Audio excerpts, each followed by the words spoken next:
The loves of Pelleas and Etarre. The odor of the ointment. Ascension lilies were everywhere in our shabby drawing room. They crowded 2 tables and filled a corner and rose, slim and white, atop a Sheraton cabinet. Everyone had sent Pelleas and me a sheaf of the flowers Chartres. The Cletams, Miss Willie Lilliblade, Enid, Lisa and dear Hobart Eddy had all remembered us on Easter Eve, and we entered our drawing room after breakfast on Easter morning to be all but greeted with a winding of the white trumpets. The sun smote them and they were a kind of candle, their light secretly diffused, premonitory of spring, of some resurrection of light as a new element. It was a wonderful Easter day, and in spite of our sad gray hair Pelleas and I were never in fairer health. Yet for the first time in our 50 years together, Easter found us close prisoners. Easter morning, and we were forbidden to leave the house. Etarre, Pelleas said, with some show of firmness, there is no reason in the world why we should not go. Ah well now, I said with a sigh, I wish you could prove that to Nishola. Do I not know it perfectly already? It is one sign of our advancing years, we must suppose, that we are prone to predicate of each other the trifles which heaven sends. The sterner things we long ago learned to accept with our hands clasped in each other's, but when the postman is late, or the hot water is cold, or we miss our paper, we have a way of looking solemnly sidewise. We had gone upstairs the night before in the best of humors, Pelleas carrying an Ascension, Lily to stand in the moonlight of our window, for it always seems to us the saddest injustice to set the sullen extinguisher of lowered lights on the brief life of a flower. And we had been looking forward happily to Easter morning, when the service is always inseparable from a festival of spring. Then, lo, when we were awakened, there was the treacherous world one glitter of ice. Branches sparkled against the blue, the wall of the park was a rampart of silver, and the faithless sidewalks were mockeries of thoroughfare. But the grave significance of this did not come to us until Nishola entered the dining room with the griddle cakes and found me dressed in my gray silk and Pelleas in broadcloth. Is it, asked our old serving woman, who rules us as if she had brought us from Italy, and we had not, more than 40 years before, tempted her from her native Capri, is it that you are mad, with this ice everywhere, everywhere? It is Easter morning, Nishola, I said, with the mildness of one who supports a perfect cause. Our Lady knows it is so, Nishola said, setting down her smoking burden, but the streets are so thick with ice that one breaks one's head 1,000 times. You must not think of so much as stepping in the Ari. She left the room, and the honey-brown cakes cooled while Pelleas and I looked at each other aghast. To miss our Easter service for the first time in our life together. The thought was hardly to be borne. We reasoned with Nishola when she came back, and I think that Pelleas even stamped his foot under the table. But she only brought more cakes and shook her head, the impertinent old woman who has conceived that she must take care of us. One breaks one's head 1,000 times, she obstinately repeated. Our Lady would not wish it. Danger is not holy. To tell the truth, as Pelleas and I looked sorrowfully from the window above the Ascension lilies, we knew that there was reason in the situation, for the streets were perilous even to see. None the less we were frankly resentful, for it is bad enough to have a disagreeable matter occur without having reason on its side. As for our carriage, that went long ago together with the days when Pelleas could model, and I could write so that a few were deceived. And as for a cab to our far downtown church and back, that was not to be considered. For several years now we have stepped, as Nishola would say, softly, softly from one security to another so that we need not give up our house. And even now we are seldom sure that 1 month's comfort will keep its troth with the next. Since it was too icy to walk to the car, we must needs remain where we were. I suppose, said I, as if it were a matter of opinion, that it is really Easter uptown too. But some way. I know, Pelleas said. Really, of all the pleasures of this world, I think that the I know of Pelleas in answer to something I have left unsaid is the last to be foregone. I hope that there is no one who does not have this delight. Pelleas, I began tremblingly to suggest. Ah, well now, Pelleas cried, resolutely, let us go anyway. We can walk beside the curb slowly. And after all, we do not belong to Nishola. Really, of all the pleasures of this world, I think that the daring of Pelleas in moments when I am cowardly is quite the last to be renounced. I hope that there is no one who has not the delight of living near someone a bit braver than himself. With one accord we slipped from the drawing room and twirled up the stairs. I think, although we would not for the world have said so, that there may have been in our minds the fear that this might be our last Easter together, and if it was to be so, then to run away to Easter service would be a fitting memory, a little delicious human thing to recall among Austria glories. Out of its box in a twinkling came my violet bonnet, and I hardly looked in a mirror as I put it on. I fastened my cloak wrong from top to bottom and seized 2 right-hand gloves and thrust them in my muff. Then we opened the door and listened. There was not a sound in the house. We ventured into the passage and down the stairs, and I think we did not breathe until the outer door closed softly upon us. For Nishola, we have come to believe, is a mystic and thinks other people's thoughts. At all events, she finds us out so often that we prefer to theorize that it is her penetration and not our clumsiness which betrays us. Nishola had already swept the steps with hot water and salt and ashes and sawdust combined. Nishola is so thorough that I am astonished she has not corrupted me with the quality. Yet no sooner was I beyond the pale of her friendly care than I overestimated thoroughness, like the weak character that I am, and wished that the whole street had practiced it. I took 3 steps on that icy surface, and stood still, desperately. Pelleas, I said weakly, I feel like a little nut on top of a big, frosted, indigestible cake. I laughed a bit hysterically, and Pelleas slipped my arm more firmly in his, and we crept forward like the hands of a clock, Pelleas a little the faster, as became the tall minute hand. We turned the corner safely, and had 1 interminable block to traverse before we reached the haven of the car. I looked down that long expanse of slippery gray, unbroken save where a divine janitor or 2 had interposed, and my courage failed me. And Pelleas rashly ventured on advice. You walk too stiffly, Etarre, he explained. Relax, relax, step along slowly but easily as I do. Then if you fall like a child, no jar, no shock, no broken bones. Now relax. And Pelleas did so. Before I could shape my answer, Pelleas had relaxed. He lay in a limp little heap on the ice beside me, and I shall never forget my moment of despair. I do not know where she came from, but while I stood there hopelessly reiterating, Pelleas, on the verge of tears, she stepped from some door of the air to my assistance. She wore a little crimson hat and a crimson collar, but her poor coat, I afterward noted, was sadly worn. At the moment of her coming, it was her clear, pale face that fixed itself in my grateful memory. She darted forward, stepped down from the curb and held out 2 hands to Pelleas. Oh sir, she said, I can help you. I have on rubber boots. Surely no interfering goddess ever arrived in a more practical frame of mind. When Pelleas was on his feet, looking about him in a dazed and rather unforgiving fashion, the little maid caught off her crimson muffler and brushed his coat. Pelleas, with bared head, made her as courtly a bow as his foothold permitted, and she continued to stand somewhat shyly before us with the prettiest anxiety on her face, shaking the snow from her crimson muffler. You are not hurt, sir? She asked, and seemed so vastly relieved at his reassurance that she quite won our hearts. Now, she said, won't you let me walk with you? My rubber boots will do for all 3. We each accepted her arm without the smallest protest. I will hazard that no shipwrecked sailor ever inquired of the rescuing sail whether he was inconveniencing it. Once safely aboard, however, and well under way, he may have symbolized his breeding to the extent of offering a faint, polite resistance. As shall we not be putting you out? Pelleas inquired, never offering to release her arm. And I'm afraid we are, I ventured, pressing to her all the closer. She was frail as I too, and it was not the rubber boots to which I pinned my faith. She was young, and you can hardly know what safety that bespeaks until you are 70 on ice.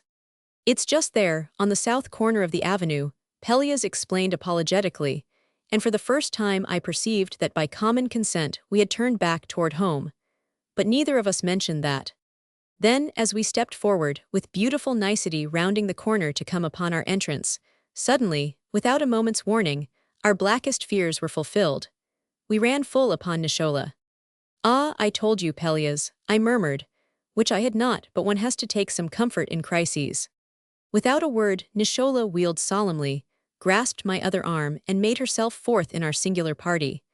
Her gray head was unprotected, and her hair stood out all about it. She had thrown her apron across her shoulders, and great patches in her print gown were visible to all the world.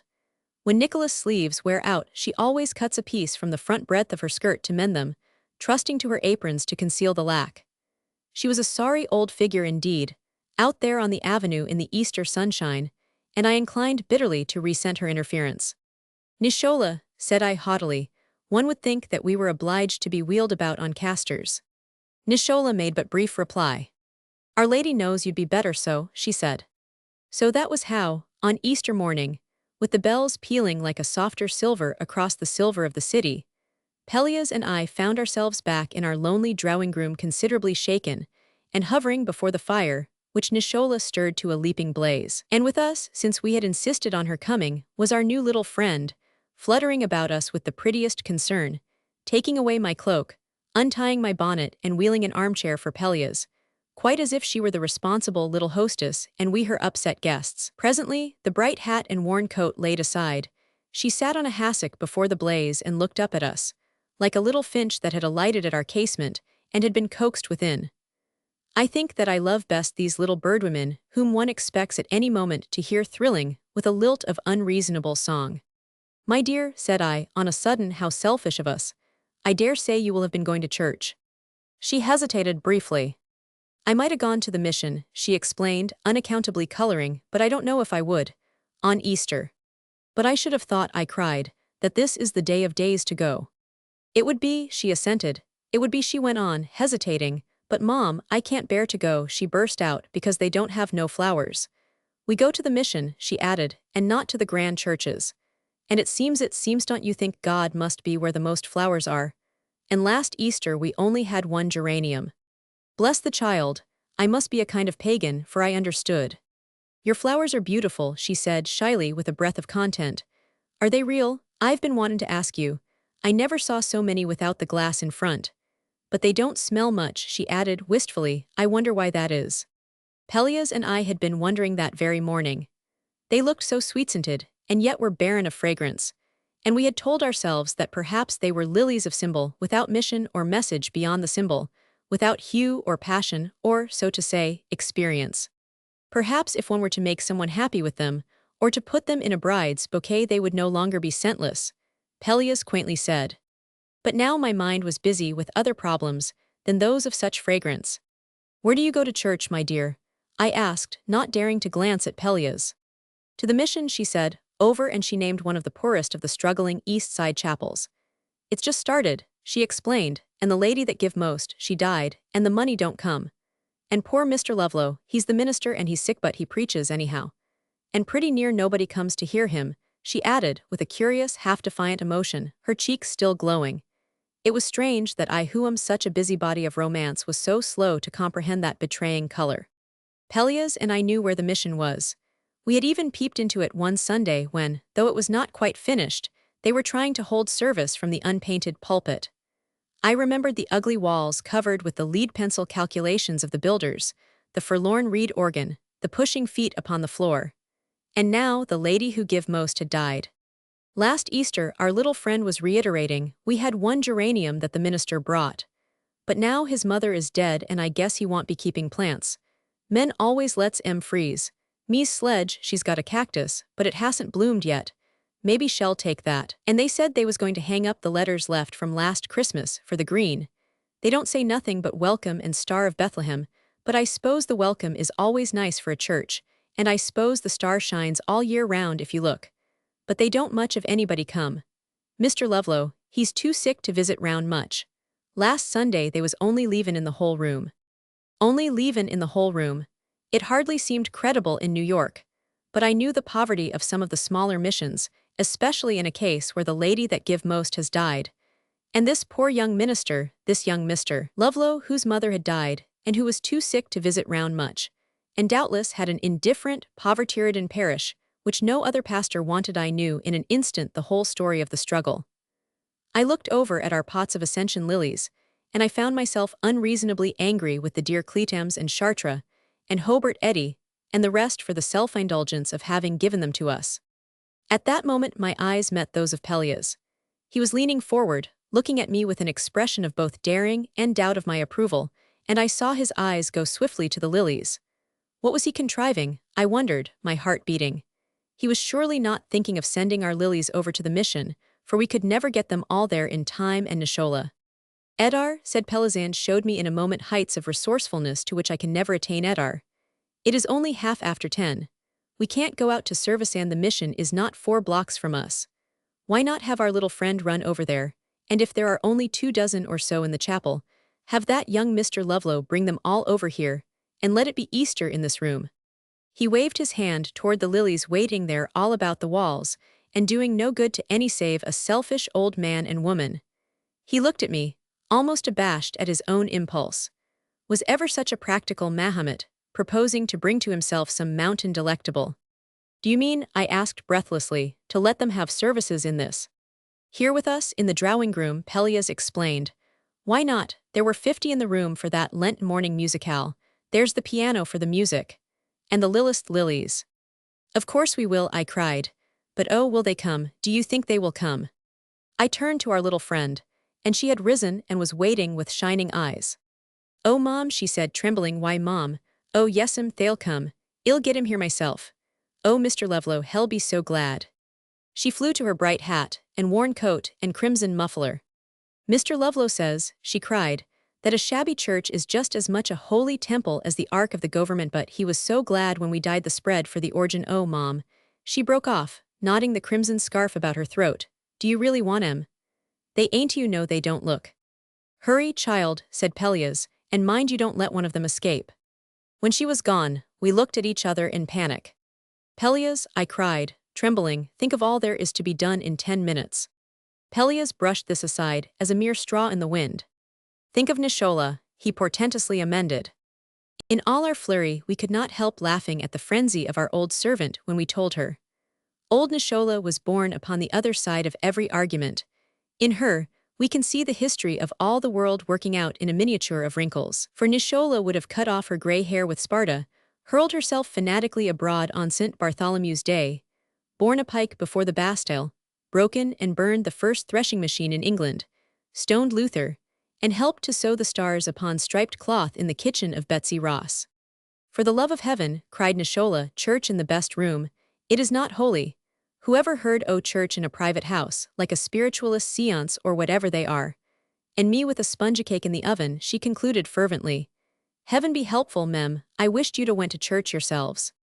Chairs were drawn from the library and dining room, and from above stairs, and frantically dusted with Nicholas' apron.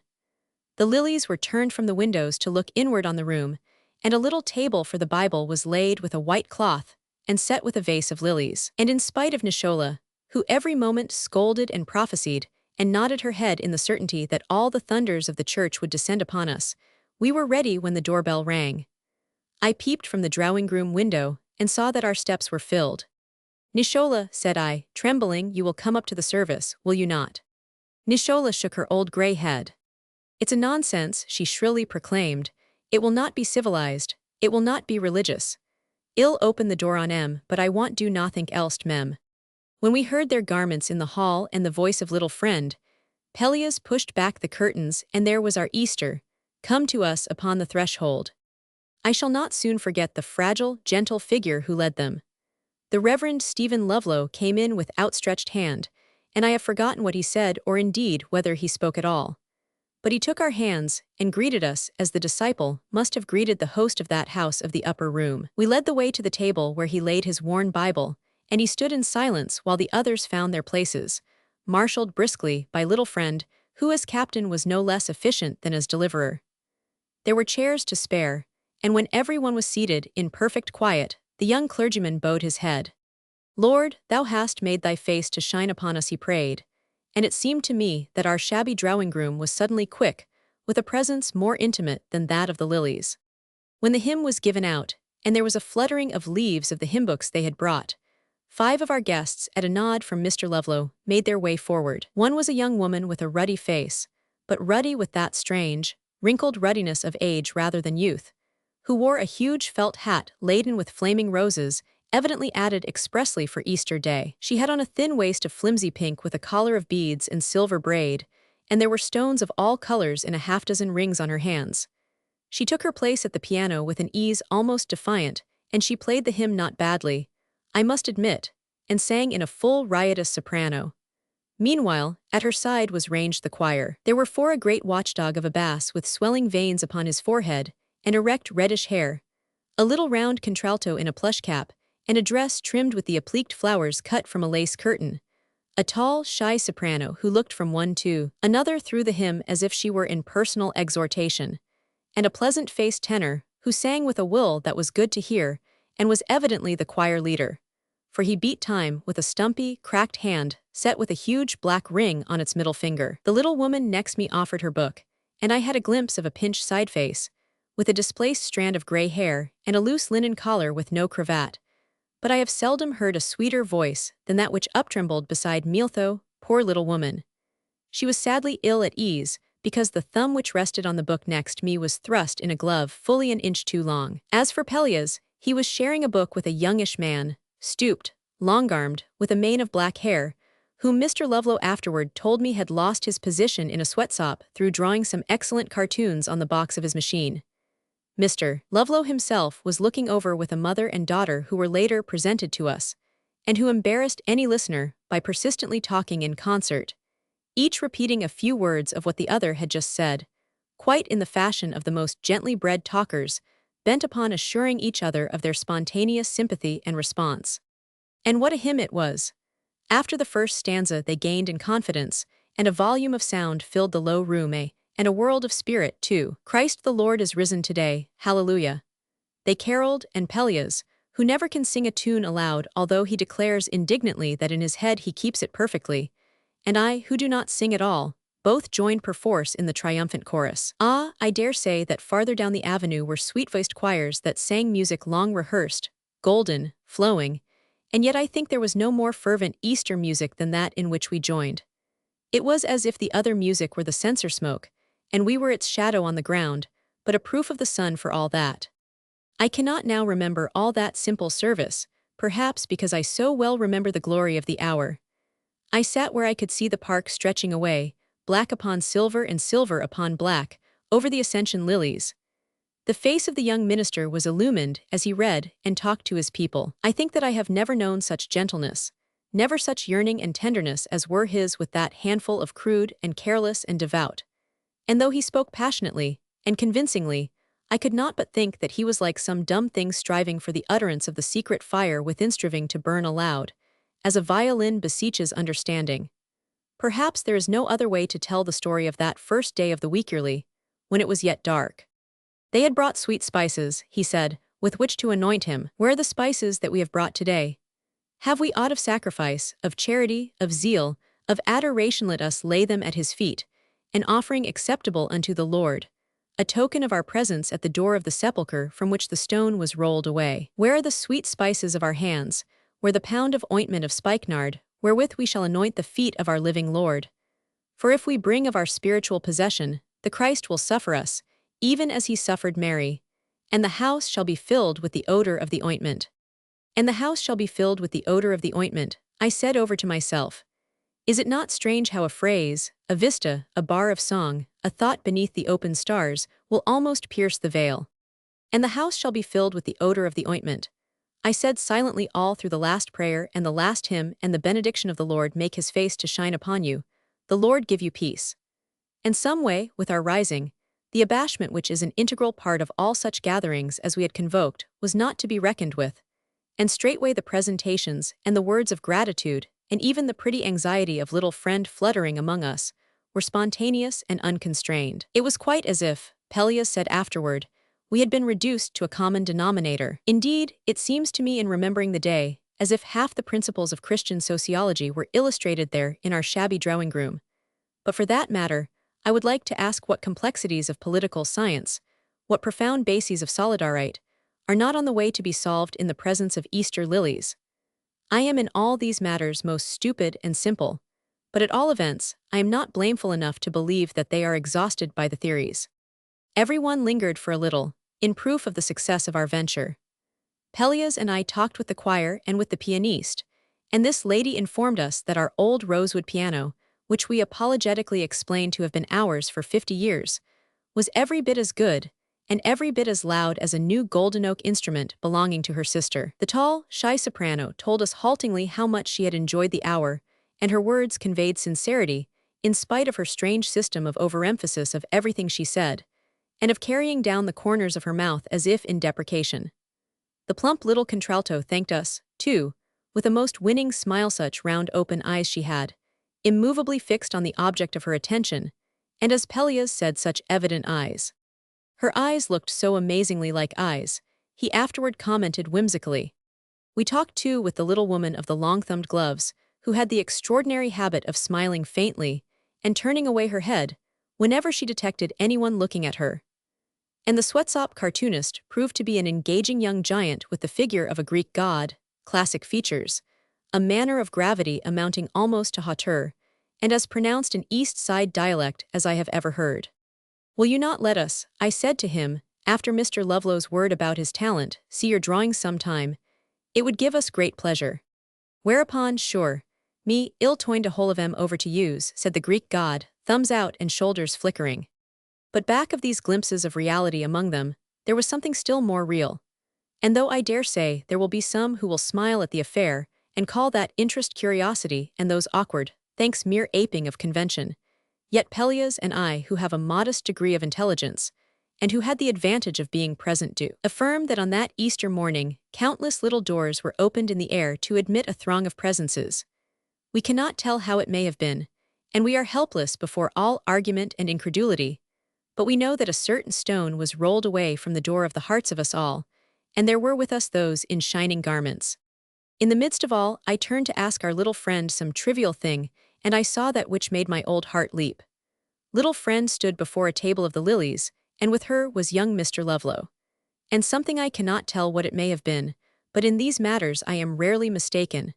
And something as she looked up and he looked down made me know past all doubting how it was with them. And this open secret of their love was akin to the mysteries of the day itself. The gentle, sad young clergyman and our little friend of the crimson muffler had suddenly opened to us another door and admitted another joyous presence. I cannot tell how it may be with everyone else, but for Pelleas and me, one such glimpse of two faces alight with happiness on the street, in a car, or wherever they may baze enough to make glad a whole gray week. Though to be sure no week is ever wholly gray. I was still busy with the sweet surprise of this and longing for opportunity to tell Pelleas, when they all moved toward the door and with goodbyes filed into the hall.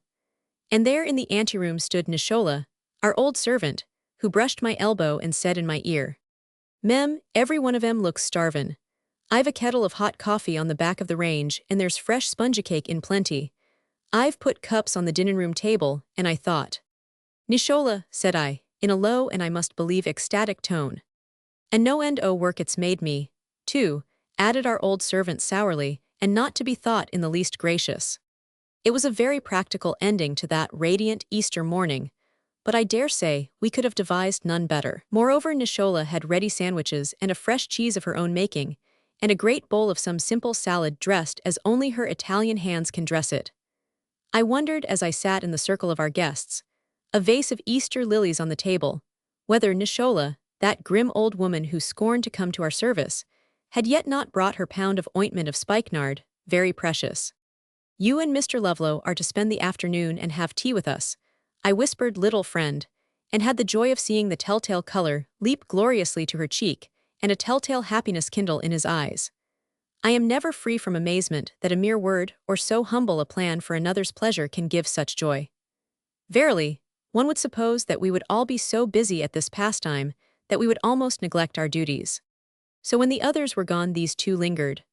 All through the long spring afternoon they sat with us beside our crackling fire of bavin sticks, telling us of this and that homely interest, of someone's timid hope and another's sacrifice, in the life of the little mission. Ah, I dare say that Carlyle and Hugo have the master's hand for touching open a casement here and there, and letting one look in upon an isolated life, and sympathizing for one passionate moment turn away, before the space is closed again with darkness. But these two were destined that day to give us glimpses not less poignant, to open to us so many unknown hearts that we would be justified in never again being occupied with our own concerns.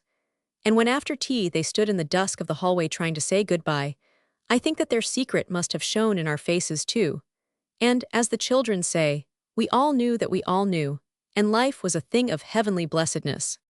Young Mr. Lovelow took the hand of Pelleas, and mine he kissed. "The Lord bless you, the Lord make his face to shine upon you, the Lord give you peace," was in his eyes as he went away. "And oh, sir," little friend said shyly to Pelleas as she stood at the top of the steps, nodding her crimson muffler, "ain't it good, after all, that Easter was all over ice?" That night Pelleas carried upstairs a great armful of the ascension lilies to stand in the moonlight of our window. We took lilies to the mantel, and set stalks of bloom on the table, with their trumpets turned within upon the room. And when the lower lights had been extinguished, and Nishola had bidden us her grumbling good night, we opened the door of that upper room where the moon was silvering the lilies, and we stood still, smitten with a common surprise. Pelleas, I said uncertainly. Oh, Pelleas, I thought. So did I, said Pelleas with a deep breath. We bent above the lilies that looked so sweet-scented, and yet had been barren of fragrance because, we had told ourselves, they seemed flowers of symbol without mission or message beyond the symbol, without hue or passion, or, so to say, experience. Perhaps if one were to make someone happy with them, or to put them in a bride's bouquet, they would no longer be scentless, Pelleas had quaintly said. And now we were certain, as we stood hushed beside them, that our Easter lilies were giving out a faint, delicious fragrance. I looked up at Pelleas, almost fearfully in the flood of spring moonlight. The radiance was full on his white hair and tranquil face, and he met my eyes with the knowledge that we were suddenly become the custodians of an exquisite secret. The words of the young servant of God came to me understandingly. And the house shall be filled with the odor of the ointment, I said over. Oh, Pelleas, I added tremulously, do you think? Pelleas lifted his face, and I thought that it shone in the dimness. Ah, well, he answered, we must believe all the beautiful things we can. Roman 2. The matinee. Somewhat later in the spring, Pelleas was obliged to spend one whole day out of town. He was vastly important over the circumstance, and packed his bag 2 days before, which alone proves his advancing years. For formerly, his way had been to complete his packing in the cab on his way to the train at that moment pulling from the station. Now he gave himself an hour to reach the ferry to allow for being blocked. Yes, that alone would prove that we are 70, I said sadly as I stood at the window watching him drive away. Yet if ever a good fairy grants you one wish, I advise your wishing that, when you are 70, your heart, and someone else's heart, will be as heavy at a separation as are ours. Pelleas, I had said to him that morning, I wish that everyone in the world could love someone as much as I love you. And Pelleas had answered seriously. Remember, Etarre, that everyone in the world who is worth anything either loves as we do or expects to do so, or else is unhappy because he doesn't. Not everyone, I remonstrated. Everyone, Pelleas repeated firmly. I wondered about that after he went away. Not everyone, surely. There was, for exception, dear Hobart Eddy, who walked the world alone, loving everyone exactly alike, and there was, for the other extreme, Nishola, our old servant. She was worth a very great deal, but she loved nobody, not even us, and I was sure that she prided herself on it. I could not argue with Pelleas on the eve of a journey, but I harbored the matter against his return. I was lonely when Pelleas was gone. I was sitting by the fire with Semiramis on my knee, and Angora cannot wholly sympathize with you, but her aloofness can persuade you into peace of mind when the telephone bell rang. We are so seldom wanted that the mere ringing of the bell is an event, even, as usually happens, if we are called in mistake. This time, however, old Nishola, whose tone over the telephone is like that of all 3 voices of Cerberus saying no admission, came in to announce that I was wanted by Miss Wilhelmina Lilliblade. I hurried excitedly out, for when Miss Willie Lilliblade telephones, she has usually either heard some interesting news or longs to invent some. She is almost 70 as well as one. As a girl, she was not very interesting, but I sometimes think that like many other inanimate objects she has improved with age, until now she is delightful and reminds me of spiced cordials. I never see a stupid young person without applying the inanimate object rule and longing to comfort him with it. Etarre, Miss Willie said, you and Pelleas come over for tea this afternoon. I am alone and I have a lame shoulder. I'll come with pleasure, said I readily, but Pelleas is away. Oh, Miss Willie said without proper regret, Pelleas is away. For a moment she thought. Etarre, she said, let's lunch downtown together and go to a matinee. I could hardly believe my old ears. WWE2, I quavered. Certainly, she confirmed it, I'll come in the coupe at noon. I made a faint show of resistance. What about your lame shoulder? I wanted to know. Pooh, said Miss Willie, that will be dead in a minute, and then I want know whether it's lame or not. The next moment, she had left the telephone and I had promised. I went upstairs in a delicious flutter of excitement. When our niece Lisa is with us, I watch her go breezily off to matinees with her young friends. But matinee is to me one of the words that one says often though they mean very little to one, like Antarctic.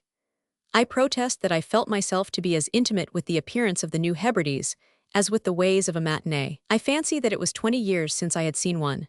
Say what you will, evening theater-going is far more commonplace, for in the evening one is frivolous by profession, but afternoon frivolity is stolen fruit. And being a very frivolous old woman, I find that a nibble or so of stolen fruit leavens the toast and tea. Innocent stolen fruit, mind you, for heaven forbid that I should prescribe a diet of dust and ashes. I had taken from its tissues my lace waist, and was making it splendid with a scrap of lavender velvet when our old servant brought in fresh candles. She looked with suspicion on the garment. "Nishola," I said guiltily, "I am going to a matinee. And y'all need get no luncheon," I hastened to add, because I am lunching with Miss Lillablade. "Ya," said Nishola, "going to a matinee." Nishola says matinee, and she regards a theater box as among all self-indulgences the unpardonable sin. "Y'all have no luncheon to get, Nishola," I persuasively reminded her. Old Nishola clicked the wax candles. "Me, I'd rather get up lunch for a family o' shepherds," she grimly assured me, "than to have you lose your immortal soul at this late day." She went back to the kitchen, and I was minded to take off the lavender velvet, but I did not do so, my religion being independent of the spectrum. At noon Nishola was in the drawing-room, fastening my gaiters when Miss Lillablade came in, erect as a little brown and white toy, with a chocolate cloak and a frosting hood. "We are going to see the end of the world," said Miss Willie blithely. "I knew you haven't seen it, Etarre." Old Nishola, who is so privileged that she will expect polite attention even on her deathbed, listened eagerly. "Is it somethin' of a religious play, mem?" she hopefully inquired. "I dare say, Nishola," replied Miss Willie kindly, and afterward to me, "but I hope not. Religious plays are so ungodly." Her footman helped us down the steps, not by any means that we required it, but for what does one pay a footman, I would like to ask? And we drove away to a little place which I cannot call a café. I would as readily lunch at a ribbon counter as in a café, but this was a little place where Pelleas and I often had our tea, a place that was all of old rugs and old brasses in front, and in secret was set with tete-a-tete tables, having each one rose and one shaded candle. The linen was what a café would call lace, and the china may have been china, or it may have been garlands and love knots. From where I sat, I could see shelves filled with homemade jam, labeled, like library books, and looking far more attractive than some people's libraries. We ordered tea and chicken broth and toast and a salad, and because we had both been forbidden, a sweet. I am bound to say that neither of us ate the sweet, but we pretended not to notice.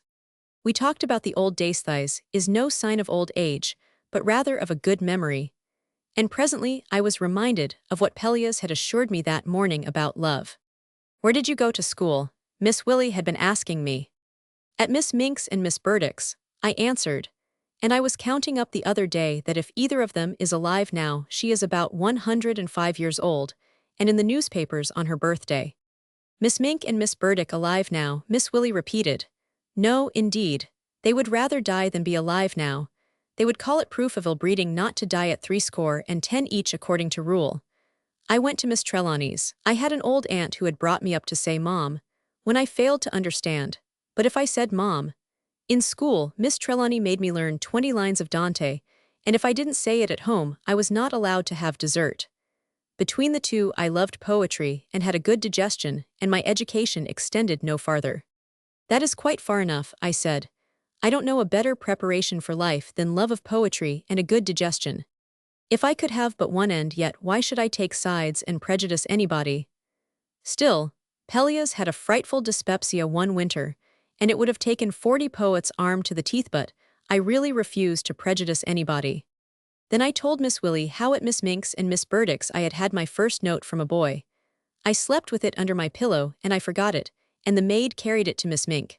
And I blushed to recall that I appeared before that lady with the defense that according to poetry, my note was worth more than her entire curriculum, and triumphantly referred her to summum bonum.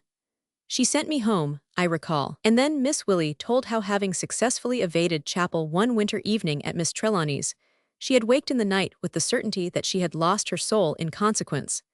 And unable to rid herself of the conviction, she had risen and gone barefoot through the icy halls to the chapel, and there had been horrified to find old Miss Trelawney kneeling with a man's photograph in her hands. "Isn't it strange, Etarre," said Miss Willie, "how the little mysteries and surprises of loving someone are everywhere, from one's first note from a boy to the Miss Trelawneys whom everyone knows. Sometimes I think that it is almost impudent to wonder about one's friends, when one is certain, beyond wondering, that they all have secret places in their hearts, filled with delight and tears. But remembering what Pelleas had said that morning, I did wonder about Miss Willy, since I knew that for all her air of spiced cordial she was lonely. And yet mentally, I placed Miss Willy beside old Nashola and Hobart Eddy, intending to use all three as instances to crush the argument of Pelleas. Surely of all the world, I decided, those three loved nobody. At last we left the pleasant table, nodding good afternoon to the cap and ribbons who had been cut from a colored print to serve us. We lingered among the brasses and the casts, feeling very humble before the proprietor who looked like a duchess cut from another colored print. I envied her that library of jelly. On the street, Miss Willy bought us each a rose for company, and then bade the coachman drive slowly so that we entered the theater with the orchestra, which is the only proper moment. If one is earlier, one feels as if one looked ridiculously expectant. If one is later, one misses the pleasure of being expectant at all. We were in a lower stage box, and all the other boxes were filled with bouquets of young people, with a dry stalk or two magnificently bonneted set stiffly among them. I hope that we did not seem too absurd, Miss Willy and I with our bobbing white curls, all alone in that plump crimson box. The End of the World proved to be a fresh, happy play, fragrant of lavender and sweet air. The play was about a man and a woman who loved each other very much with no analyses or confessions to disturb anyone. The blinds were open, and the sun streamed in through 4 acts of pleasant humor and quick action, among well-bred people who manifestly had been brought up to marry and give in marriage, without trying to compete with a state where neither is done. In the 4th act the moon shone on a little chalet in the leaves, and one saw that there are love and sacrifice, and good will enough to carry on the world, in spite of its other connections. It was a play which made me thankful that Pelleas and I have clung to each other through society and poverty and dyspepsia, and never have allied ourselves with the other side. And if anyone thinks that there is a middle ground, I, who am 70, know far better. Now in the 3rd act, it chanced that the mother of the play, so to speak, at the height of her ambition that her daughter marry a fortune as she herself had done, opened an old desk, and came upon a photograph of the love of her own youth, whom she had not married. That was a sufficiently hackneyed situation, and the question that smote the mother must be one that is beating in very many hearts that give no sign, for she had truly loved this boy, and he had died constant to her, and the woman prayed that when she died she might go back and be with him. Personally, being a very hard and unforgiving old woman, I had little patience with her, and besides I think better of heaven than to believe in any such necessity. Still, this may be because Pelleas and I are certain that we will belong to each other when we die. Perhaps if I had not married him, but then I 999. Hardly had the curtain fallen when to my amazement Miss Willy Lilliblade leaned forward with this. Etarre, do you believe that those who truly love each other here are going to know each other when they die? Certainly, I cried, fearing the very box would crumble at the heresy of that doubt. No matter how long after, she said wistfully. Not a bit of difference, I returned positively. You and Pelleas can be surer than most, Miss Willy said reflectively, but suppose one of you had died 50 years ago. Would you be so sure? Why, of course, I replied, Pelleas was always Pelleas. So he was, Miss Willy assented and was silent for a little, and then, without warning.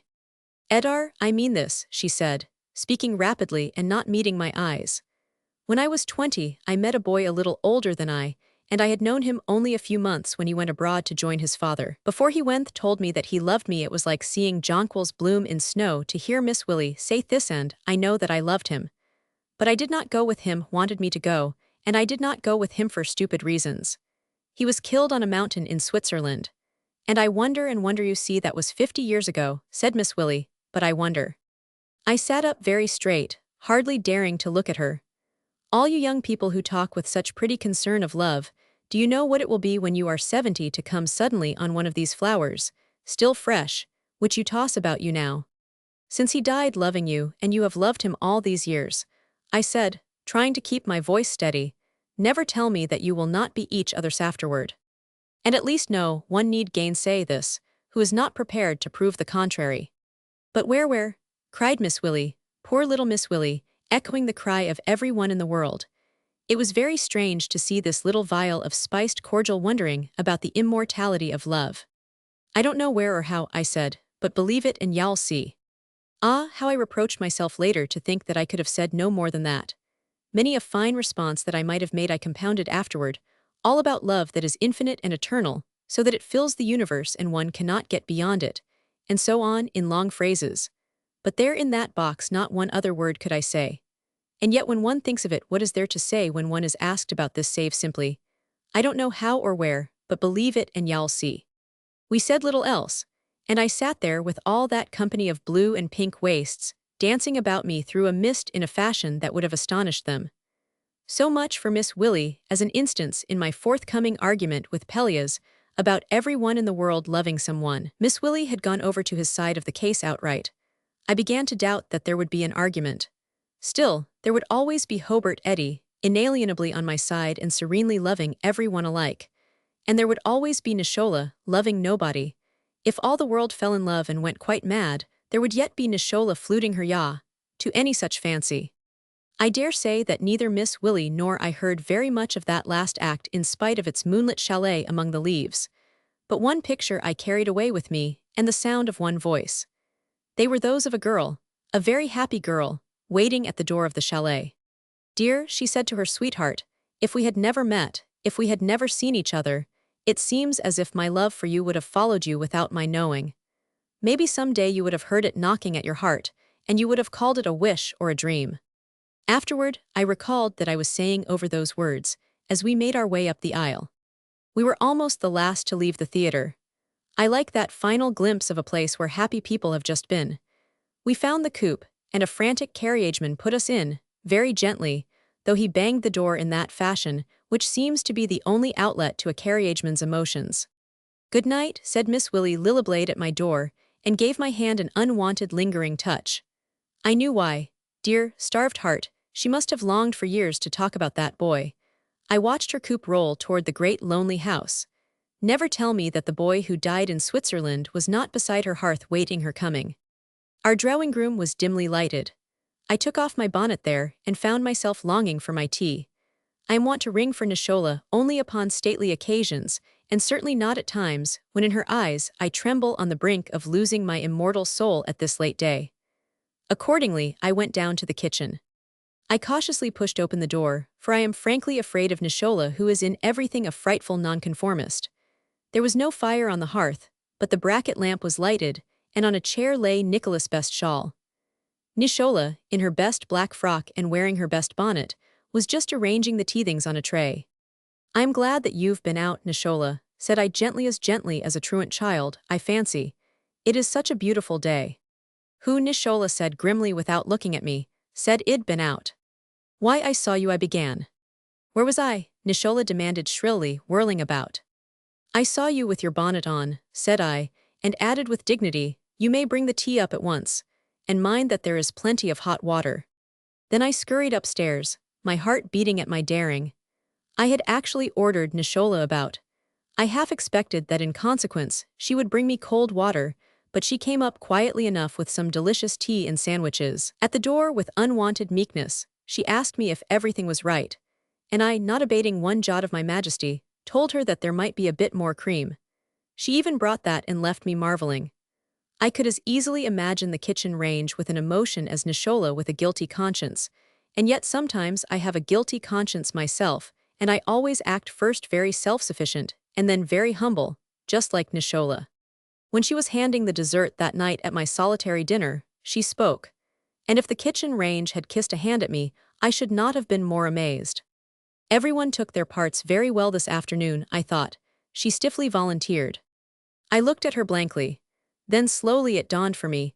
The best shawl, the guilty conscience Nishola had been to the matinee. Nishola, I said unguardedly, were you? Certain, she said curtly. I ain't no call to be no more careful o' my soul than what you are. I the keeper of Nishola, who has bullied Pelleas and me about for years. Did you like it, Nishola? I asked doubtfully, a little unaware how to treat a discussion of original sin like this. Yes, I did, she replied unexpectedly. But do you believe all of it? Believe that it really happened? I asked in bewilderment. No, said Nishola, catching up a corner of the tablecloth in her brown fingers. Believe what she said in the door there. It came to me then dimly, but before I could tell or remember. That about if we hadn't never met, Nishola quoted.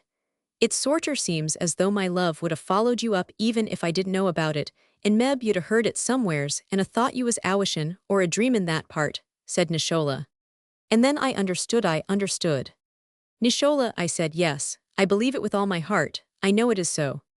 Nishola looked at me wistfully. But wishin' may be just wishin', she said, and dreamin' nights may be just dreamin' nights. Never, I cried positively. Most of the time these are voices of the people who would have loved us if we had ever met. Old Nicola's face, with its little unremembering eyes beneath her gray moss hair, seldom changes expression save to look angry. I think that Nishola, like the carriageman slamming the doors, relieves all emotion by anger. When I die, I expect that in proof of her grief, she will drive every one out of the house with the broom. Therefore I was not surprised to see her look at me now, with a sudden frown and flush that should have terrorized me. Heaven over us, she said, turning abruptly, the silly folks that dream, I never dreamed a thing in my life. Do you want more pudding sauce? No, I said gently, no, Nishola. I was not deceived. Nishola knew it and went in the pantry muttering. But I was not deceived. I knew what she had meant.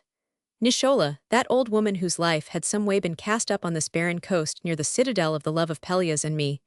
Nishola, who had lived lonely in the grim company of the duties of a household not her own. Nishola, at more than 60, was welcoming the belief that the love which she never had inspired was some way about her all the time. Where was my side of the argument to be held with Pelleas? Where, indeed, but I was glad to see it go, and I serenely put away until another time the case of Hobart Eddy. All the evening I sat quietly before the hearth. There was no need for books.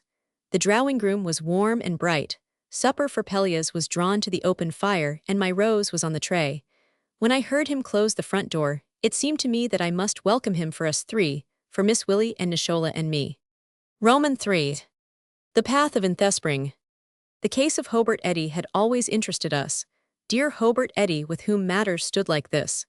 Heaven had manifestly intended him to be a young husband, and yet he was 35 and walked the world alone. Pelleas and I were wont to talk of him before our drawing-room fire. Hobart Eddy, we were agreed, was one of the men who looked like a young husband. By that I cannot in the least explain what I mean, but he was wont to bend above a book, or lean toward a picture exactly as another man would say, "And how are you today, dear?" If he were to have entered a coach in which I was traveling, I think that I should involuntarily have looked about for some girlish face to be lighting at his coming. Therefore we too had been wont to amuse ourselves by picturing, but without much hope, his possible wife. She must be so many things to him that we found it difficult to select anyone in whom to rest our expectation, faint yet persistent. Though I knew no one save Pelleas himself who would have been as a lover so adorable, as a husband so tender, the problem was not quite so simple. For Hobart Eddy was a king of the social hour and a ruler of many. The allegro, quite the allegro of my dinner symphony, Miss Willie Lilliblade had once thankfully flattered him. Ah, you were more. You were the absolute conductor. You were the salvation of our tempo during the entree. The dear bishop, who thought he was the religious theme for the trombones, how you quieted his ecclesiastical chantings. How you modulated the sputterings of that French horn of account. And ah, my dear Hobart, how you obeyed my anxious sforzando over my mute little guest of honor. I've no beau you to look you thanks, but I appreciated every breath of your baton. Thus, with his own charm, Hobart Eddy was one whom it was a simple thing to adore, and as Pelleas said with twinkling cruelty, debutantes are dear, simple things. But among them all season after season Hobart moved, boyishly interested, urbanely ready as we thought to do the homage of the devotee, and one might have said, urbanely unable. And season after season, we had failed to plan for him a concrete romance, for we thought that his wife should be no less than he a social ruler of many, yet she must have his own detached heart of youth. Moreover, we wished her to be clever but not to everyone, and wise, though with a pretty unreason, and girlishly unconscious, or if she was conscious then just conscious enough, and very willing to be ordered about a bit, though losing none of her pretty imperiousness. Well, no wonder the case of Hobart Eddy baffled us. No wonder that I believed him hopeless as I had believed Nishola, who loves no one. We should long ago have laid the matter by if only there had not persisted about him that devoted young husband look. It was in the week made memorable both by our Easter Day experience and by the moral of my matinee that our thought momentarily took up the case of Hobart Eddy in earnest. Indeed, our Easter Day and my matinee did much to shape our summer. for on a sudden it seemed so easy to make happiness in the world, as well as to look close and read the fine print of romance, that we found ourselves with almost no leisure. And in that very week Viola unexpectedly came home from school. Viola is a niece of my dear Madame Sally Chartres, and the previous spring she had nominally spent a week with Pelleas and me. I say nominally because in reality she had spent it before the telephone on our landing. Viola, who, Pelleas had been wont to say, sounds like a Greek maiden captive in an Illyrian household, and beloved of a Greek youth, telephone in 4 syllables. He was a young bank clerk in Broad Street, and he seemed to have a theory that whenever anyone else had used the telephone Viola was no longer at the other end, and he was obliged to make sure. "Miss Viola, the telephone wants to talk to you," Nishola had announced all day long. And though Pelleas and I are the first to love a lover, some way the case failed to impress us to partisanship just as we lose sympathy with the influenza of a man who is perpetually shutting the car door.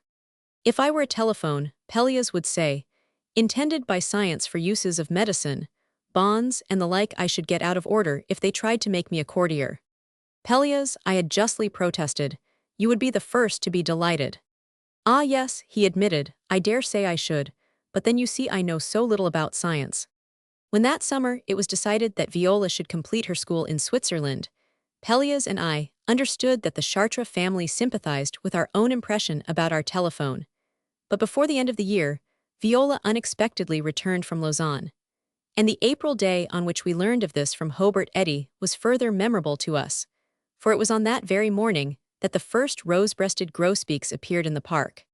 West of the walk leading from the south to the reservoir castle in the park, there is a little brick path, steep and uneven, and running crookedly downward like a mere mood of the sober walk itself. The path is railed in from the crowding green things on either side, but the rail hardly thwarts a magnificent forsythia, which tosses its sprays to curve high over the way like the curve of wings in flight. It was a habit of ours to seek out this path once or twice every spring, and to stand beneath these branches. Some way when we did that we were sure that it was spring, for we seemed to catch its high moment. As for another, a bell might strike somewhere with 1, 2, 3, now it is the crest of May. 4, 5, 6, now this apple tree is at the very height of its bloom. This is the moment of this rose. We called this path the path of in spring. We always went there in the mornings, for in spring, we think that it seems to be more spring in the morning than in the afternoon. And it was here of an April 9 o'clock that we saw our first pair of grosbeaks of the year. They alighted quite close to us as if for them we were not there. They were on some pleasant business of testing the flavor of buds, and the proud, rose-throated male, vibrating his wings the while, gave us his note as if he were the key to the whole matter. And I think that he was. He imparted, and it was like revelation and prophecy and belief, so that for a moment we were near knowing what he meant, and what he is, and what we and the forsythia are. But the information escaped us, and the grosbeaks flew away. However, they left us their blessing, for there was a little glow in our hearts at having been so near. "Now," Pelleas said, as we mounted the steep path back to the real walk, so innocently absorbed the real walk looked, and as if it knew nothing at all about its gay little aberration of a path. "Now, that must mean something." "Of course it must," said I contentedly. "What must, Pelleas?"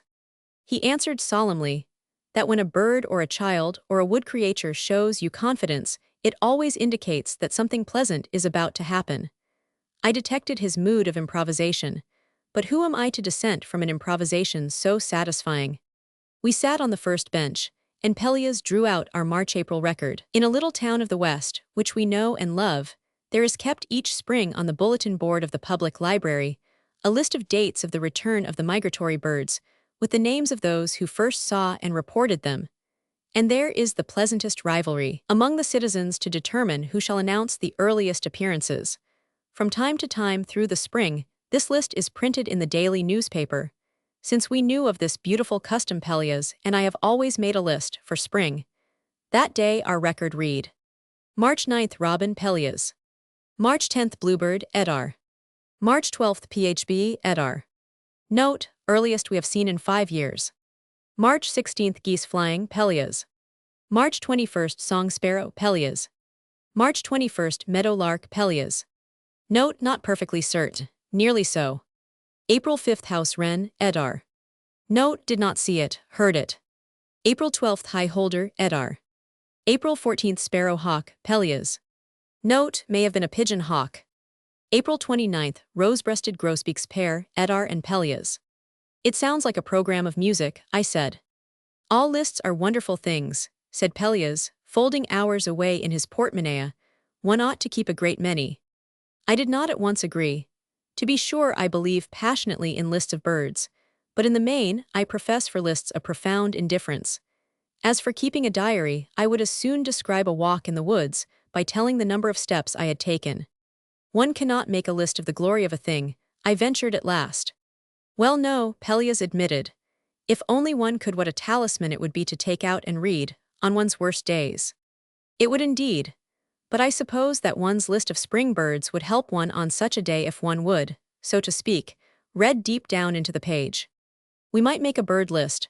Part 2, Pelleas suggested, for that kind of thing. But how could one? I objected, for example.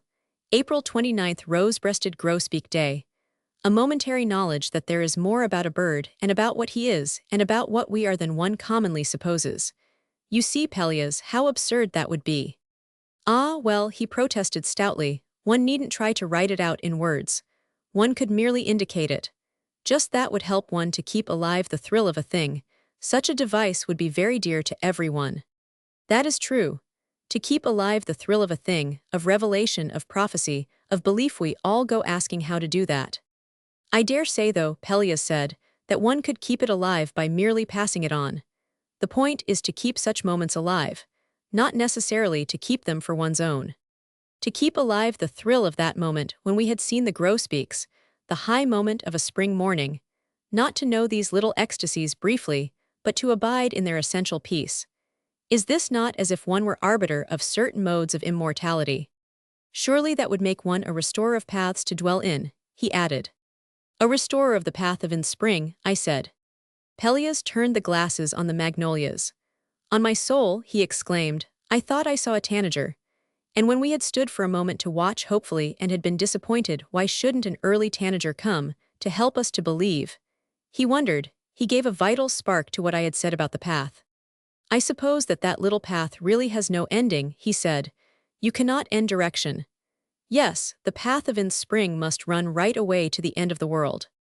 We walked unhappily, counting the robins, listening to a near phbe call to a far phbe, watching two wrens pull slivers from a post for a nest they knew. Across the green, but too far away for certainty, we thought we saw a cherry bough in flower. We heard the grosbeak once again from somewhere invisible. The mornings on which we walk in the park seem to us almost like youth. The augury that something pleasant was about to happen was further fulfilled when we came in sight of our house, and saw Hobart Eddy's great appalling French touring car like an elephant kneeling at our curb. Hobart was waiting for us in the drawing-room, and he stood before us looking down from his splendid height, and getting his own way from the first. Come, Aunt Etarre, he said, there is no car like her. I want you both to run over to Ingles to see Viola. You knew that she has come home. Viola, has she really? I cried, and have you seen her? Asked Pelleas, and how does she look? We demanded together. No, Hobart said, I've not seen her. I had a charming little note from her, full of nods. Now that I think of it, he went on leisurely, Viola's charming little letters are always very like a bow from her. She never even waves her hand in them.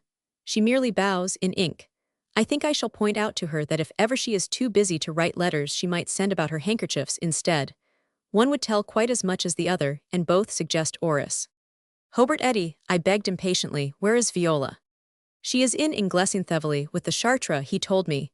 Get your bonnet, dear, and a tremendous veil and come.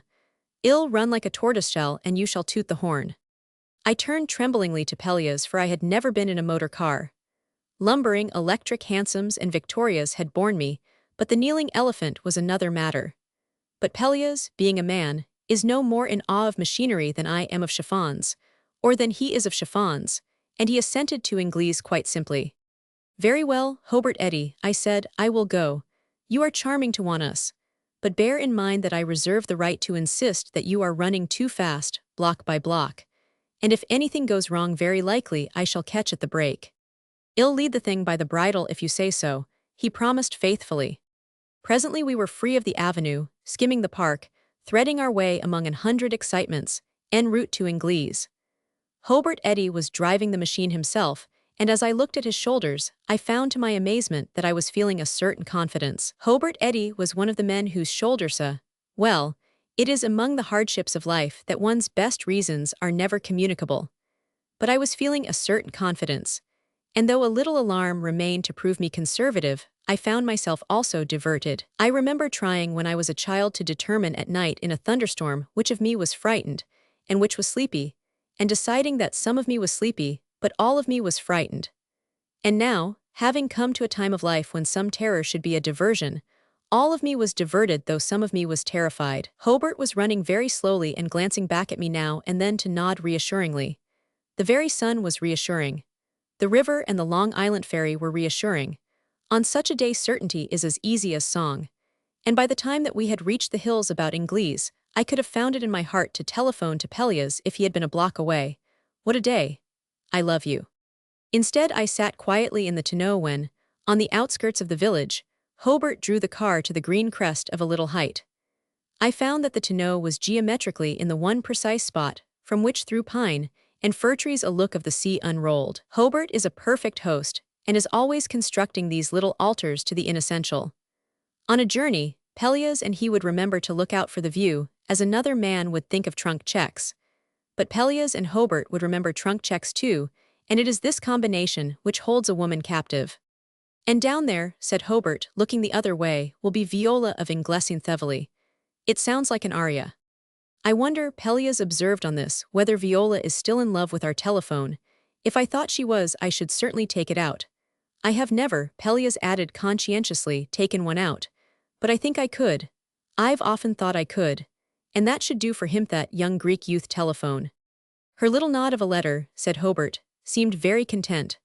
So content that either she must have forgotten all about your telephone or else she had him at her elbow. They say there are those two routes to content. Had Hobart himself found that first route, I wondered. For some years now we had seen him merely sitting out operas, handing tea, leading cotillons, and returning Fancerbane, complacent, perfectly the social automaton. But always we had patiently hoped for him something gracious. Instead, had he merely found the content of some forgetting? And if this was so, he was in case still more sad than if he were unhappy. Either possibility grieved me. I am not unskillful with my needle, and I found myself oddly longing to bring to bear my embroidery silks and cottons upon Hobart Eddy's life. If only I might have embroidered on it a pattern of rosemary or heartsease, or even the rue. And suddenly I grasped the real situation. Here was Hobart for whom we longed to plan a concrete romance, and over there in Ingles was Viola come home again, grown wiser, more beautiful, and I had no doubt remaining as wholly lovable as before. And did I not know how willingly Madame Sally Chartres would have trusted the future of her little grandniece to Hobart Eddy? Was I not, in fact, in the secret of certain perfectly permissible ideas of Madame Sally's on the subject? Not plans, but ideas. Moreover, now that Viola was back in America, there was once more the peril of that young telephone. And if Pelleas and I had devised the matter, we could have thought of no lady lovelier than Viola. I turned to telegraph to Pelleas, and I found him in the midst of the merest glance at me. It was one of the glances which need no spelling. And it was in that moment, as if between us there had been spoken our universal and unqualified, "Why not?" "Hobart," said I, "you are very brave to go to Ingles. I have always thought that any man could fall in love with a woman named Viola." But as for Hobart, he serenely took one of the side paths, which he is so fond of developing. "I don't know," he said reflectively, "Viola begins with a 5. I am a bit afraid of 5. Vith viol, the violet, and the vine. V sounds," he continued, as if he enjoyed it, such an impractical lettera kind of apotheosis of B. Wouldn't one say that V is a sort of poet to the alphabet? None of the sturdiness of Gore, the tranquility of More, the piquancy of Core, the all-round usefulness of E. I don't know, really, whether a woman who begins with V could be taken seriously. I think I should feel as if I were married to a wreath, or a lyre. Anyone save Pelleas and me would have been discouraged, but we are more than 70 years old, and we understand the value of the quality of a man's indifference. Moreover, we believed that Hobart had a heart both cold and hot, but that the cold side is always turned toward the sun. "Ah," said I, "but Viola Chartres is another matter. She makes one wish to fall in love with a wreath or a lyre. A man always ought," Hobart impersonally continued, "to marry a woman named Elizabeth Strong Davis or the like. Something that sounds primal and finished. A sort of ballast and anchor name that one might say over in exigencies, like a golden text. Ah, well now, I don't know, Pelleas submitted mildly. Etarre sounds like Camelot and Astolat and Avalon, and so on to any number of unrealities. But it seems like a golden text to me. I wonder that I could pursue my fixed purpose. That was so charming to hear. Perhaps it is that I have partly learned to keep a purpose through charming things as well as through difficulties, though this is twofold as hard to do. Women's names are wonderful things, Hobart Eddy was going tranquilly on. They seem to be a liveto have life on their own account. I can say over a namer I think I could say over a name, he corrected it to myself and aloud, until it seemed somebody there with me. I looked at him swiftly. Did he mean that there was for him some such name, or did he merely mean that he might mean something, other things being equal? That would be a good test, he added, for one who couldn't make up his mind whether he was in love, and it would be a new and decorative branch of phonology. Why doesn't phonology, he inquired reasonably, take up some of these wonderful things instead of harking back to beginnings? Precisely, said I tenaciously, and Who is Viola, what is she? That all our swains commend her. He adapted, smiling. I've wondered, said I gravely, that you haven't asked that of yourself before. But having now effectually introduced the matter, I looked about me helplessly. What were we to say to Hobart Eddy? To have embroidered a message with silks and cottons would have been a simple matter, but it is difficult to speak heartsease and rue. Moreover, it is absurd to impart one's theory of life without an invitation. Sometimes even by invitation it is absurd. If only one might embroider it now, or if one might merely indicate it, as Pelleas had said of the bird book, Part 2, for keeping alive the thrill of a thing. At that our morning was back upon me, with its moment that was like revelation and prophecy and belief. Yet how to give to Hobart Eddy in effect a momentary knowledge that there is more about a bird, and about what he is, and about what we are than one commonly supposes. How to tell him that some gracious purpose like winning the love of Viola would teach the secret. I longed unspeakably, and so, I know, did Pelleas, to be to him a restorer of paths, to dwell in a restorer of the path of in spring which we feared that he had long lost. Though indeed, how should one ever lose that path which runs to the end of the world? I looked at Pelleas, and surprised him in the midst of the merest glance at me. And when he spoke I knew that he understood. Hobart, said he, the grosbeaks are here. We saw them this morning. Hobart Eddy nodded with an air of polite concern. The grosbeaks, he said over uncertainly. Dodo, I know them, I am so deuced forgetful. Ah, well now, said Pelleas, I don't know that they are on your list, but you are on theirs if you care to be. I suggest that you make their acquaintance. They're a birds. Hobart looked startled. But Pelleas enjoys as much as anyone being momentarily misunderstood, and he smiled back at Hobart as if he were proud of his idiom. I must get you to present me, Hobart seriously murmured. Do, Pelleas said with enjoyment. Come over in the park with us any day now, though May and June are rather better. I never knew them come up from the south so early. Splendid family and all that, Pelleas added. Zamelodia Ludovishna, you know, charming connections. Oh, I say, said Hobart, what a jolly idiot I am. I thought you were in earnest, you know. I never was more in earnest in my life, Pelleas protested. You really must see them. Little brown ladybird with her gold under her wings. Male with a glorious rose all over his breast and a song. Hobart, you should hear his song. It's a little like a robin's song, but all trilled out and tucked in and done in doubles and triplets, and bursts and a question at the end. You never heard one sing at night. You never went over in the park or out in the country to hear them sing at night. Ederitos show him how it goes. I have a fancy for singing the bird notes that we love, and Pelleas, who could as easily hem a thing as to sing it, will in spring keep me all hours at this pastime. Once he woke me in the night to reclaim the song of the orchard oriole, and next morning, Nishola sorely discomfited me by observing that long after midnight she had heard owls in the chimney.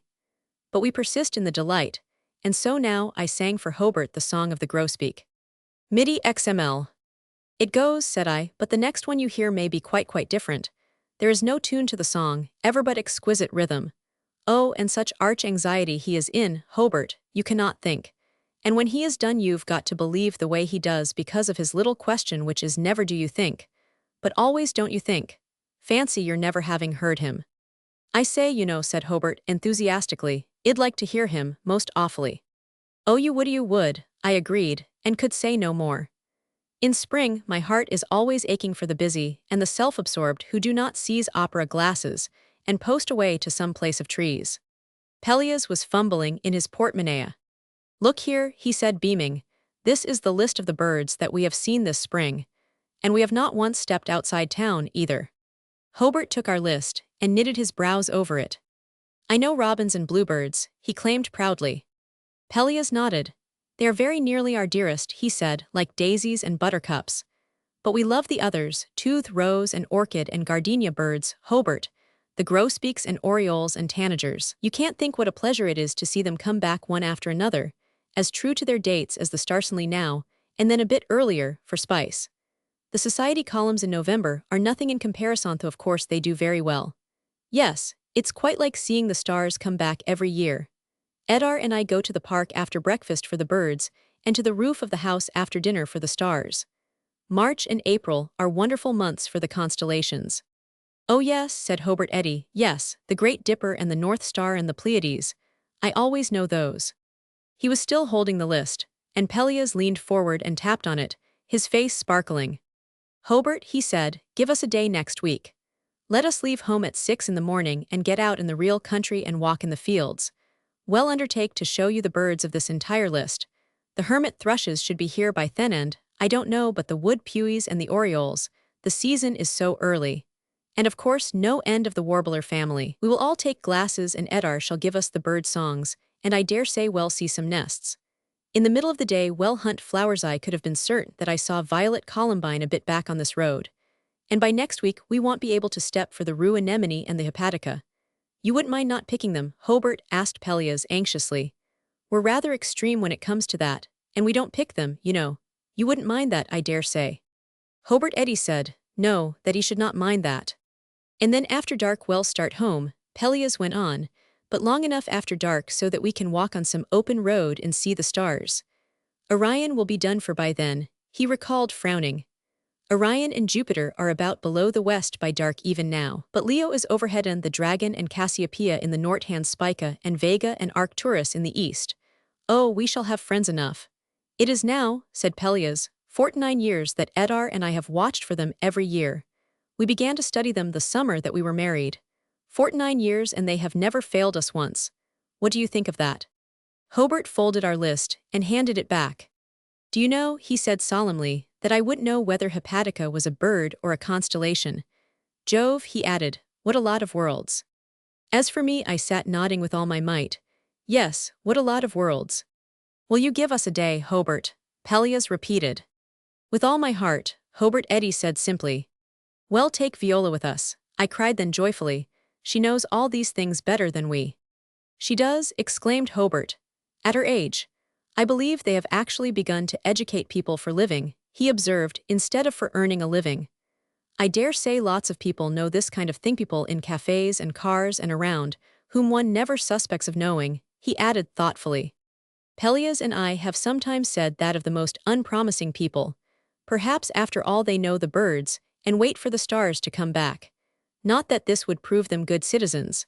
But neither do the most utilitarian faculties prove them so. I could fall in love with any woman who was so accomplished, said Pelleas, looking at Hobart and pretending to mean me. By Jove, so could I, said Hobart, looking at me openly. Why then, said I at this, meeting his eyes fairly, I think that we may as well hurry on to Inglese. He understood and smiled at us. You dear fairy godpeople, he said. But I hugged our hope as we rolled away, and so, I know, did Pelleas. No one was on the veranda at the Chartres villa, and we had seen no one in the grounds save a man or two working miracles by unwrapping rose trees. Madame Sally Chartres, the servant told us, was gone in the town, and Miss Viola was walking by the lake. We would not have her summoned, and Hobart, Pelleas, and I went down the slope of Early Green to the lake walk. The day was mounting to noon. A summer day will miss its height expression because peace falls on it at noon, but the high noon of spring is the very keystone of the bow from sun to sun. I remember once dreaming of music which grew more beautiful and came nearer, until I knew as I woke that I could bear it no longer and that another moment would have freed me. And, Pelleas and Hobart, I said now, if today gets any lovelier, I think that none of us can bear it and that the bubble will burst and we shall be let out. For I love to seem a little mad, for the sake of the contrast of my own knowledge, that I am sane. On a day like this, said Pelleas, one hardly knows whether one is living it or reading it. If we are reading it, said I, seeming to glance at Hobart Eddy, I hope that it will turn out to be a love story. And it did at 999. We followed the curve of the walk past some flowering bushes and came on a bench, the kind of bench that rises from the ground at the mere footfall of two lovers. And there sat Viola, quite twice as lovely as when she had spent that week before our telephone on the landing, and beside her a boy whose role no one who saw his face could doubt. She was very lovely as she rose to greet yous indeed. Viola was one of those who proved the procession of the wild things and the stars to be an integral part of life. But now for her, a new star had risen whose magnitude was unquestionable. Aunt Etarre, cried Viola. Oh, I am so glad to have you and Uncle Pelleas and Hobart know first. And when she had presented her fine young lover and I had taken her in my arms, you know, she murmured, he is your telephone, dear. Do you remember Uncle Pelleas calling him telephone? Indeed, I do not think that we caught his real name that morning at all. And as for Pelleas and me, who are the first to love a lover, we found ourselves instant partisans of that fine young telephone of ours, so to speak, now that we finally saw him face to face. And I remember noting with a reminiscent thrill that the flowering shrub beneath which we were standing was forsythia, and so did Pelleas, who is delighted with coincidences and hears in them the motifs of the commonplace. I told you this morning, Etarre, that something pleasant was about to happen, he said with satisfaction. And so it has, said I happily and met Hobart Eddy's eyes, fixed on mine and quite uncontrollably dancing. On which I fell guiltily silent, and so did Pelleas. It is one of the hardships of life that it is impossible to grieve with the loser and rejoice with the winner of the same cause. When some time after we five had lunched alone on the veranda, Viola and our telephone waved our car down the drive, Pelleas and I were not less disposed to silence. Running slowly through the grounds, Hobart Eddy glanced back at us, and, well, he asked gravely. Pelleas and I looked away over the lawns and said nothing. You've still got me on your hands, fairy godpeople, said Hobart, and smiled angelically and quite without a shadow in his eyes. I know, muttered Pelleas then, we seem to be miserable at this kind of thing. And it did seem as if the path of spring had eluded us. Suddenly, with a great wrench, Hobart brought the car to a standstill. Look there, by Jove, there it is. Look at it go, he cried like a boy. What is a toe, I say, do you know what it is? We too had seen it, the joyous rise and curve of the wing of a scarlet tanager, flashing into flight, skimming a lawn, burning from the bough of a far sycamore. A tanager, cried Pelleas and I together, and caught a moment of its song, its open, double-toned, two-note and three-note song, a serene cradle melody borrowed from May. Oh Jove, said Hobart Eddy, hear him. In the reeds by the lake, the song sparrows were singing. We heard these too. But I think that Pelleas and I heard chiefly another voice, which for the first time Hobart Eddy was hearing. What day next week could we go in the country, do you think? Hobart asked as he started the car. Monday, suggested Pelleas promptly. He had out his portmanteau and the bird list, and I saw what he wrote. April 29, Scarlet Tanager, Etarre and Hobart and Pelleas. And across the page. Part 2, Scarlet Tanager Day, spent all day in the path of spring. Roman 4. The elopement. The next morning Pelleas and I sat before our drawing-room fire, talking over our amazing trip to Ingles. In that love affair of yesterday, Pelleas said sadly, we were good for absolutely nothing. Ah well now, I protested feebly, we chaperoned. Chaperones, Pelleas said sententiously, are nothing per se. Chaperones are merely the evidence that everything is not seen. At least, said I, that arietta of the inutile Procasione gives great charm to the barber. I know, Pelleas assented, so does the property man. But I should like us to be really good for something on our own account, in some pleasant affair or other, I don't greatly care what. I looked out the window at New York. Think, said I, of all the people out there who are in love, and who absolutely need our help. It is shocking, Pelleas assented gravely. I could almost find it in my heart to advertise. How should we word it? Pelleas and Etarre, promoters of Love Stories Unlimited. Office hours from time to eternity. He broke off smiling, but not at any fancied impracticality. Why not, said one. The world needs us. You yourself said that the world is the shape of a dollar instead of a heart. Ah, I am not so sure, though, Pelleas returned with an air of confidence. We don't know the ways of the North Pole. Perhaps we shall yet find that the world is the shape of a heart. At all events, said I, we can act as if it were, and no one now can possibly prove the contrary. How would one act if the world were the shape of a heart? I was considering this seriously when 5 minutes later, I selected with especial care a book to take to the park. I was going over alone that morning, for Pelleas was obliged to be downtown. This happens about 3 times a year, but the occasions are very important and Nishola, and I make a vast ado over his departure, and we fuss about until he pretends distraction, though we well know how flattered he is. Nishola even runs after him on the street with a newspaper to be read on the elevated, though we are all three perfectly aware that even with both pairs of spectacles, he cannot possibly read on the jolting car. But he folds the paper, and thanks Nishola, and as I believe, sits with the paper spread before him all the way to Hanover Square. On that particular morning, Pelleas left very early, and I arrived in the park when it was not yet a playground and a place for loitering, but a busy causeway for the first pedestrians. I found a favorite bench near a wilding mass of forsythia, with a curve of walk and a cherry tree in sight. There I sat with my closed book, for in the park of a spring morning one need never open one's book providing only that the book shall have been perfectly selected. I remember that Pelleas once took down, as he supposed, a volume of well-beloved essays to carry with us, and when we reached the park we found by accident that we had brought a doctor's book instead. It was such a glad morning that we had not intended to read, but we were both miserable until Pelleas went back to exchange it. I cannot tell how we knew, but certain voices refused to sing in the presence of that musty, fusty volume. When he had returned with the well-beloved book, they all drew near at once. Therefore we will not go even in the neighborhood of the jonquil beds with a stupid author.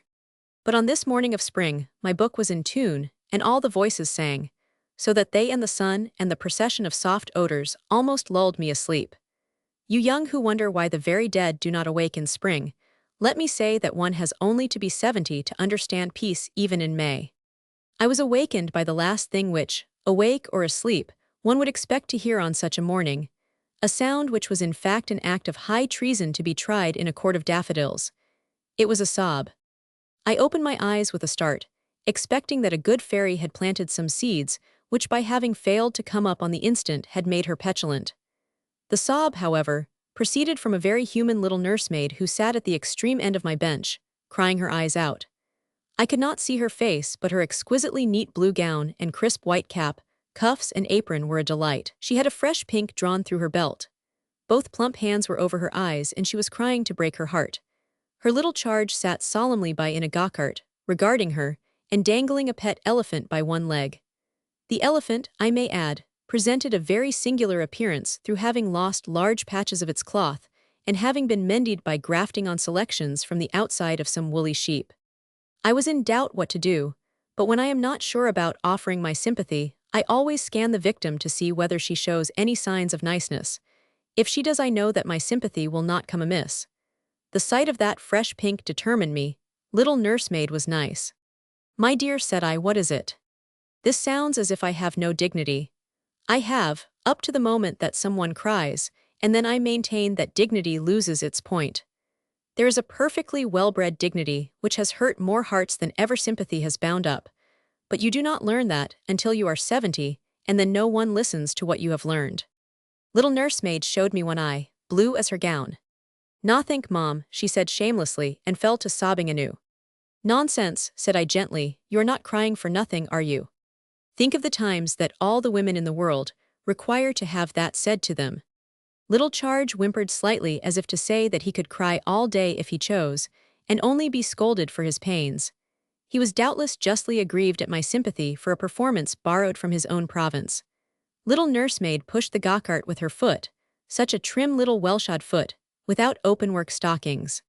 "Tell me about it," I urged with even more persuasiveness. "Perhaps I could help you, you know."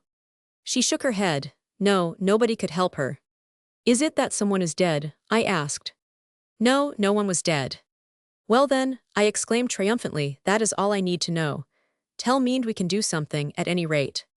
Bit by bit she told me, pulling at her trim little cuffs, twirling the head of the pink, rolling the go-cart until Little Charge smiled as upon an unexpectedly beneficent world. And the trouble washo, I wondered as I listened. Could I ever have doubted that the world is the shape of a heart? The trouble was that little nursemaid had intended to elope that very day, and now she couldn't. Cornelia Emmeline Ayres, for so she subsequently told me that she was called, was by her own admission pathetically situated. "I am a orphan nursemaid, Mom," she confessed, shaking her brown head in pleasant self-pity. Briefly, she was living with a well-to-do family just off the avenue, who had cared for her mother in her last illness, and had taken charge of Cornelia herself when she was a child. She had grown up in the family as that most pitiful of all creatures, an unpaid dependent, who is supposed to have all the advantages of a home and in reality has only its discomforts. Until a year ago the life of the little maid had been colorless enough, and then the luminous inevitable happened. He was a young drug clerk. He had had 2 rises of salary within 7 months, probably, I surmised, averaging some 7 to 5 cents each. And she had $14 of her own. "Well, well," said I in bewilderment, "what more do you want? Why wait?"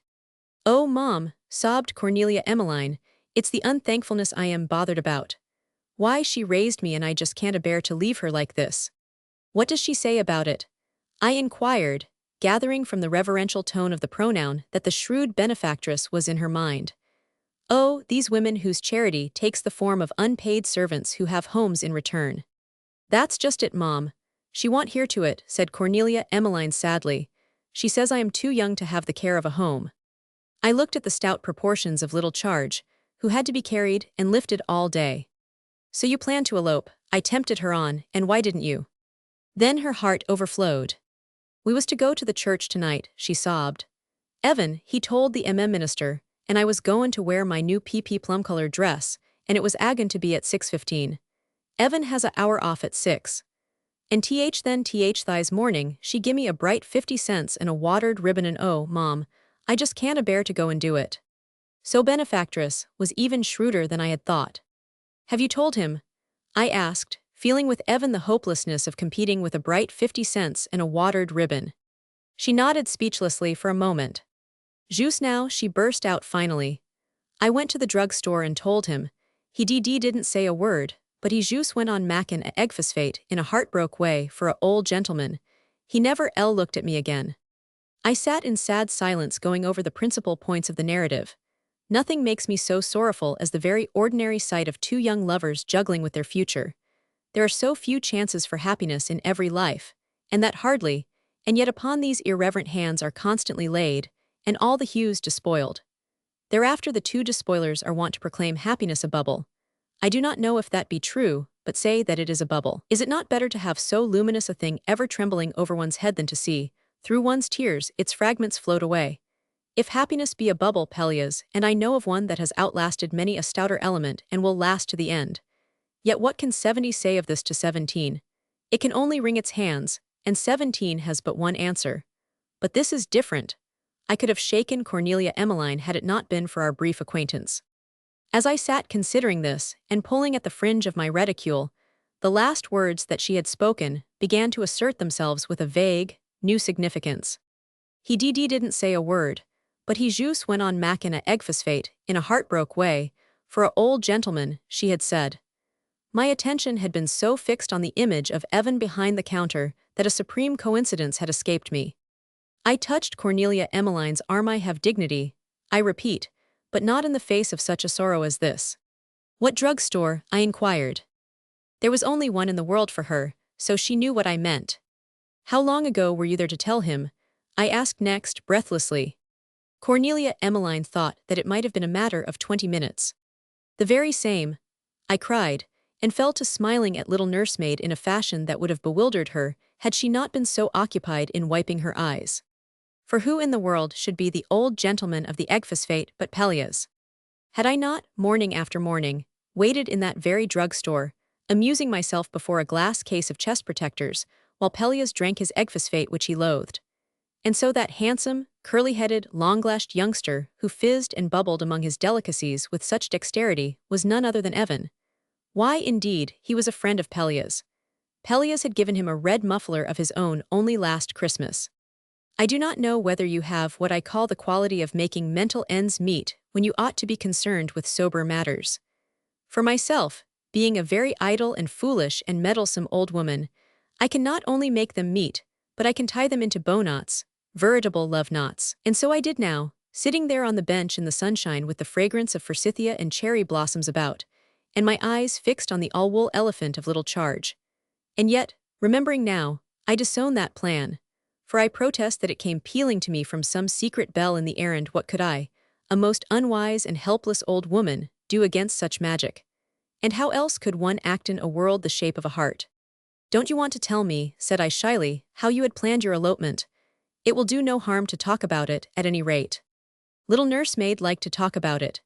With many a sob and sigh, she brought forth her poor little plans, made with such trembling delight, and all come to naught. They were to have met that very night at precisely 6:15 at the door of a chapel that I knew well.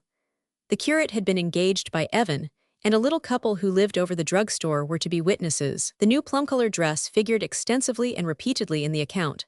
Then they were to have marched straight and boldly to the benefactress and proclaimed their secret, and Evan was to have been back behind the counter at 7 o'clock, while Cornelia Emmeline would have been in time to put little Charge to bed, as usual.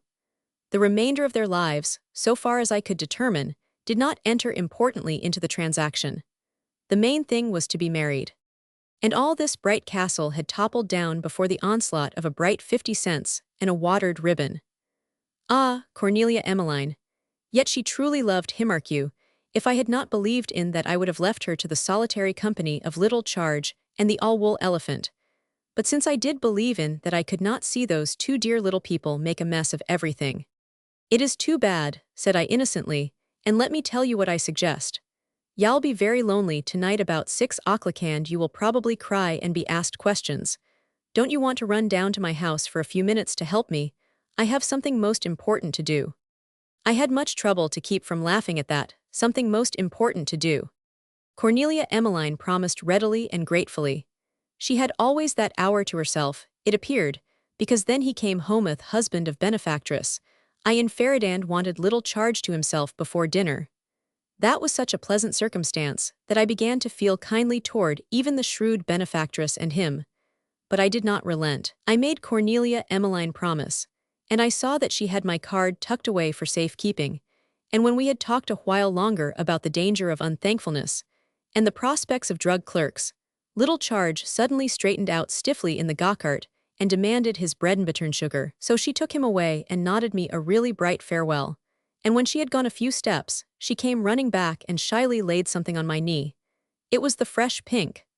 After that, you may be sure that I would have carried on my plan in the face of all disaster, save indeed the opposition of Pelleas. But Pelleas is to be counted on in everything. He has failed me but once, and that was in a matter of a wedding which took place anyway, and is therefore an incident which hardly counts against him. I could hardly wait for him to come home. I was at the window when he reached the steps, and before he could unbutton his greatcoat he knew the whole story. But Pelleas is not inventive. He is sympathetic, corroborative, even cooperative, but not inventive. To him the situation simply closed down. Poor little souls, he said ruefully, now that is hard. So that young rascal is in love. I didn't know he ever thought of anything but soda. It's a blessing he didn't fix me up a chloroform phosphate this morning in sheer misery. Too bad, too bad. Won't matters ever be straightened out, do you think? No later, said I, than 7 o'clock tonight. Bless my soul, cried Pelleas, how? I told him, quivering with the pleasant occupation of minding somebody else's affairs. Pelleas listened a little doubtfully. At first I have a suspicion that all men strive to convince you of their superior judgment by doubting, at first, every unusual project. All that is, save Pelleas, whose judgment is superior. But presently as I talked a light began to break in his face, and then he wrinkled his eyes at the corners, and I knew that I had won the day. Will you, Pelleas? I cried breathlessly. I will, Pelleas answered magnificently, if I have to take 3 egg phosphates in succession to win his confidence. Nishola knew very well that something unusual and delightful was at harbor in the house that afternoon, for Pelleas and I found it impossible to read, and she kept coming in the room and finding us with our heads together. Nishola is one of those who suspect every undertone to mean a gigantic enterprise. I think, moreover, that she believes us wholly capable of turning the drawing-room into a theater with boxes and presenting a comedy. Ah, well, that we may, as the days grow colorless. At a little before 6 o'clock Pelleas set out, I figuratively dancing on the doorstep with excitement. Pelleas, I whispered him in the hall, don't you fail. Pelleas, if you fail, attractive as you are, I shall be divorced from you. He smiled confidently. I feel as if we were eloping ourselves, he said, and this is something like. Before the clock had gone 6, Nishola ushered into the drawing-room Cornelia Emmeline Ayres. In one glance, I knew that I had not counted on her in vain. To do honor to me, she appeared in full regalia of plum color. But she had been crying all day. I saw that in the same glance, and her attempt to be cheerful in her sadness and shyness went to my heart. We sat beside the fire where I could watch the clock, but it seemed to me as if the very hands were signaling to her what my plan was. Nishola came in with more coals, which we needed considerably less than more wallpaper, but Nicola's curiosity is her one recreation and almost her one resource, as I sometimes think. I trembled afresh lest she knew all about this, as she did about everything else, and would suddenly face about on the hearth rug and recite the whole matter. She went out in silence, however, and had heard us discuss nothing but the best makes of Gockarts, which was the matter that first presented itself to my mind. Now, my dear, said I, when we were alone, haven't you thought better of it? Shall we not be married at 6:15 after all? She shook her head, and the tears started as if by appointment. No, we would not be married that night, it would appear. Nor ever, I put it point blank. Evan won't wait forever, you know. She looked forlornly in the fire. Not as long as she needs me around. Rubbish, cried I at this. There are 1,000 nursemaids as good as you, I dare say, but there is only one wife for Evan. That's what he keeps a-sayin', she cried and broke down and sobbed. The hands of the clock pointed rigidly at 6. Then and there I cast the die. I wish to go for a walk, I said abruptly. Will you give me your arm for a block or so? My bonnet was ready on the haltable, and I had kept the pink quite fresh to pin on my cloak. We were off in no time and went down the avenue at a brisk pace, while Nishola lurked about the area, pretending to sweep and really devoured with curiosity. Cornelia Emmeline looked up longingly at all the big, beautiful homes, and down the cross streets at all that impertinent array of comfort, so hopelessly professional, so out of sympathy with the amateur in domesticity. So many homes all fixed up for somebody else, she said wistfully. My heart ached as I thought of all the little people, divinely in love, who have looked up at those grim facades with the same thought. Personally, I prefer a flat, but it takes 170 years to learn even this. I talked on as well as I could about little in particular, and most of all I encouraged her to talk, since I was becoming every moment more excited. For every step was bringing us nearer and nearer to the little chapel, and at last we rounded the corner and were full upon it. A clock in a nearby steeple showed 6:15. I looked anxiously up the street, and the street was empty. Let us, said I guilelessly, go in here and rest a while. Little nursemaid's mouth trembled. Oh, Mom, no, please not in there. I couldn't go in there tonight, she stammered. Nonsense, said I sharply, pretending to be very cross. I am tired and I must have rest. She could do nothing but lead me up the steps, but her poor little face was quite white. So was mine, I suspect. Indeed, I fancy that neither of us could have borne matters very much longer. Happily, there was no need. For when the double green doors had closed behind us there, in the dim anteroom, stood the faithful Pelleas, and a bewildered Ivan who very naturally failed to understand why a strange old gentleman, whom he had hitherto connected only with egg phosphates and one red muffler, should have decoyed him from his waiting supper to a chapel of painful association. Pelleas and I are not perfectly agreed on what did happen next, for we had planned no farther than the church door, trusting to everything to come right the moment that those two little people saw each other in the place of their dream. The first thing that I recall is that I fairly pushed Cornelia Emmeline into the arms of the young soda fountain king and cried out almost savagely, Be married at once, and thank the Lord that you love each other. But Shuhatlil, she quavered Cornelia Emmeline on a coat lapel. Then young Evan rose magnificently to the occasion. He took her little white face in his hands, kissed her very tenderly, and decided for her. Now then, sweetheart, said he, so we will, and no more trouble about it. Little nursemaid gave him one quick look, she, beseeching, Delicious Anne glanced down. I've got on my plum color, she consented. Whereat Pelleas and I, who had been standing by, smiling and nodding like mandarins, turned ecstatically and shook hands with each other. Evan, in the midst of all his bliss, looked at his watch. It was plain to be seen that Cornelia Emmeline had not put her trust in a worthless fellow. 6:20, said he, "I'll run across and get the minister." Oh, he turned to us helplessly, what if he can't cameno? I shared his anxiety, being suspicious that in the event of a postponement, the store of bright 50 cents and watered ribbons might prove inexhaustible. Then very leisurely, the green baize doors swung open, and without undue haste or excitement in walked the curate. "Ah," we four said breathlessly. "Ah, my young friends," said the curate, and seemed to include us Alland at the time. This did not impress me as impossible I have been, until this moment detained at the bedside of a sick parishioner. "I regret that I am 5 minutes tardy." "Why, sir, stammered Evan, "we didn't mean." The curate looked his perplexity. "Is this not the same?" he inquired, adjusting his pince-nez and throwing his head back. "Did you not make an appointment with me for 6:15 today? Surely I have not mistaken the day." At this young Evan burst into a laugh that sorely tried the echoes of the anteroom. "Bless me," he cried, "if I ain't forgot to tell I am not to come." So there we were, snug as a planned-out wedding with invitations and bells.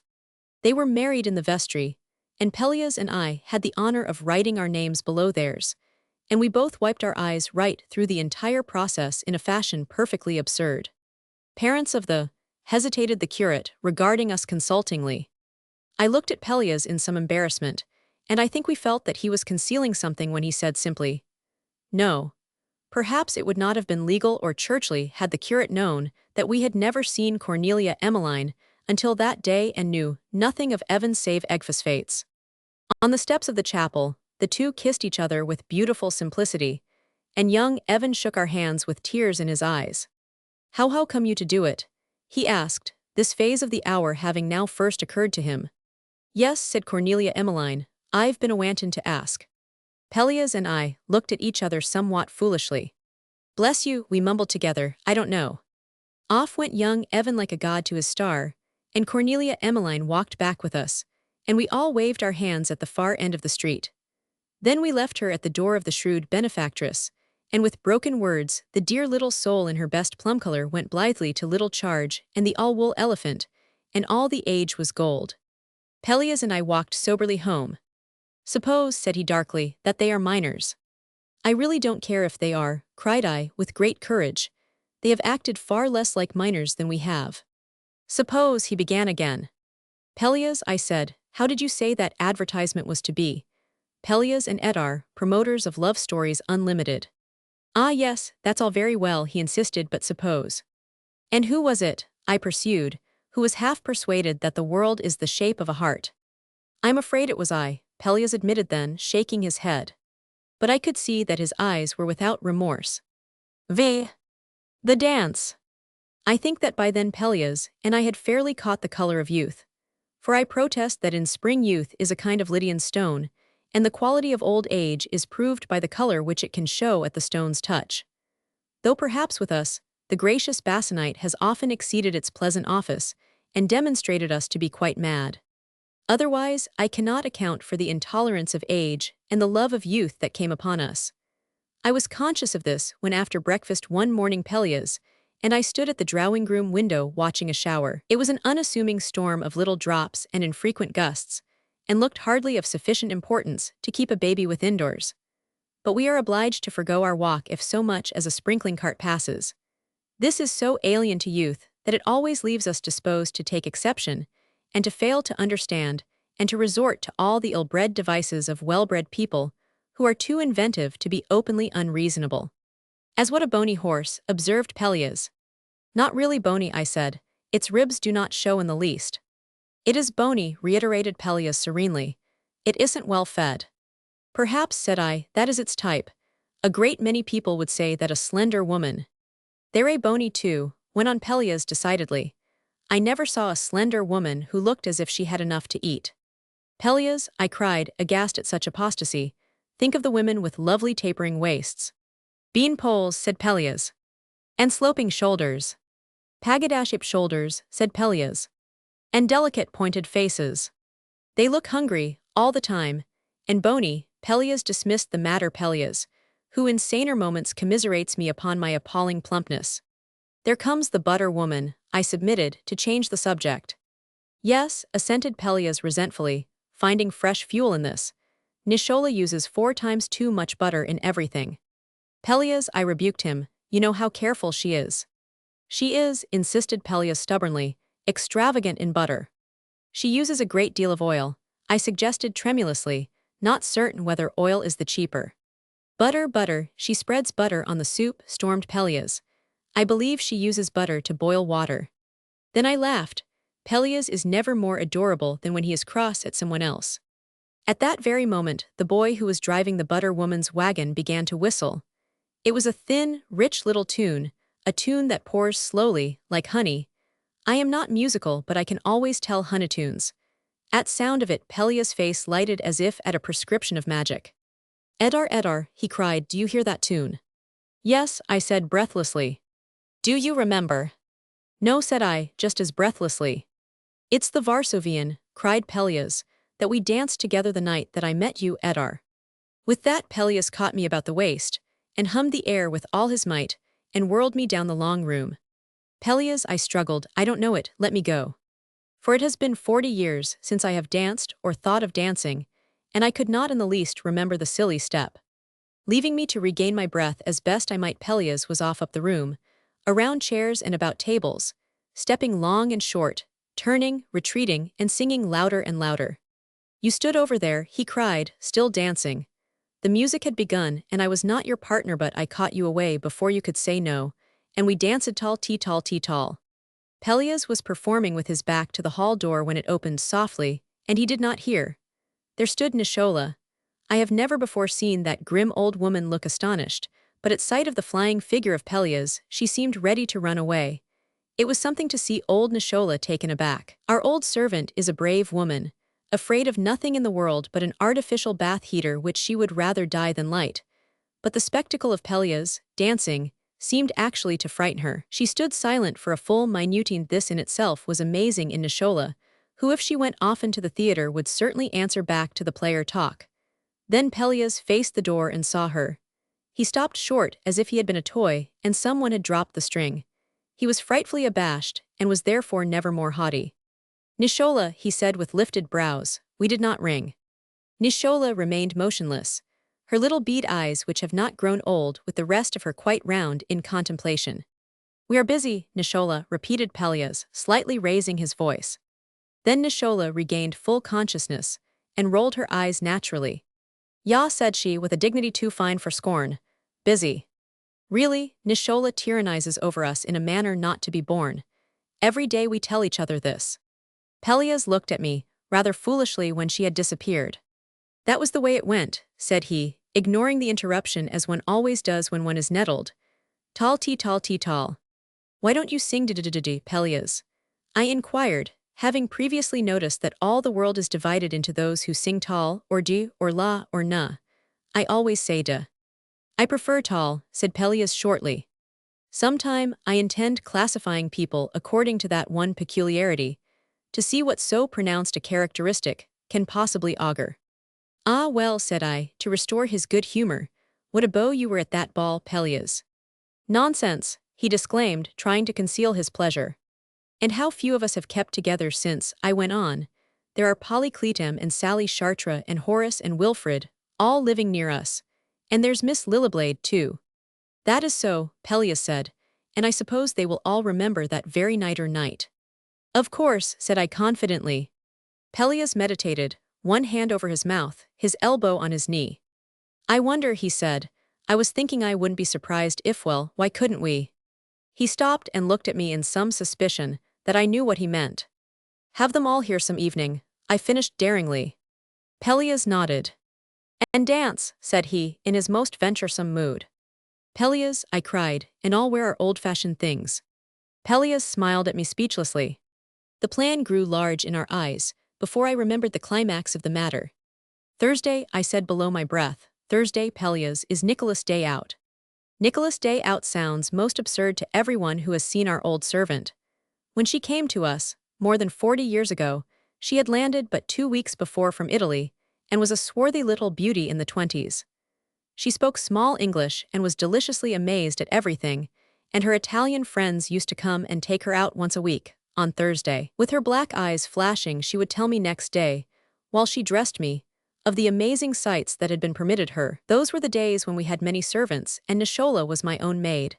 Then gradually all the rest left and Nishola remained, even through one black year when she had not a centime of wages.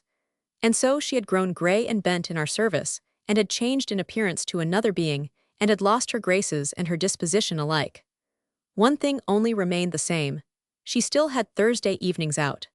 Where in the world she found to go now was a favorite subject of speculation with Pelleas and me over our drawing-room fire. She had no friends, no one came to see her, she did not mention frequenting any houses.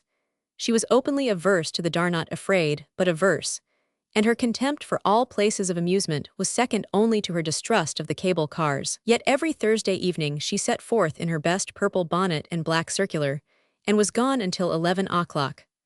Old, lonely, withered woman, where did she go? Unless indeed it was, as we half suspected, to take certain lessons in magic, whereby she seems to divine our inmost thoughts and intentions. And now for the first time we planned to make a base and harmless advantage of Nicholas' absence. We meant to give a party, a dance, with 7 guests. Nishola, we were certain, would not for a moment have supported the idea.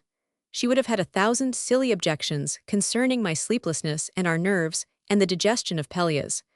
We argued that all 3 objections were inadequate, and that Nishola was made for us and not we for Nishola. This bold innovation of thought alone will show how adventuresome we were become. We set about our preparation with proper caution. For one whole forenoon I kept Pelleas in the kitchen, as sentinel to Nishola, driving her nearly mad with his forced excuses for staying, while I risked my neck among boxes long undisturbed. But then I love an attic. I have always a sly impulse to attempt framing hours for a wall of our drawing-room. I prefer most attics to some libraries. I have known houses whose libraries do not invite, but gesticulate, whose dining-rooms have an air of awful permanence, like a ship's dining-room, and whose drawing-rooms are as uninhabitable as the guillotine. Yet above stairs would lie a splendid attic of the utmost distinction. These places always have chests, which thrill one, with the certainty that they are filled with something, how shall I say, something which does not anywhere exist. Vague, sumptuous things, such as sultans give for wedding gifts, and such as parcels are always suggesting without ever fulfilling the suggestion. Yet when chests like these are opened, they are found to contain most commonplace matter-trunk straps with the buckles missing, printed reports of forgotten meetings, called to exploit forgotten enthusiasms, and cotton wadding. Yet I never go up to our attic without an impulse of expectancy. I dare say if I persist I shall find a Spanish doubloon there some day. But that morning, I found only what I went to seek, the lustrous white silk, which I had worn on the night that I met Pelleas. We had looked at it together sometimes, but for very long it had lain unregarded, and the fine lace about the throat was yellowed, and it had caught the odor of the lonely days and nights. But it was in my eyes no less beautiful than on the night that I had first worn it. I hid it away in my closet beneath sober raiment, and went down to release Pelleas. When I entered the kitchen, Nishola glanced at me once, and without a word led me to the looking-glass in the door of the clock. "Ya," she questioned suspiciously, "is it that you have been tomboning about, building fires?" I looked, wondering vaguely what Nishola can possibly mean by tomboning, which she is always using. There was a great place of dust on my cheek. I am a blundering criminal, and should never be allowed in these choice informalities. That afternoon, while Nishola was about her marketing, Pelleas and I undertook to telephone to our guests. When I telephone, I always close my eyes, for which Pelleas derides me as he passes, and when he telephones he invariably turns on the light on the landing. Perhaps this is because men are at home in the presence of science, while women, never having been gods, fear its thunderbolt methods. Pelleas said something like this to our friends. "Do you remember the ball at the Selby Whitfords?" "Yes, the one on Washington's birthday 49 years ago. Well, Etarre and I are going to give another ball to the 7 survivors. Yes, a ball, just we 7, and you must wear something that you might have worn that night. It's going to be Thursday at 8 o'clock, and it's quite a secret. Will you come?" Would they come? Although the 7 survivors did suggest a steamship disaster, our guests could have risen to no promise of festivity with greater thanksgiving. At the light that broke over Pelleas' face at their answers, my heart rejoiced. Would they come? Polly Cleatham promised for herself and her husband, although all their grandchildren were their guests that week. Sally Chartres' son, a stout, middle-aged senator, was with her, but she said that she would leave him with his nurse.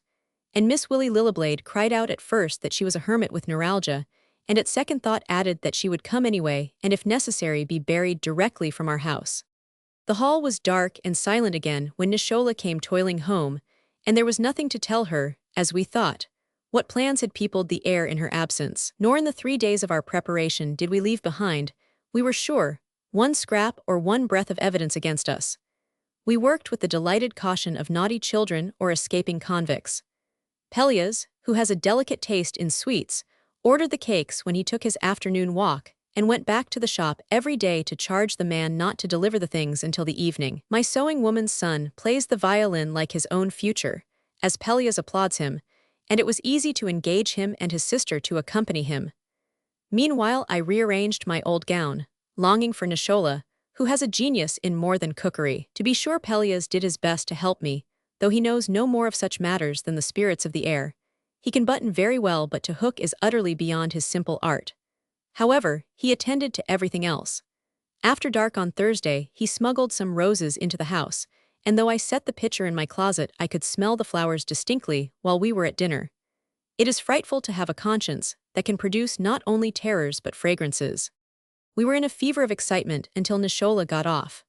While Pelleas tidied the drawing room, I went down and wiped the dishes for Heron itself, a matter to excite suspicion, and I broke a cup and was meek enough when Nishola scolded me. Every moment I expected the ice cream to arrive, in which event I believe I would have tried to prove to Nishola that it was a prescription and that the cakes were for the poor.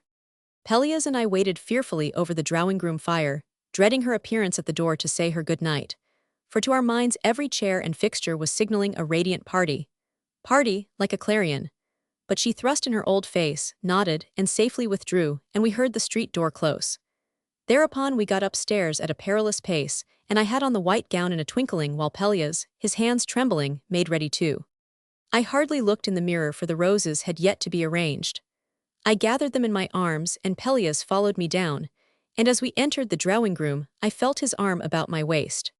"Etarre," he said, "look, Etarre." He led me to the great gilt-framed cheval glass set in its shadowy corner. I looked, since he was determined to have me. I remembered her so well, that other I who 49 years ago had stood before her mirror dressed for the Selby Whitford ball.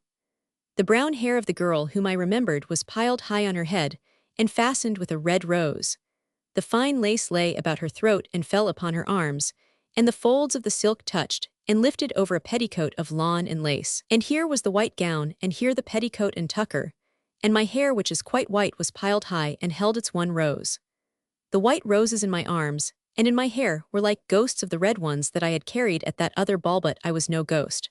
For as I looked at Pelleas and saw his dear face shining, I knew that I was rather the happy spirit risen from the days when roses were not white, but merely red. Pelleas stooped to kiss me, stooped just enough to make me stand on tiptoe as he always does, and then the doorbell rang. "Pelleas," I scolded, "and the roses not arranged." "You know you wanted to," said Pelleas shamelessly, and the truth of this did not in the least prevent my contradicting it. Sally Chartres and Wilfred came first, Sally talking high and fast as of old. Such a dear little old lady as Sally is. I can hardly write her down old lady without a smile at the hyperbole, for though she is more than 70 and is really Madame Sarah Chartres, she knows, and I know the jest, and that she is just Sally all the time. She threw off her cloak in the middle of the floor, her pearl earrings and necklace bobbing and ticking. At sight of her blue gown, ruffled to the waist and laced with black velvet, I threw my arms about her and we almost laughed and cried together. For we both remembered how, before she was sure that Wilfred loved her, she had spent the night with me after a ball and had sat by the window until dawn, in that very blue frock, weeping in my arms because Wilfred had danced so often with Polycletum. And now here was Wilfred looking as if he had had no thought but Sally all his days. In came Polycletum herself presently in her old silk poplin trimmed with fringe, and her dimples were as deep as on the day of her elopement. Polly was 19 when she eloped on the evening of her debut party with Horace, who was not among the guests. And the sequel is of the sort that should be suppressed, but I must tell it, being a very truthful old woman, and having once or twice assisted at an elopement myself. They are very happy. Polly is an adorable old lady. She has been a grandmother for 19 years, and the offense is Lisa's best friend. But whereas Sally and I have no idea of our own age, Polly, since her elopement, has rebounded into a restraining influence. That often happens. I think that the Severus-looking women I know have eloped and have come to think twice of everything else. Polly with an elopement behind her is invariably the one to say hush, and I wouldn't. Miss Willie Lilliblade was late. She came in wound in costly furs heaven provided her bank account in the neuter genderand. She stood revealed in a gorgeous flowered gown, new, but quite like the one which she had worn at the very ball that we were celebrating. Miss Lilliblade is tiny, and though her hair is quite white, she seems to have taken on none of the graces of age. She has grown old like an expensive India rubber ball, retaining some of her elasticity and constantly suggesting her former self instead of becoming another article altogether. She has adopted caps, not soft, black, old lady caps, but perky little French affairs of white. She is erect and she walks with a tall white staff, silver-headed, the head being filled with two kinds of pills, though few know about that. I fancy that we were in great contrast, for Miss Lilliblade is become a fairy-godmother-looking old lady. Polly Cleatham has taken on severity and poise, and has conquered all obstacles save her dimples. Sally has developed into a grand dame of old lace and Roman mosaic pins, and I look for all the world like the plump grandmothers that they paint on calendars. Pelleas and Wilfrid and Horace talked us over. "Ah, well now," said Wilfrid, "they look not a day older than when we were married, and Miss Willie is younger than anyone." Wilfrid, who used to be slim and bored, is a plump, rosy old gentleman interested in everything to the point never bayoned off curiosity. Oh, these youthful poses of languor and faint surprise, how they exchange themselves in spite of themselves for the sterling coin. Horace beamed across at Polly. Horace is a man of affairs in Nassau Street, and his name is conjured with as the line between his eyes would lead one to suspect. Yet his eyes twinkled quite as they used before the line was there. "Polly," he begged, "may I call you Polly tonight? I've been restricted to Penelope," he explained, "ever since our Polly was born. Then after her coming out she demanded the Penelope, and I went back to the Polly I preferred. But now our Polly Penelope is 40, and there is a little seminary Polly who is Polly too, though I dare say the mite may rebuke us any day for undue familiarity. May I say Polly now?"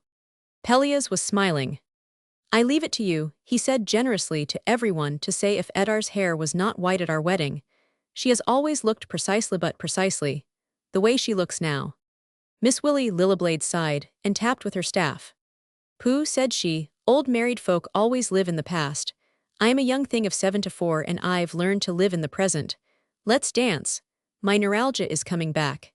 We had the chairs away in a minute, and Pelleas summoned from the dining room the musician's a Danish lad with a mane of straight hair over his eyes, and his equally Danish sister in a collarless loose wool frock. They struck into the Varsovian with a will, and at the sound my heart bounded. And Pelleas having recalled to me the step when Nishola was not looking, I danced away with Wilfrid as if I knew how to do nothing else.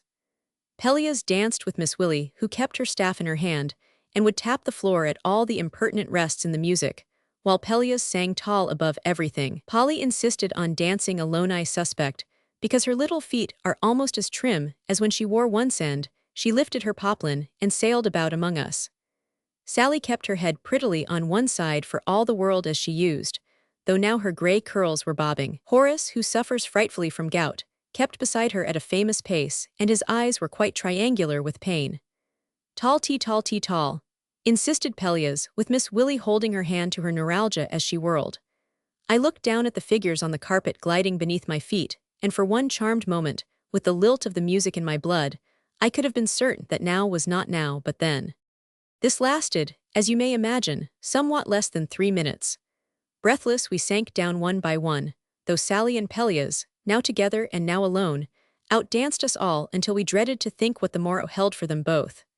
Miss Lilliblade was on her knees by the fire trying to warm her painful cheek on an andiron knob and laughing at everyone. Polly with flushed face and tumbled hair was crying out, "Oh, but stop, Sally, and pray be careful," and fanning herself with an unframed watercolor that had been knocked from the mantel. We all knew for that matter that we would have to pay, but then we paid anyway. If one has to have gout and attendant evils, one may as well make them a fair exchange for innocent pleasure instead of permitting them to be mere usury. Pelleas said that afterward.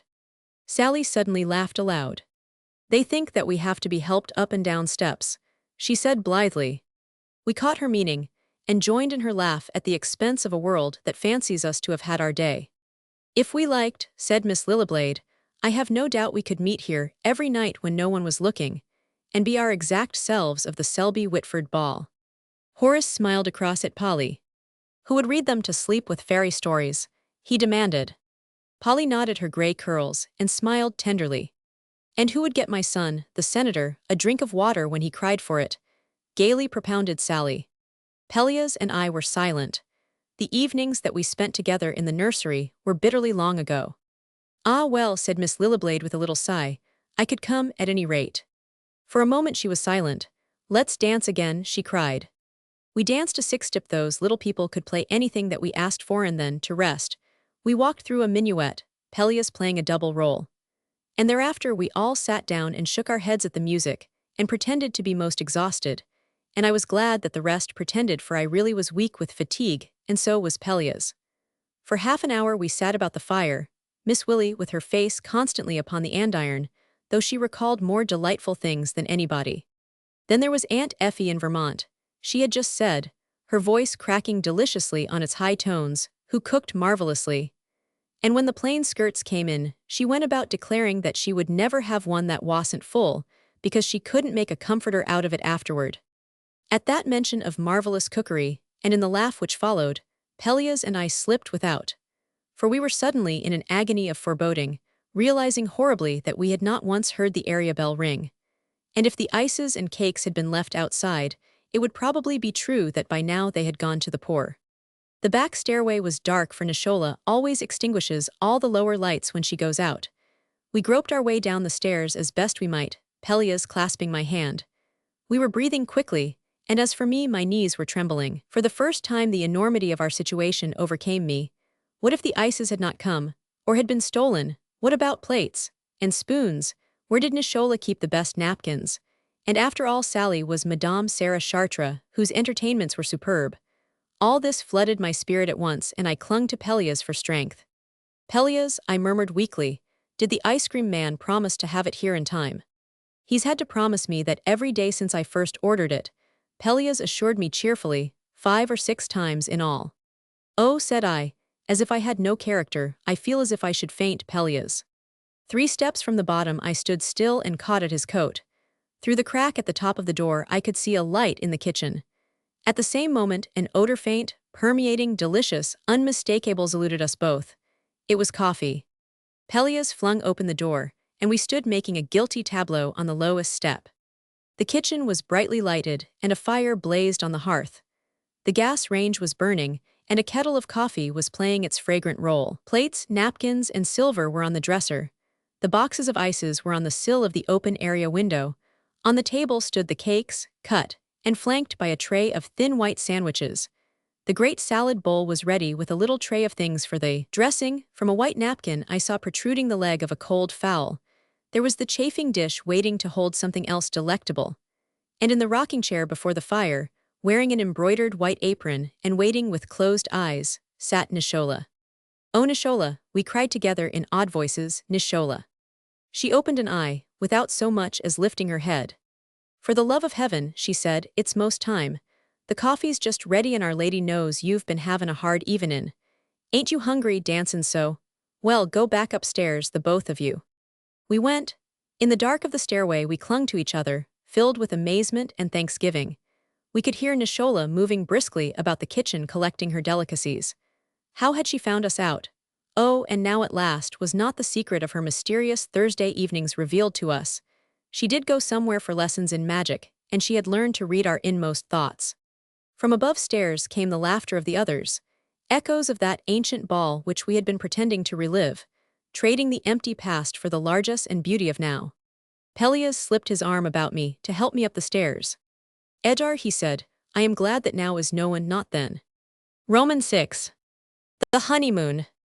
I have often deplored that unlucky adjustment, which allotted to the medicines, countries, flavoring extracts, and the like, names which should have been reserved for women. For example, what beautiful names for beautiful women are arnica, ammonia, and magnesia.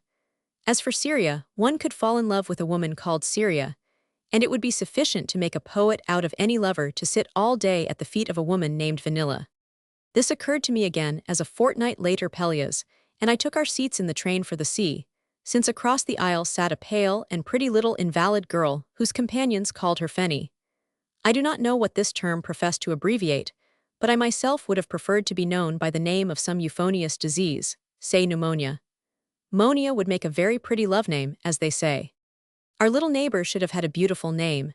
She looked not a day past 10, though I learned that she was 16, and she was pale and spiritless, but her great dark eyes were filled with the fervor which might have been hers if life had been more kind. She had a merry laugh and a book, not what I am wont to call a tramp book, seeking to interest people, but a book of dignity and parts which solicits nobody, a book which may have a bookplate under its leather wing. I puzzled pleasantly over the two in whose charge she appeared to be, and finally, I took Pelleas in my confidence. Pelleas, said I, do you think that those two can be her parents?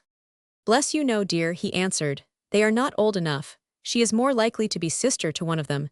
They are very much in love. I noticed, I agreed. They must be old young married people. Instead of young old married people like us, Pelleas said. For Pelleas and I, merely because we are 70 and white-haired and frightened to cross streets, are not near enough to death to treat each other so coldly as do half the middle-aged. I cannot imagine a breakfast at which we two would separate the morning paper and intrude stocks and society upon our companionship and our omelette. At hotels, I have seen elderly people who looked as if breakfast could a prison make and coffee cups a cage. Pelleas and I are not of these, and we look with kindly eyes upon all who have never known that youth has gone, because love stays. So we were delighted when we saw our old young married people and the little invalid preparing to leave the train with us. When we drew into our station, the big kindly conductor, with a nasturtium in a buttonhole, came bearing down upon little invalid and carried her from the car in his vast arms and across the platform to a carriage. And we, in a second carriage, found ourselves behind the little party driving to the sea. I had been so absorbed in our neighbors that until the salt air blew across our faces, I had forgotten what a wonderful day it really was to be. Pelleas and I were come alone to the seaside with no one to look after us, and no one to meet us, and we meant to have such a holiday as never had been known. It came about in this wise. We were grown hungry for the sea. All winter long over our drawing-room fire we had talked about the sea. We had pretended that the roar of the elevated trains was the charge and retreat of the breakers, and we had remembered a certain summer years before, when Pelleas, still being able to model, and I to write so that a few were decevedui, had taken a cottage having a great view and no room, and we had spent one of the summers which are torches to the years to follow. Who has once lived by the sea becomes its fellow, and it is likely to grow lyric in his heart years afterward and draw him back. So it had long been drawing Pelleas and me until, the spring being well advanced, we had risen one morning saying, we must go tomorrow. We had dreaded confessing to Nishola our intention. Nishola renounces everything until her renunciations are not virtue but a disease. She cannot help it. She is caught in a very contagion of renunciation, and one never proposes anything that she does not either object to or seek to postpone.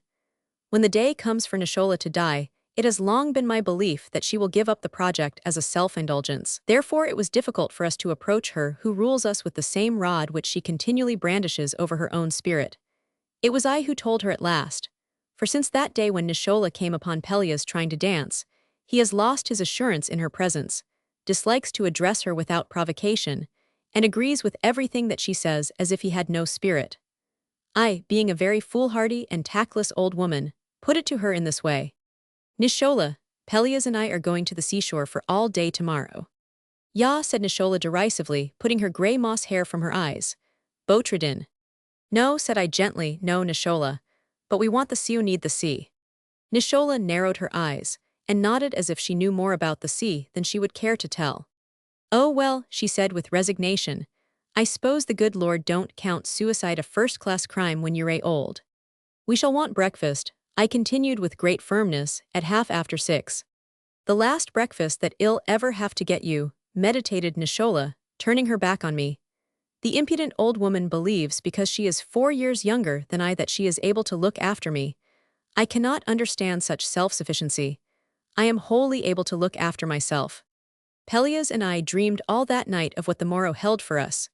We determined to take a little luncheon, and, going straight to the beach, and as near to the water as possible, lie there in the sand the whole day long. And build sand houses and caves with passages sidewise, said Pelleas with determination, and as if he were 7. And watch the clouds and the gulls, said one. And find a big wave away out and follow it till it comes in, Pelleas added. And let the sand run through our fingers, oh, Pelleas, I cried. I think it will make us young. So the sea spoke to us, and we were wild for that first cool salt breath of it, and the glare and the grey and the boom of the surf.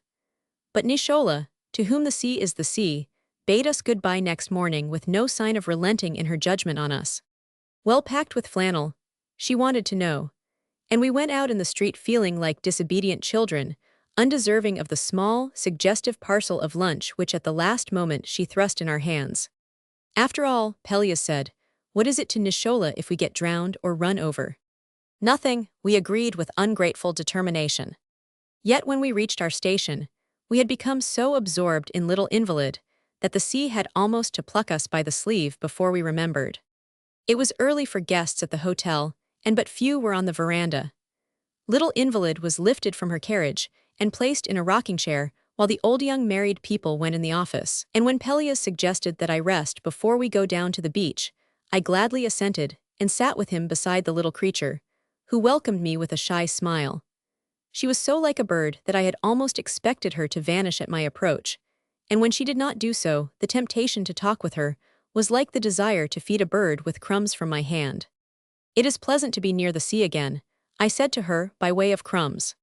Her eyes had been fixed on the far blue, and they widened as she turned to me. Again, she repeated, I haven't ever seen it before, Mom. You have not, I said. What a sorrow to live far from the sea. She shook her head. No, she said, I live in New York. We all three have lived in New York always, but I never saw anything of the sea, only from the Battery. None of us has but Henny. Henny has been to Staten Island. I was silent in sheer bewilderment. Then it was true, there are people living in New York who have never seen the sea. Something else trembled on Little Invalid's lips, and out it came, hesitating. Bessie and Henny's married last week, she imparted shyly, touching a great colored button picture of Bessie upon her waist. This is their honeymoon. Oh, I observed, brightening, then you will be here for some time. I am so glad. Again she shook her head. Oh no, Mom, she answered, we're going back tonight. This is Henny's day off, but Bessie, she wouldn't come without me. She's my sister, said Little Invalid proudly. She paid my way herself. Was it not wonderful for an old woman, whose interests are supposed to be confined to draughts and diets, to be admitted to such a situation as this? I was still speechless with the delight of it when the old young married people came outside.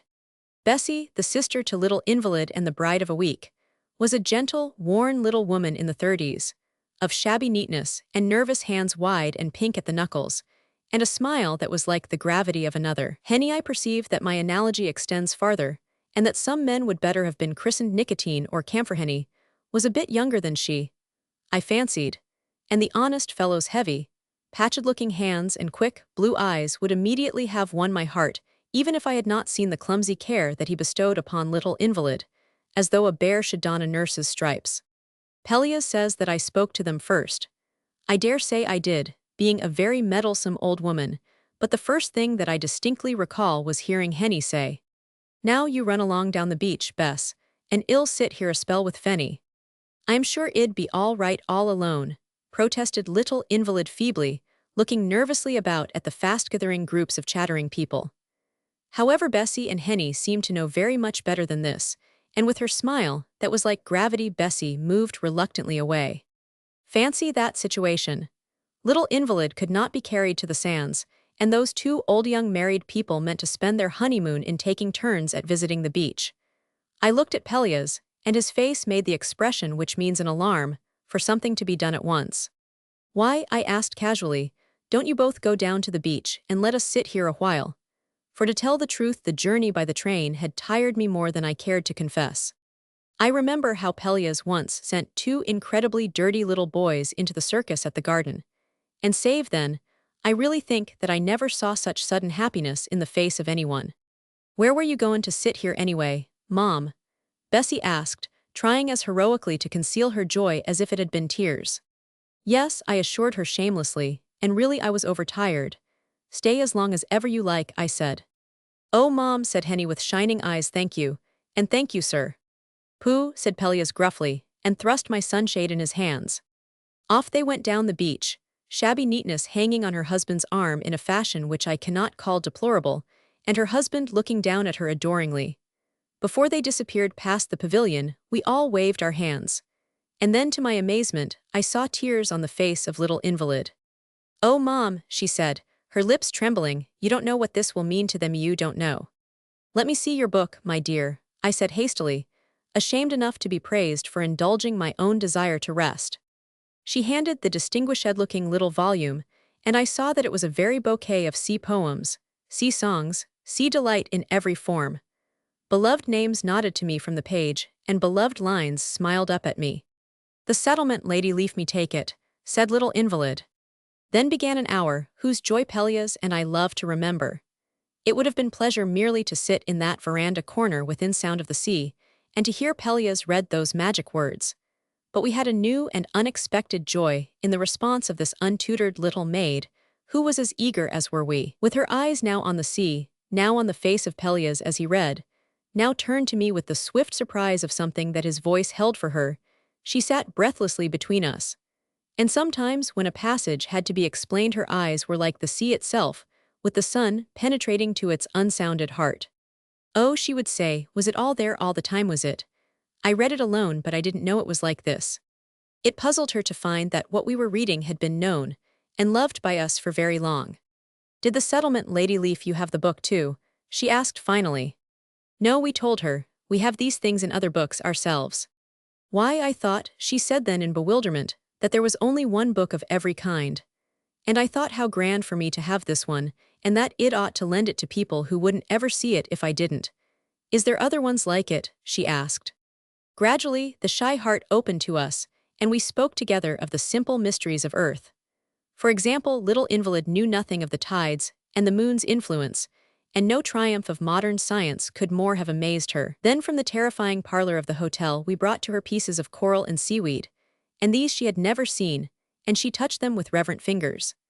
In the parlor, too, was an hourglass filled with shining sand. It was like finding jewels in the coal bin, to extract things of such significance from that temple of plush and paper flowers. She held the coral and the seaweed and the hourglass while we went back to the little book, or sat watching the waves, gray-green, like the leaves of my moth geranium. In this manner 2 hours had passed without our suspecting when, flushed and breathless, Bessie and Henny reappeared. They were very distressed and frightened over having stayed so long away, but no degree of embarrassment could disguise their happy possession of those 2 hours on the white beach. Pelleas beamed on them both. "Ah, well now," he said, "we couldn't think of going away down there before luncheon.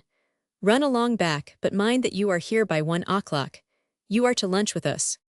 At that my heart bounded, though I knew very well that Pelleas had intended certain $5 in his portemonnaie for far other and sterner purposes. Yet it is a great truth that the other and sterner purposes are always adjusted in the end, and the Commonwealth goes safely on no matter how often you divert solitary bills to radiant uses, with which they have no right to be concerned. Being, I dare say, a very spendthrift old woman, I cannot argue matters of finance, but this one principle I have often noted, and I venture to believe that the people who omit the radiant uses are not after all the best citizens. I write this in defense of Pelleas, whose financial conscience troubled him for many a day on account of that luncheon. So back those old young married people went to the beach, trying hard, as I could see, not to appear too delighted lest little invalid feel herself a burden to us all. And when they returned at 1 o'clock with bright eyes and cheeks already beginning to tan, Pelleas marshaled us all to a table by a window toward the sea, and a porter drew little invalid's chair beside us. What a luncheon was that!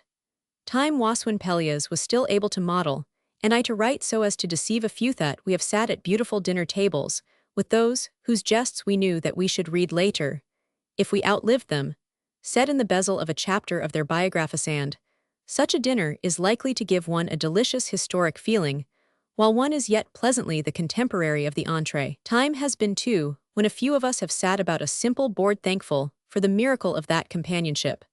But save the dinners which Pelleas and I have celebrated alone, I think that there never was another such dinner in our history. When his first embarrassment was gone, we found that Henny had a quiet drollery which delighted us and caused his wife's eyes to light adoringly. They said little about themselves. Indeed, save for the confidences of little invalid, We knew when we parted nothing would ever about them, and yet we were the warmest friends. However, it was enough to have been let into that honeymoon secret. And what a morning had those two had! I cannot begin to recount what experiences had been theirs with great waves that had overtaken them, with dogs that had gone in after shingles, and with smooth stones and angel-wing shells and hot peanuts of which they had brought a share to little invalid. I cannot recall what strange people they had met and remembered.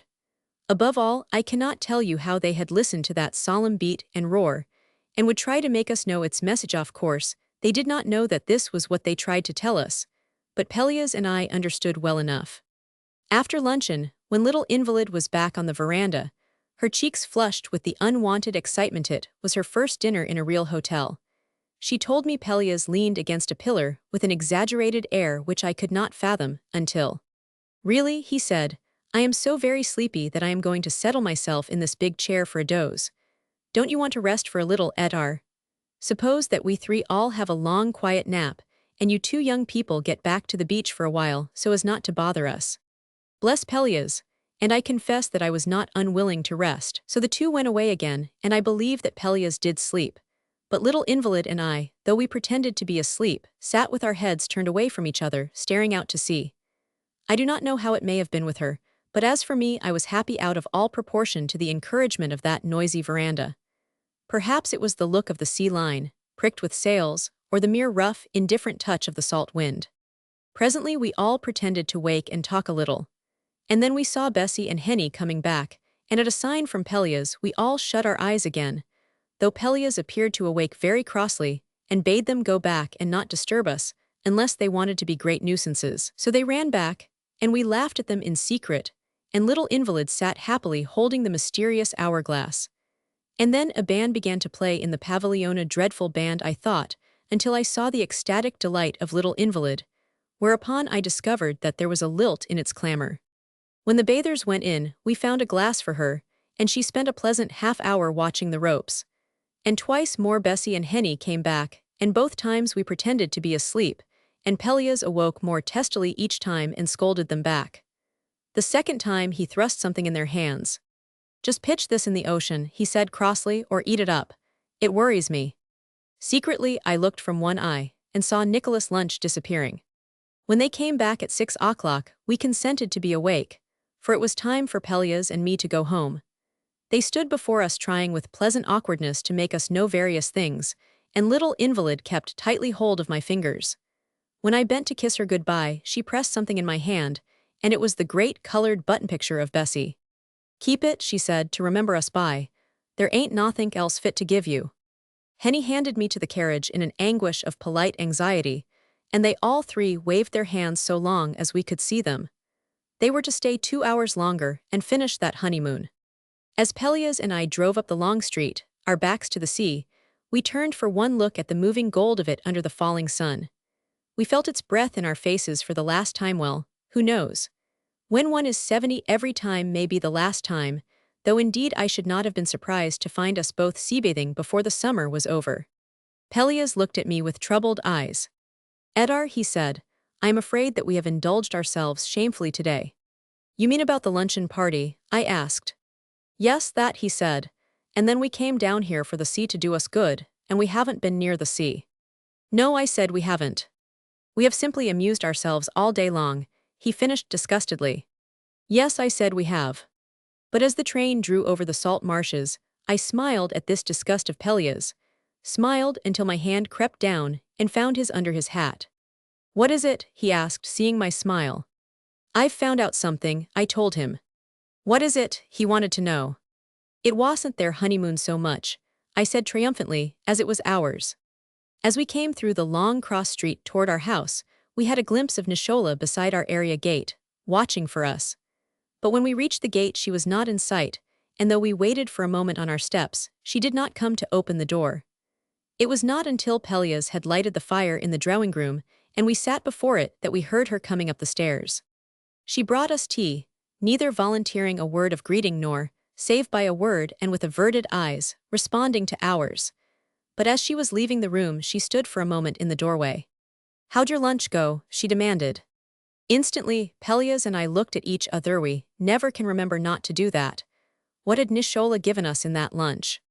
Why, Nishola, said I. Nishola, your lunches are always that is. I never knew your lunches not to be. You are a wonderful cook, you know, Nishola, said Pelleas earnestly. Nishola looked down upon us, her little eyes winking fast, and she nodded her old gray head. "Yeah," she said, "what I put in it was fruit and crackers. And I see you've give it away." "Oh, Nishola," we began. But as captain of the moment, she would not sally forth to parley. "There's your tea," she cut us short. "Drink it if you ain't drownded and your shades settin' here instead." Pelleas looked up bravely.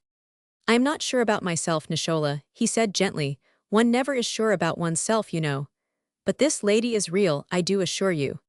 "And this, Nishola," said I gaily, "I protest is a real gentleman." On which we two laughed in each other's eyes. And Nishola, that grim old woman, said sharply, "Our lady knows you talk enough nonsense to be new married, the both." She clicked the portiere rings, like little teeth, and at her words Pelleas and I looked at each other in abashment. Does all the world, like Nishola, guess at our long honeymoon? Romans 7. The other two. Pelleas has a little niece who, when she sits in my room in the sun combing her brown hair, looks like a mermaid. I told her this when on the morning, after our return from the seashore, she arrived to make us a visit, and came to sit in my sunny window with her hair, all about her shoulders, drying from its fragrant bath. "Lisa," I said, for the sea was still in my soul, "if I might tie your hair back with a rainbow, and set you on a tall green and white wave, you would be a mermaid. And by the way," I added, "perhaps you can tell me something about which I have always wondered. How the mermaids in the sea pictures keep their hair so dry." For answer Lisa smiled absently and spread a soft strand into shining meshes, and regarded it meditatively and sighed dolorously.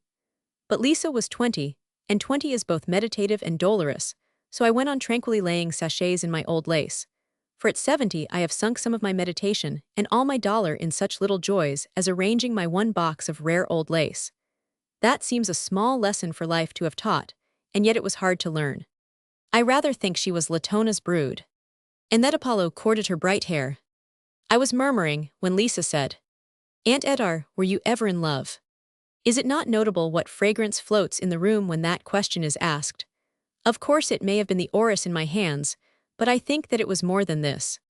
If 49¾ years of being in love, I reminded her, would seem to you fair proof that I— "Oh, that kind," Lisa said vaguely.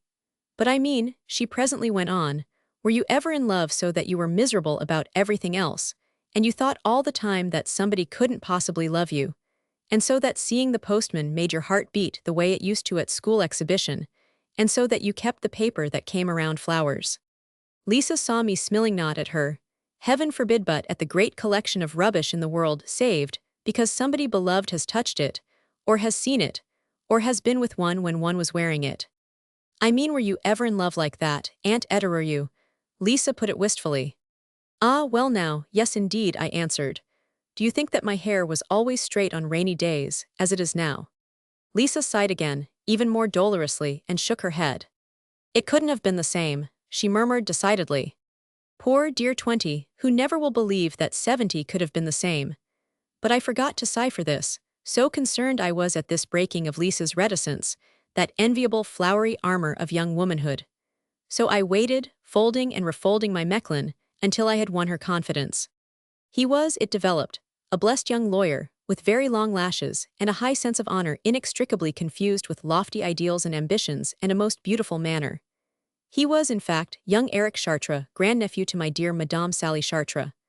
The sole cloud was the objection of Dudley Manners, Lisa's guardian, to the friendship of the two on the hackneyed ground of their youth. For Eric, I absently reckoned it aloud, was 1 year and 5 months older than Lisa. "But it isn't as if he hadn't seen the world," Lisa said magnificently. "He has been graduated from college a year, and he has been abroad twice when he was 9, and then for 2 months last summer. And he has read everything." "Oh, Aunt Etarre," said Lisa, "and then think of his loving me." "When am I going to meet him?" I asked, having exchanged with him only a word in a crowded room or two. As I expected, Lisa flung herself down at my knee and laid her hands over the old Mechlin. "Oh, would you? Uncle Dudley said he would trust me wholly to you and Uncle Pelleas. Might he come this afternoon?"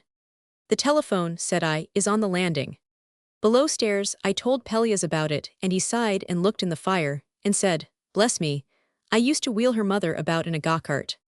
Pelleas, said I thoughtfully, I have seen that young Eric Chartres only once or twice in a crowded room. But do you know that I thought he looks a very little as you looked at his age? Does he really? Pelleas asked, vastly pleased and he instantly added to prove how little vanity he has. He does, I insisted. The first time I caught sight of him I could have believed. Pelleas turned to me with a look almost startled. Do you know, he confessed, more than once when I have looked at Lissy, specially Lisa in that gown with flowers in, and the spingly things that shine, described Pelleas laboriously, I could almost have thought that it was you as you used to be, Etarre. Yes, really. There is something about the way that she turns her head. And so Eric Chartres may call, said I eagerly, with nothing but certainty. Of course he may call, Pelleas said heartily. Any fine fellow who is honestly in love is as welcome here as a king. Then, I continued, making a base advantage of his enthusiasm, let us go down together and tell Nishola to have tea, served in her best fashion, at 5 this afternoon. Pelleas looked doubtful. She's making raised donuts, he demurred. But I reasoned her tea rose bloomed yesterday. She is bound to believe in a beautiful thing or two. Let us risk it. Nishola was picking her donuts from the hot lard as delicately as if she had been selecting violets for essences near her native Capri. She did not deign to turn, or to speak as we slipped in at the door. Even when Pelleas had put the case to her, diplomatically dwelling on the lightness of the delicacies desired, she did not reply until she had brought to the table a colander of her hot brown dainties. Then she rested her hands on each side of the pan and leaned forward.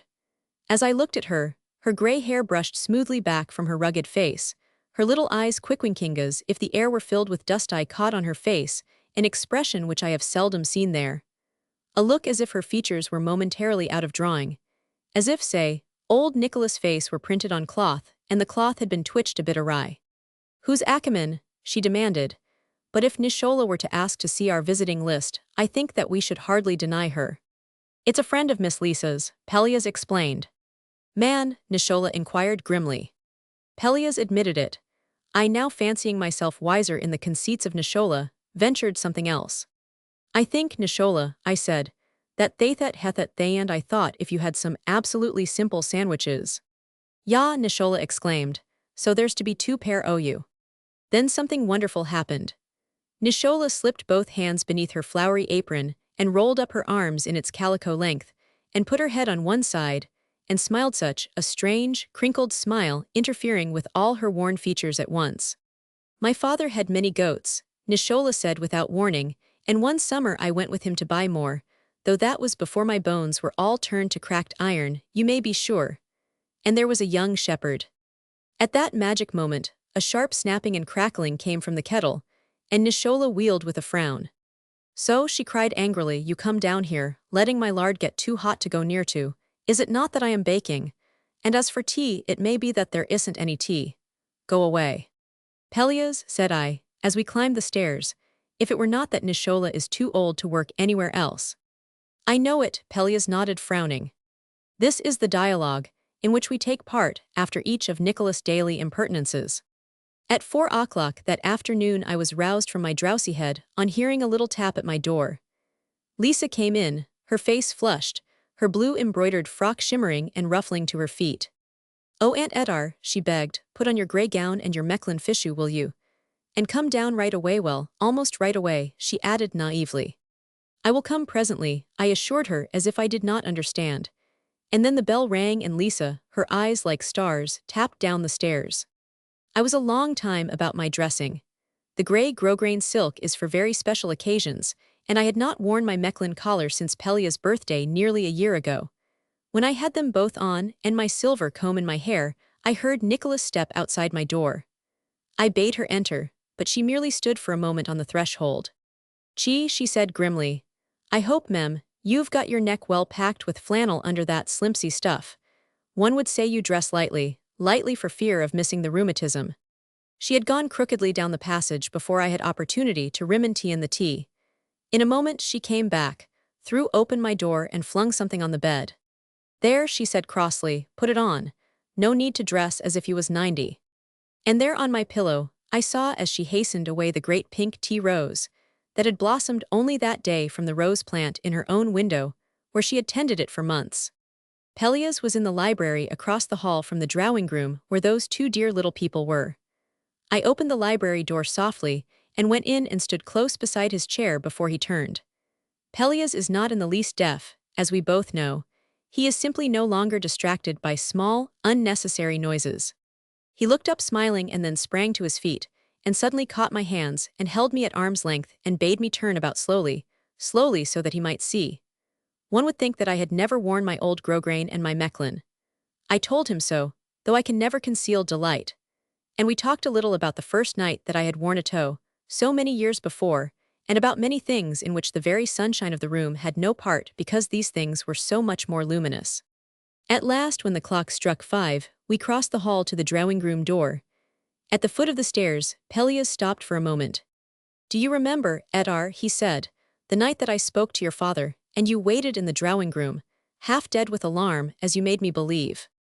"Ah, yes," I cried, "and how my father used to say that you won his heart by your very beginning." "I can't talk about it, sir," you said, "but you see, sir, you can, and will you?"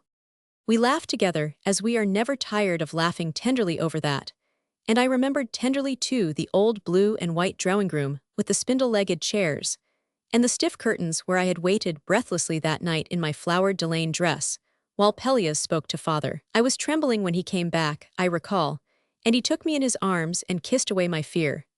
In some way the thought of the girl in the flowered delaine dress who was I and of the eager, buoyant young lad who was Pelleas must have shone in the faces of us both when we entered our drawing-room now, reverently, as if to meet our long-gone selves.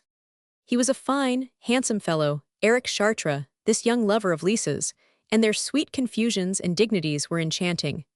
Pelleas and I sat on the red sofa and beamed at them, and the little fire tossed and leaped on the hearth, and the shadows gathered in the corners and fell upon us, and on Lisa and her lover the firelight rested. What a wonderful hour it was for our plain drawing-room, for so many years doomed to be merely the home of talk about war and rumors of war and relatives, and their colorless doings, and even about matches made for shadowy lovers whom it never might see. And now the room was called on to harbor young love itself. No wonder that the sober bindings on the shelves tried in the yellow firelight to give news from their own storied hearts that beat with the hearts of other lovers. No wonder that the flowers on the mantel looked perilously like a bridal wreath. At last, the poor room, long deprived of its brightest uses, was habited by young love. Presently Pelleas startled me from my reverie. "It's 5:20, he murmured, "and no tea." So Nishola intended to do as she pleased, and she was pleased to send no tea at all, and the rose was but a sop to Cerbera. And I had so counted on seeing those young lovers in the delicate intimacy of their first tea. But even in that moment of my disappointment, the stair door creaked, and then I heard her coming up, one step at a time, so that I knew her to be laden with the tray. Pelleas hastened to open the door for her, and we were both fain to gasp with astonishment. For in Nishola came splendid in the newest and bluest of dresses with wonder of all, a white cap, an apron to which only very stately occasions can persuade her. And when she had set the tray on the table I had much ado to keep from grasping her brown hands. For she had brought the guest silver, my royal severs, my prettiest doilies, and oh, such thin, white chicken sandwiches, such odorous tea and thick cream, and to crown all a silver dish of bonbons. I tried to look my gratitude to her, and I saw her standing by the fire tranquilly inspecting Lisa's young lover, and pretty Lisa herself, who was helping him to place my chair. And it may have been a trick of the firelight, but I fancied that I detected on Nicola's face that expression of the morning, as if her features were a little out of drawing, by way of bodying forth some unwanted thought. Then very slowly she rolled her arms in her crisp white apron as she had done in the morning, and very slowly she began to speak. "My father had many goats in Capri," she said again, "and one summer I went with him to buy more. And at noon my father left me in the valley while he went to look at some hill flocks. As for me, I sat by a tree to eat my lunch of goat's cheese and bread, and a young shepherd of those parts came and brought me berries and a little pat of sweet butter, and we shared them. I did not see him again, but now I have made you a little pat of sweet butter," said Nishola, nodding. We were all silent, and Pelleas and I were spellbound, for it was as if this old, withered, silent woman had suddenly caught aside her robe and had looked into her own heart and given us news of its ancient beating. Old Nishola to have harbored such an hour of Arcady as this, and at that moment she turned to me with a kind of fury.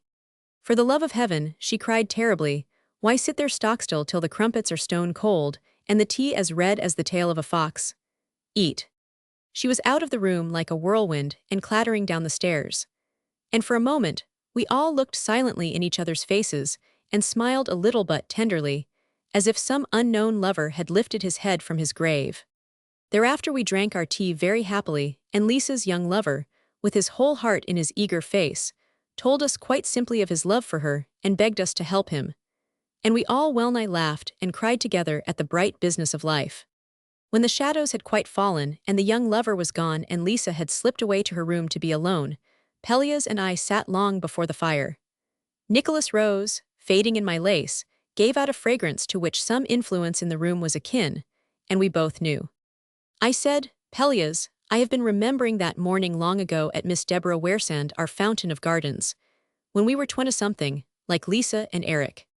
But so have I been thinking of that," Pelleas cried, and we nodded, smiling, for we love to have that happen. Perhaps it makes us momentarily believe that we are each other, and no aid asked of science to bring it about. But now as I looked at him, I momentarily believed something else as well. "Pelleas," I began, "I am not sure. Are you sure? Has anyone else really been here in the room, besides us? Were Lisa and Eric really here, or have we only been remembering?" Pelleas was looking in the fire, and he did not meet my eyes. "Lisa looks uncommonly like you, he said. "And that young Eric Chartreux, indeed, Pelleas, he is not unlike you as you looked the very night that you spoke to father." "Dear," I said, "perhaps those two have not been here at all. Perhaps it was we ourselves." He looked at me swiftly, and "Pooh," said he enigmatically, but Pelleas' doubt of charming things is always like belief. I dare say many would feel that what we suspect is manifestly impossible. Besides, we have never actually admitted that we do suspect. But we are old, and we have seen much magic. Roman 8. A fountain of gardens. Indeed, to have remembered that morning at Miss Deborah Ware's was enough to bring back to us the very youth of which the morning was a part. It seems to Pelleas and me that most of the beautiful things that have come to us have been a part of our old age, as if in a kind of tender compensation. But that beautiful happening of our youth we love to remember, the more because it befell in the very week of our betrothal. And though our betrothal was more than 50 years ago, I suppose to be quite truthful that there is very little about those days that I do not recall, or if there be any forgotten moments I grieve to confess them. There are, however, I find to my amazement, many excellent people who conscientiously remember the dates of the Norman conquest and the fall of Constantinople, and who are yet obliged to stop to think on what day their betrothal fell. As for me, I would far rather offend my conscience in a matter of Turks than in a matter of love-knots. On a delicate day in May, 1845, Pelleas and I were quite other people.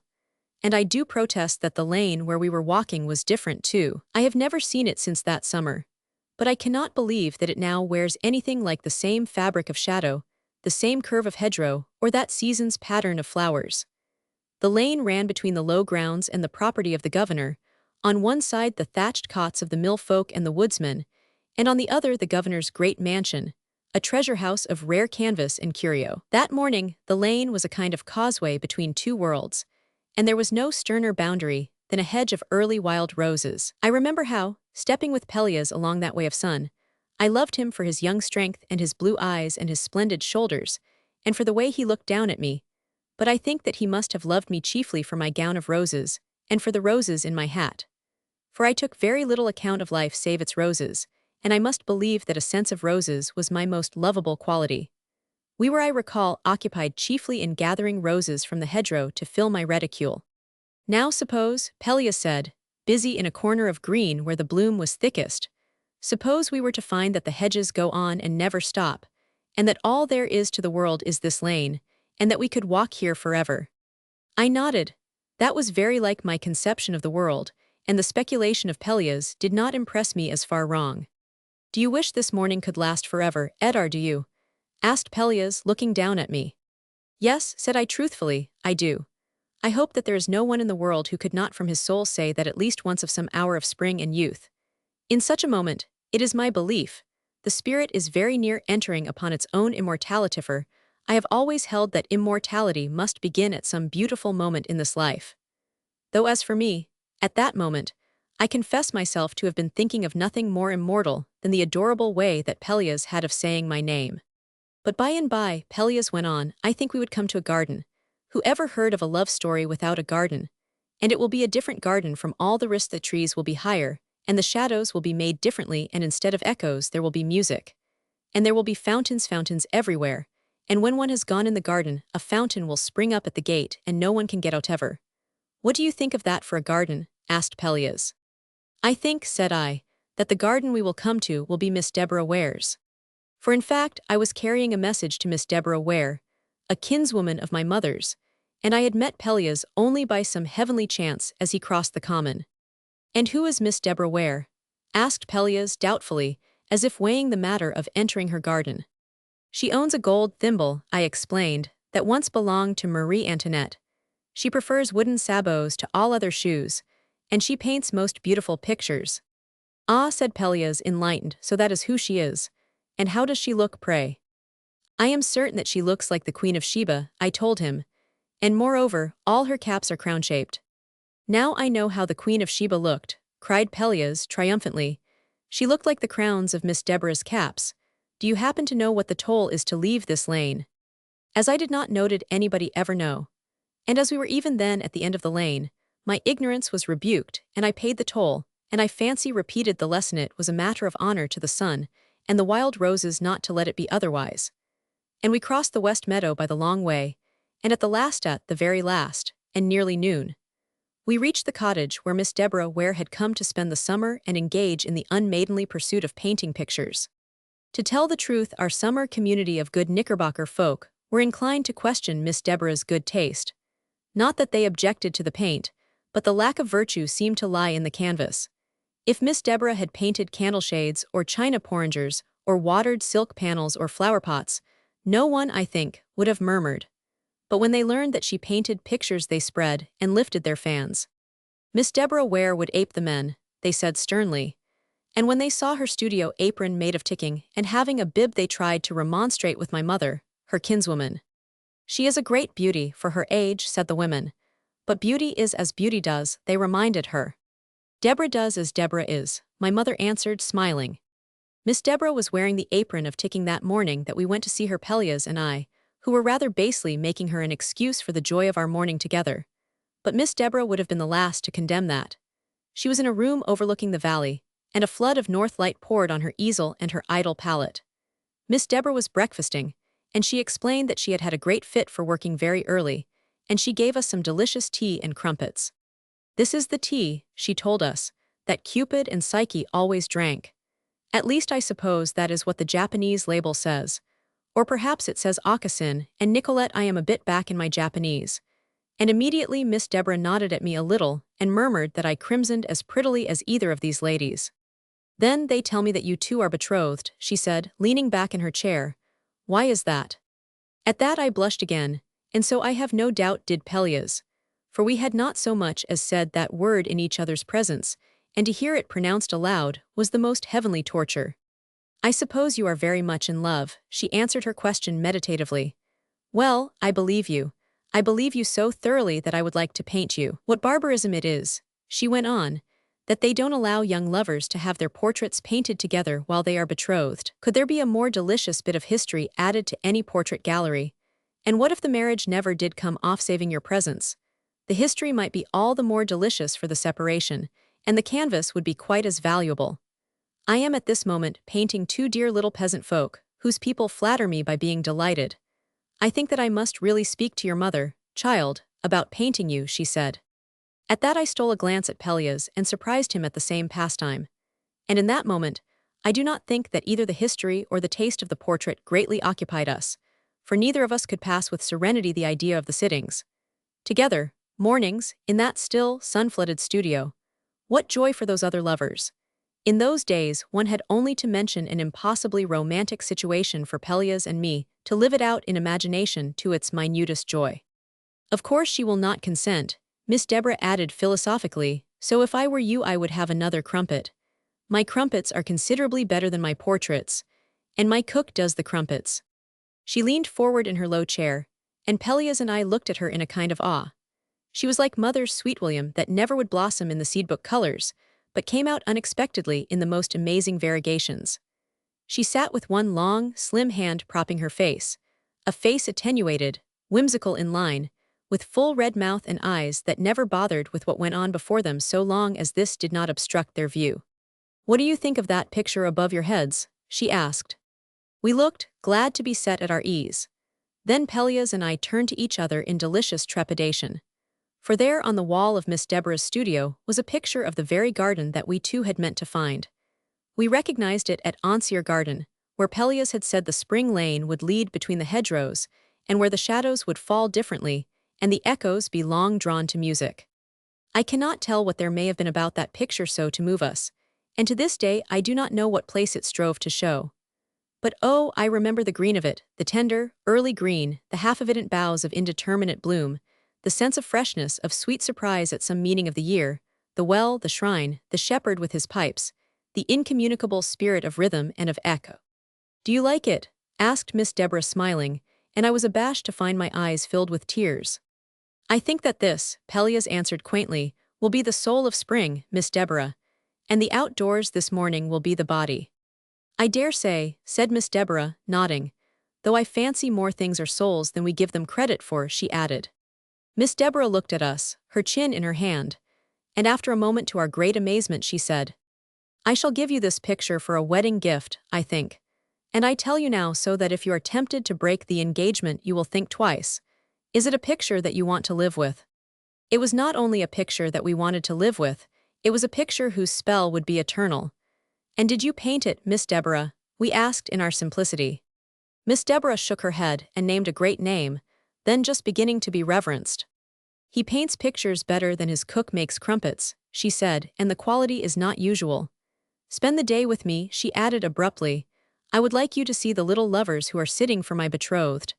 I will send a message to your mother, Etarre. Sit there while I work. I like to think of you there." Whereupon she went off to her easel before the north light, and Pelleas and I sat in the quiet room with our wonderful picture and talked of it. "There must be such a place," said Pelleas simply, "or he wouldn't have painted it. He couldn't, you know. There must be a place a little like it." "Yes, a little like it," I assented, "with the fountain at the gate the way you said." "Wouldn't it be wonderful to find it?" Pelleas went on, "to come upon it quite suddenly when we didn't know, in Etruria or Tuscany or Tempe. Yes, it would be wonderful, and before all things wonderful. We would know it at once," he added. "We would have to know it, whatever way we came, by the well or by the path or by the shrine." Yes, we agreed, we would have to know it. What wonder to step together over that green with the rhythm and echo of the pipes to lure us to the way. If once we found it we would never leave it. We settled that too. For this was the week of our betrothal, and it did not occur to us that one must seek more than gardens. So we talked, and in the midst of our happy fancy Pelleas suddenly said a reality that made our hearts beat more joyously than for their dreams. "Think, dear," he said, "this picture will hang in our home." It would. We looked at it with new eyes, in our home. Eventually Miss Deborah came back, one hand in the pocket of her ticking apron. "You too make me think of that picture," she said. "That is why I have given it to you, I believe. It is such a kind of heaven and earth place, with the upper air to breathe, and what little ballast there is would be flowers and pipes of Pan. But I don't find fault with that. Personally I believe that is the only air there is, and I am certain it's the only proper ballast. You recognize the place in the picture, don't you?" We looked at each other in some alarm at the idea of being told, but we ought to have trusted Miss Deborah. "A fountain of gardens," she quoted, "a well of living waters and streams from Lebanon. Awake, O north wind, and come, thou south, blow upon my garden that the spices may flow out." I don't know if that is what he meant, she added, but that is what he painted. "Awake, O north wind, and come, thou south" is undoubtedly what that shepherd is piping. Come to luncheon. Perhaps we shall find goat's milk cheese and bibline wine and pure white honey. In case we do not, would steamed clams do? "Miss Deborah," said Pelleas, as we followed her down the studio, "we mean to go to that garden, the real garden, you know. We've been saying so now." In the studio door she turned and faced us, nodding her understanding. "Go there," she said, "but whether you ever go to the real garden or not, mind you live in this one. And one thing more, mind you pay your entrance fee," she said. At this, remembering as I do how our world was stuff of dreams, I think that we both must have looked a bit bewildered. Entrance fee. What had our fountain of gardens to do with an entrance fee? "You don't know what that means," she said. I thought as much. Then I think I must ask you to promise me something. She went across the hall to the dining room, and we followed wondering. Just you keep the picture, said Miss Deborah Ware, until it will make someone else happier than it makes you. And then give it away. Will you remember? Do you get the idea of the entrance fee to the garden? And you promise. It's just as I thought, with steamed clams instead of ambrosia. Are you sorry you stopped? It was a very merry luncheon. I remember chiefly the apern of clematis, and the border of the wall-paper done in crocuses, and the sun flooding through leaded glass. Those were the days when an apern of clematis and a border of crocuses, and the like seemed to me to be inclusive of the law and the prophets, and I felt a luxury of pity for everyone who had not this special grace of understanding. I think that I even felt a little stir of pity for Miss Deborah Ware. Yes, I decided, Miss Deborah was like Mother's Sweet William, that would not blossom in the colors of the seed catalogue, but showed forth amazing hues of its own. Such as that entrance fee to Arcady. We lingered at table, until Miss Deborah's 2 models were announced, the 2 who were sitting for her betrothed. They are adorable little people, she said. You must see them before you go. They make me think of ripe apples and robin redbreasts and mornings in the country. Even if it were not so, I would like them for their shyness. The little maid, her name is Mitty Grievesis, in the prettiest panic every time I look at her, and Joel, the young lover, actually blushes when the clock strikes. She went away to the studio in Pelleas, and I looked at each other in sudden abashment to find ourselves together, taking our coffee alone. It might have been our own table in a land of clematis, beside our very fountain of gardens itself. Pelleas stretched his hand across the table for mine, and we lingered there in magnificent disregard of coffee, until the sun slanted away, and the sweet drowsiness of the afternoon was in the garden. Then we wandered back to the studio and sat in the windows opposite our wonderful picture, and in murmurs disposed for all time, as we thought, of that extraordinary promise which Miss Deborah had demanded. This picture, Pelleas said solemnly, never could make anybody so happy as it makes us. For it is our garden that we planned in the lane this morning. The picture will always bring back this morning to us, Etarre. It is our garden. It couldn't be the same to anyone else. If we were to give it to anyone, Pelleas, I recall saying, it must be to someone who would understand what the garden means better than we.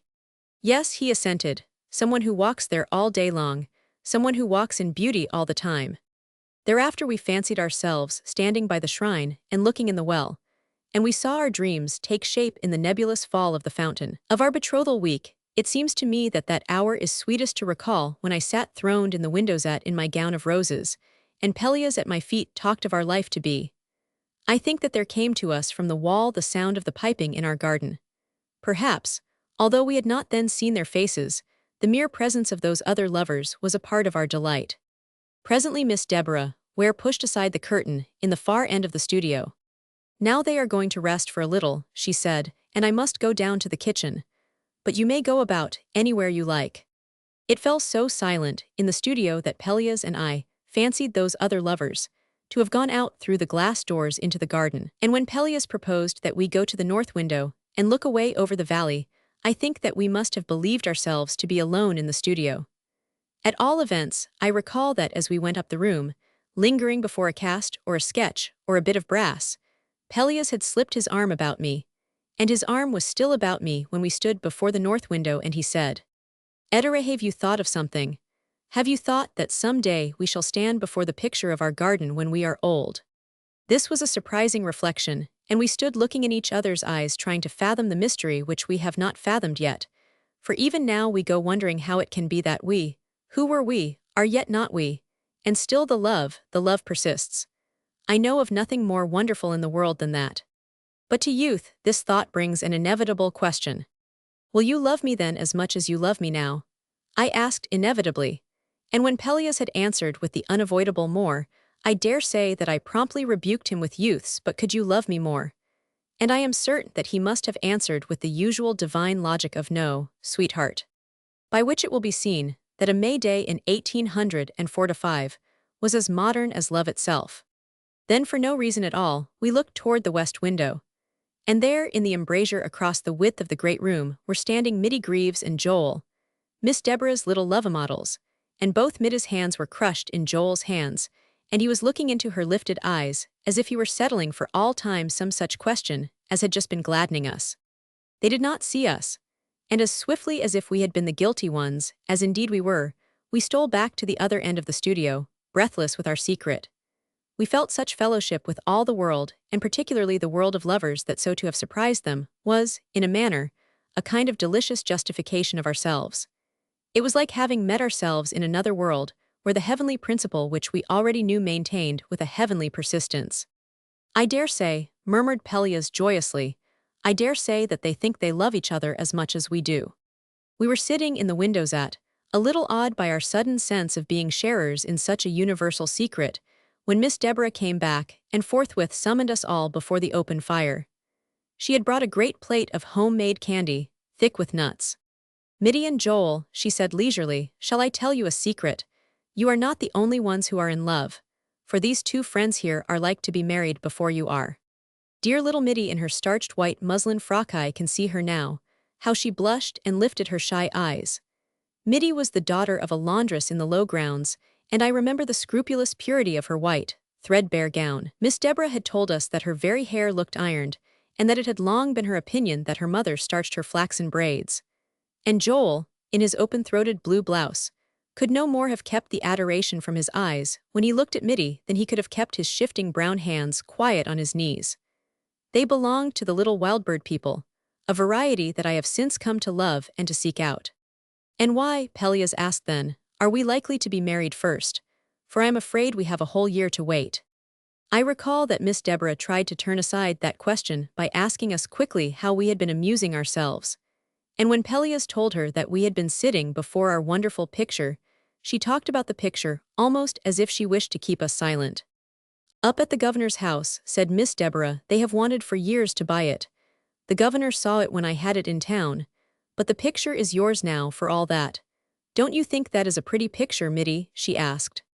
At this little Mitty looked up, proud and pleased to be appealed to, and turned shyly to our wonderful picturesque picture that gave Pelleas and me a new sense of happiness whenever we looked at it. And she said with an hesitation that was like another grace, "Yes, Roman 1000, it's the loveliest green, all over it. It's the color of the moss on the roof of our woodshed." Ah, poor little Mitty, I remember thinking almost passionately. Why was it that she was shut out from the kind of joy that came to Pelleas and me in our picture? It was as if their love were indeed of another world, in another sense than we had thought. For this picture that had opened a kind of paradise to us was to these other lovers merely suggestive of Mitty's woodshed roof down in the low grounds. "Shall you be married by the autumn?" Pelleas asked of them then somewhat hurriedly. And at that, Miss Deborah fell silent, as if she had done her best to make us understand, and Mitty answered him. "Oh no, sir," she said hesitatingly. "You see, it's Joel's father's hurt in the woods, a tree fell on him, can't ever work no more, they think. And so Joel's got the family for a while." Joel's got the family for a while. We knew what that meant, even before Pelleas' sympathetic questioning brought out the fact that 6 were dependent on him, boy that he was, with his own right to toil. He talked bravely, even buoyantly, of his prospects on his pittance at the 1099, and little Mitty listened, and looked up at him adoringly, and faced with perfect courage the prospect of those years of loneliness and waiting. As I heard them talk, and as their plans unfolded shyly in the warmth of our eager interest, I think there came to me for the first time the sad wondering that must come upon us all. How should it be that Pelleas and I had so much and they so little? How should it be that to us there were the spring lanes, the May roses, the fountain of garden sand, to them the burden of the day? To us the fountain of gardens. The thought was as poignant as a summons. Aye, to us the joy of the garden, the possession of its beauty, and why then, since we possessed its spirit, should the mere magic of the canvas be ours? We could part with that, and by no means lose our garden, for the garden would be ours always. But the value that the world would set upon the picture itself, the value that they would set upon it at the governor's house, where were walls of rare canvas, and curio is this what Miss Deborah had meant? I wondered. Here on the day that we had received it were there come two, to whom Miss Deborah's gift would give greater happiness than to us. I looked at Pelleas, and I think that in that moment was worked our first miracle of understanding, and to this day we do not know to whom the wish came first. But Pelleas smiled, and I nodded a little, and he knew, and he turned to Miss Deborah, and I leaned toward Mitty and spoke most incoherently, I fear, to keep her attention from what Miss Deborah should say. But for all that I heard perfectly. "Would it be enough?" Miss Deborah repeated. Dear boy, the picture would keep the whole family like kings for a year, since you ask me, you know. And Pelleas turned to me with a barely perceptible, "Shall we, Etarre?" And I made him know that it was what I would have above all other things, if Miss Deborah was willing. And as for Miss Deborah, she leaned back in her low chair, her eyes shining and a little pink spot on either cheek, and she said only, "I told you, I tell everybody. It's you heaven and earth kind of people with a ballast of flowers that know more about your entrance fee to the garden than anybody else." We wondered afterward what she could have meant. For of course there could be no question of our having paid an entrance fee to our garden in the sense that she had intended, since what we were proposing to do was to us no payment of a debt or a fee, but instead, a great happiness to us both. "Are you sure, Miss Deborah, that they want it for the governor's house now?" Pelleas asked in sudden anxiety. "They were here again yesterday to ask me," Miss Deborah assured us, and I think there was a certain radiance in her face. So Miss Deborah told Mitty and Joel, dear little maid, dear honest young lover. Shall I ever forget the look in their eyes when they knew? And remembering, I am smitten with a kind of wonderment at the immortality of the look of happiness in another's eyes. For many and many a time, when Pelleas and I have been stepping through some way of shadow, we have, I know, recalled the look on those luminous young faces, and we have said to each other that life can never be wholly shadowed or wholly barren, while there remain in the world wistful faces to whom one may bring that look. It is so easy to make eyes brighten, as I hope everyone in the world knows. And so our fountain of gardens tossed up such a rainbow as the happiness of Mitty and Joel, Mitty with the starched flaxen braids, and Joel with the brown shining face, to whom the picture had suggested only the green of a woodshed roof. Pelleas and I had quite forgotten that we had meant to give the picture to someone who should understand the garden better than we own who should walk in beauty. Something of the significance of this stirred vaguely in our thought even then, but I think that we have since come to regard this change of purpose as holding one of the meanings of life. Mitty and Joel left Miss Deborah's house just before us, and Pelleas and I lingered for a moment in her doorway. "That young artist," said Miss Deborah, "who paints pictures better than his cook makes crumpets, I shall write to him tonight. I shall tell him that even if he never paints another picture, he will not have been an artist in vain." She leaned toward us, smiling and nodding a little. "There will be other entrance fees," she said, "watch for them." We went up the twilight lane that led between the governor's treasure house of canvas and curio and the thatched cots of the low grounds.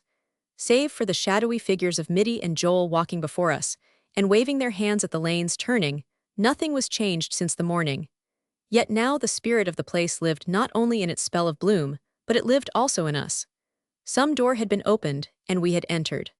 When we reached the upper meadow, Pelleas suddenly caught my hand. "Ah, look, look, Etarre," he cried. In the dimness, the meadow lay, all of tender, early green, like that of our wonderful picture, with half-evident boughs of indeterminate bloom pleasant with freshness, and with sweet surprise at some meaning of the year. "Pelleas," I said, "I think, if we look, the well and the shepherd with his pipes will be over there." "And the shrine," Pelleas said. We stood at the stile, and it seemed to us that the dusk had shaped itself to be our garden at whose gate, when one has entered, a fountain will spring so that, as Pelleas had said, no one can get out ever.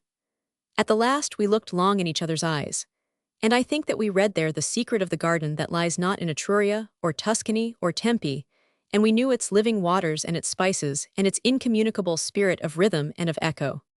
Roman 9. The baby. Our grandniece, Enid, is older than Lisa, her sister.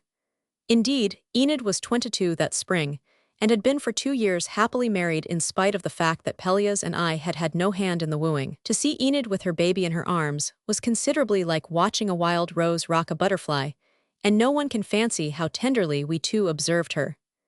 I think that few sweet surprises of experience, or even of wisdom, have so confirmed our joy in life as the sight of our grandniece Enid with her baby. It chanced that when the baby was but a few weeks old, David, Enid's young husband, was sent to The Hague upon some government business, a state of affairs for which it seemed to Pelleas and me that the United States should be called to account. For experience shows that the government will go irresistibly forward, but I protest that the baby's father never can be compensated for that absence, and I would like to have any one object who can believe differently. For all his impatience to see whether the little child had grown to manhood in those 6 weeks or so, David was obliged to report at Washington Immediately upon his return, when the steamship was almost due, Enid found that she could wait for him to see the baby not 1 day longer than that on which the boat was to arrive. So she took train from somewhere in Connecticut with that very little child and arrived at our house in a sad state of collapse, a few minutes before her telegram. Enid has no nursemaid. They are very young married people indeed. The night on which Enid and her baby reached us, Pelleas, and I had been sitting in the dark of our drawing room, with the fire almost burned out. It was one of the nights when all the little shadows that live near come creeping forth. They came when we were not aware, and there they were in the room, saying nothing. The ghosts that come to the platforms of Elsinore do not often speak. We dreamed it differently, Etarre, Pelleas had said. I knew what he meant. Have we not all dreamed it differently? And then we sat thinking of the great dream which we had had and lost. For there was a time when Pelleas could model, and I could write so that a few were deceived, that the great dream for one radiant year was in our home and went away when little Cedric died. In all the years since then we have gone wondering where he may be now, and where now without us. For he was so very tiny when he left us. He could hardly take a step alone even by clinging to my finger, with Pelleas' hands outstretched before him. I think it is partly lest he be needing us as he needed us then, that we are never very far from him in thought. And that night we talked long of him, until one by one, all the other shadows went away in the presence of his little figure on our hearth. So we were sitting with do you remember? But do you remember? On our lips when the doorbell rang and Nishola came upstairs to answer it, talking all the way. We wondered somewhat, for we have no unexpected visitors and no small excitements. We wondered the more when she appeared on the threshold of the drawing room, bearing in her arms a white bundle which wore long and alarmingly fluffy skirts. Nishola, we both cried, for you do not know how pleasant it is when the days grow colorless to have something happen which you yourself did not bring about. Nishola, what is it? It's a babby, Nishola informed us grimly, and laid it in Pelleas' arms face downward, he afterward told me. Then she beckoned me to the hall and I went, barely able to stand, for I was certain that it had been left in a basket on the steps with nothing but a locket. Nishola, I begged, whose baby? Nishola was bending over the bench where sat poor little Enid, crying helplessly. And nobody told me, Enid sobbed on my shoulder, what it would be like to travel with a 10-weeks-old baby. He cried every mile of the way here, and he is a good baby, too. Bless the little mothers. I have never yet known one who would not assure you, though in the presence of a child exhibiting a most dreadful temper, that her baby was usually so good too. Together, though I suppose that I hindered far more than I helped, Nishola, and I got Enid upstairs and put her in bed, dear little thing, hardly more than a baby herself for all her wise use of the most advanced baby terms. Nishola hurried downstairs, and in a few minutes bustled back with a steaming bowl of some mysterious compound, hot and savory in a bowl. How do some people always know what to bring you, hot and savory, in a bowl? If I had gone down to the kitchen, I protest that I could have devised nothing but eggs.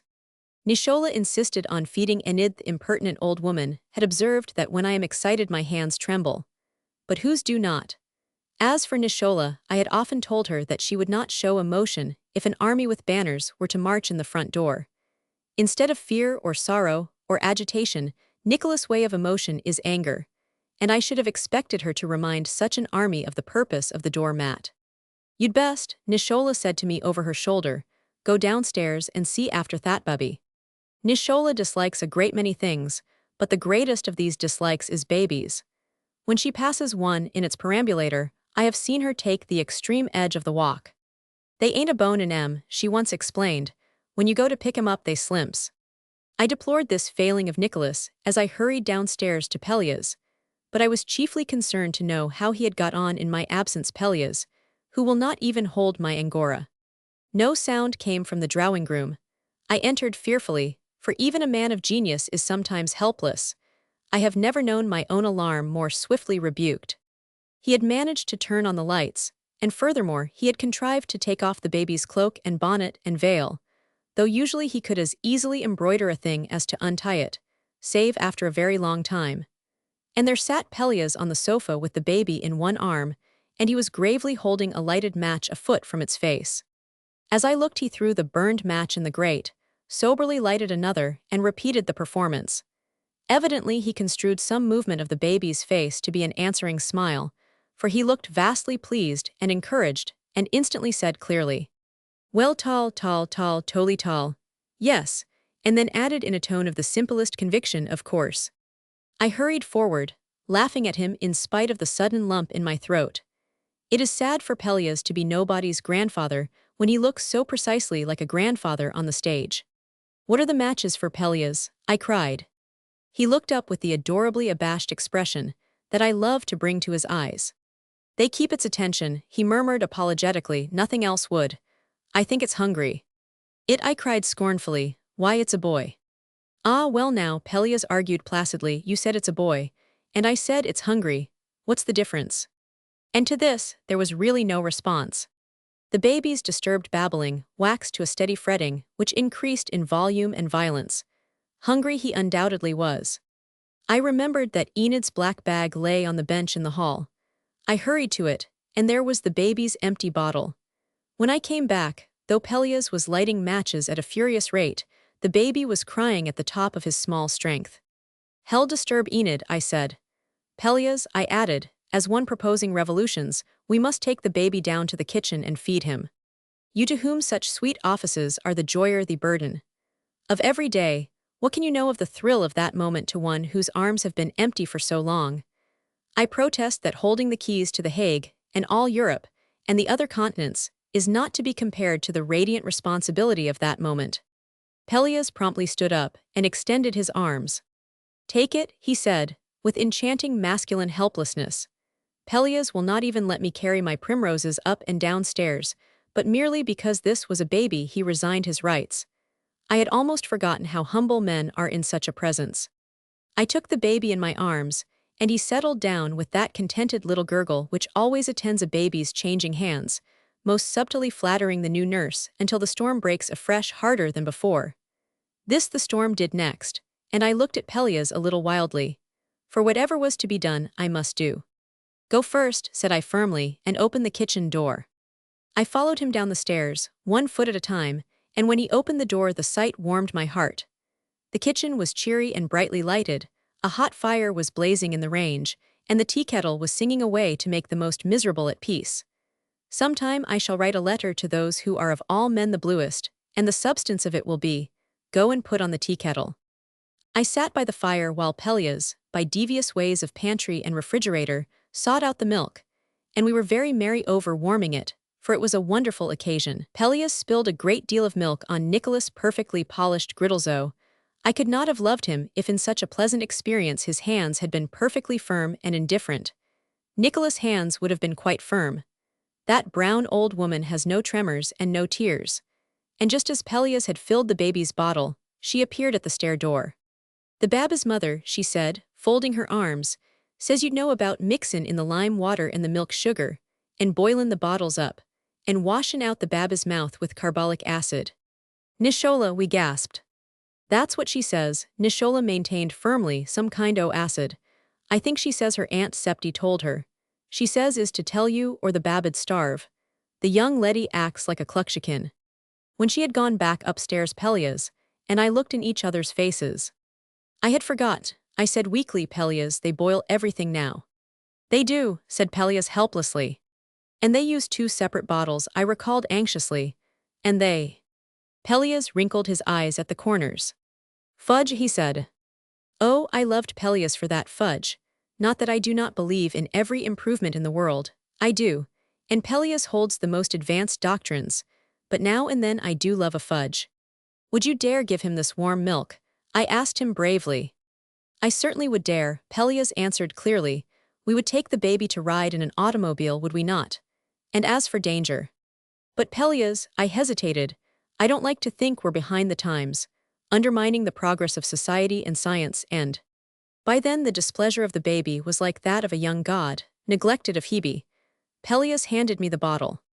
I am the last not to sympathize with these details, he said gravely, but it's hungry, Etarre, feed it. The situation seems to require something more than a boiled bottle. So, being unregenerate, we hesitated no longer. And Pelleas sat beside me, and the baby drank with little soft, shuddering breaths at the painful memory of how hungry he really had been. I bent above him and so did Pelleas, our heads quite close together as we watched him, and heard the little soft noises and sighs, and met the eyes' grave, wondering criticism. So long it had been since I had seen that one serious eye lifted to mine as a little face lay against my breast. Pelleas put out one finger, and the funny little hand caught it and clung to it. Pelleas wrinkled his eyes at the corners, and smiled up at me. I had almost forgotten how he used to do that, and then wait for me to tell him that at that rate I could never get Cedric to sleep. When Pelleas did that now, we sat silent, for very little babies are never unlike, and if I had really let myself, I might have imagined, and so I think might Pelleas have imagined that which for more than 40 years we have only dreamed. At last the baby moved his head, gurgled a brief grace, stared up at us unwinkingly, and then wrinkled his face astoundingly. Pelleas rose and looked wildly about for matches. One would have said that we were fugitives from justice crouching behind a panel, and that our safety depended upon keeping that baby quiet during the passing of the men-at-arms. I cannot tell how it is with others, but when one is 70, a baby affects one like this, and to prevent it crying seems all the law and a fair proportion of the prophets. So that when Pelleas came with a box of paraffin matches and lighted whole handfuls before Enid's baby's eyes, I said very little. For he did stop crying, though he looked at these humble pyrotechnics somewhat haughtily, and as if he knew more about them than he cared to give out. The stair door does not creak, and this time Nishola was quite in the kitchen before we heard her. She looked at us once, and then hurried to the other side of the room and busied herself at the dresser. We have seldom seen Nishola laugh, but if it were not that we cannot imagine her laughing, I would have thought, and Pelleas would have thought, that her voice sounded ever so slightly muffled. "Its mother wants it right straight off," she remarked with her back toward us. We rose promptly, and meekly made our way upstairs. Old Nishola dictates to us all day long in matters in which, as I think, we are really far wiser than she. How then should we not yield in crises of which we may be supposed to know nothing? Though I am bound to confess that save in matters of boiling, I felt myself as wise as little Enid who, as I have said, is a baby herself. And this suggests something about which I have often wondered, namely, when the actual noon of motherhood may be. For I protest it seems to me that all the mothers of my acquaintance are either themselves babies, or else I catch myself thinking that they are too old, and even spinsterish in their notions, to be able perfectly to bring up a child. Yet it cannot very well be that I was the only mother neither too young nor too old to train youth properly. I laid the little thing in Enid's bed, and Enid smiled that tender, pitiful young mother smile, which somehow breaks one's heart no matter how happy the young mother may be. But I was certain that the baby would disturb her. And an hour later, while the doctor was with her, an idea came to me that set me in a delicious flutter. I had forgotten that there are such sweet excitements in the world. I hugged the hope in silence for a moment, and then shared it with Pelleas. "Suppose," I said, "that Enid should need her rest tonight." I looked at him tentatively, expecting him to understand at once, as he almost never fails to do. I did not remember that it is far easier to understand in matters of design, rhythm, and the like, which had occupied us these many years, than to adjust one's self without preparation to the luminous suggestion which I was harboring. "I hope that she will have a good night," Pelleas advanced, with appalling density. "But suppose," I persisted, "that she should need her rest, and that the doctor thought the baby would be certain to disturb her." "If it cries," Pelleas suggested then with magnificent generosity, "you might get it and rock it a while." "Pelleas," I cried, "don't you see? Maybe we can have the baby with us all night." Pelleas looked up in surprise, then his dear face shone. "Could we, do you think?" he said, as we say when we want a thing very much. "We will," I promised. Therefore, when we heard the doctor coming downstairs, we hurried to the hall and waited for him at the foot of the stairs. Between us, we must have laid the matter before him, though I do not in the least remember what we may have said. But some way we made him know, for he nodded and smiled in a surprising fashion. "Yes," said he, "yes, by all means. I really am persuaded that it would be an act of charity for you to keep that baby with you tonight." "On our niece's account, you know," said I with dignity. "Certainly," said he gravely, and caught up his hat and rushed away. At the time it seemed to me that he was curiously moved about something, and I feared that Enid might be very 99. As for Pelleas and me, we could hardly wait to go upstairs. Of course Nishola had to know. She brought up the milk and the alcohol lamp, and we were obliged to tell her. To tell Nishola that you mean to do anything which she considers foolish is very like a confession that your whole point of view is ignorant and diseased. Still, in some fashion, Pelleas and I together told her. Our old servant regarded us with the disapprobation which it is her delight not to disguise. Then on her brown fingers she checked matters off. No sleep for neither one of you, she cast up the account. Headaches tomorrow all day. Death o' cold dancin' in an out o' bed, and a smothered babby by mornin'. Oh no, no, Nishola, said we, gently but sweepingly. I brought the baby in our room to undress him. Our room was cheerful and warm. An open fire was burning, and Pelleas had lighted all the candles as we will do on the rare occasions when we are dressing for some great event. On a table beside the bed stood the alcohol lamp, and the glasses and the baby's bottle. I had not even mentioned lime water, and boiled bottles to Enid, strange enough they looked where only my Bible and my medicine have lived for so long. The baby was asleep when we took him from Enid, but he waked and smiled impartially and cawed at the air in perfect peace. I took off the little garments, feeling all the old skill come back to my hands, idle to all such sweet business for more than 40 years. Pelleas insisted on drawing off the tiny socks and stockings, and when I saw the little feet in his palm I could almost have believed, for one swift moment, that the years had indeed rolled back. Then we wrapped him warmly and laid him in the great bed. And Pelleas spent a long while happily tucking in and tucking down and pretending to be very useful. We had thought to read for a little while, as is our wont, and we did try to do so, but neither of us could keep our eyes anywhere near the book, or could listen to the other read aloud. For the unwanted sound of that soft breathing was wholly distracting, and once a little hand was thrown up over the edge of the covers. What did we care about the sculptures at Gina then? Nishola looked in. Best leave a lamp burnin', she said crossly, and if it should cry, you call me. By which, as Pelleas said afterward, she by no means intended to provide for the possible emotion of the lamp. I was longing to feel that little head in the hollow of my arm. I laid it there presently, and tucked my hand between the two pillows as I had been wont, and held away the covering from the baby's face. There was the fine dark hair, and there was the tiny hand uplifted, and as I live. There was the identical ruffle of lace which had always used to bother about the little chin.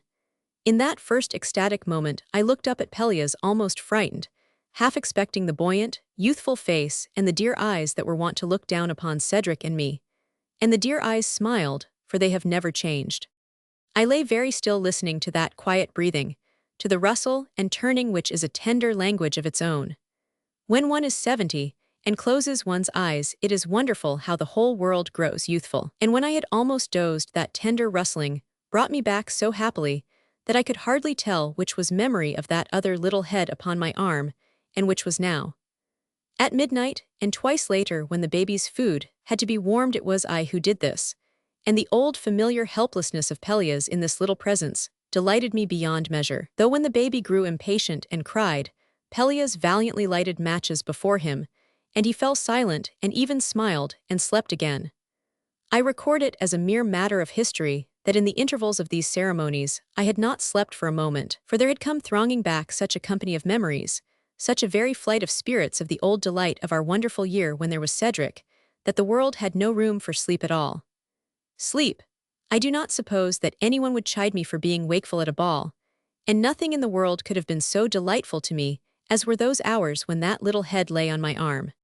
Sometime after daylight he awoke.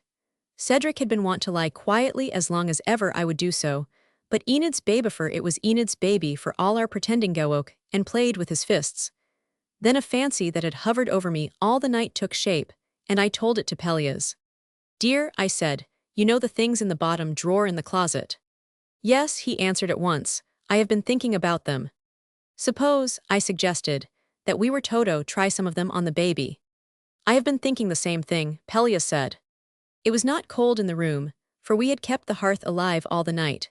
When we were warmly wrapped and had drawn chairs before the fire, Pelleas brought from the closet that box filled with the tender yellow muslins that Cedric had worn such a little time.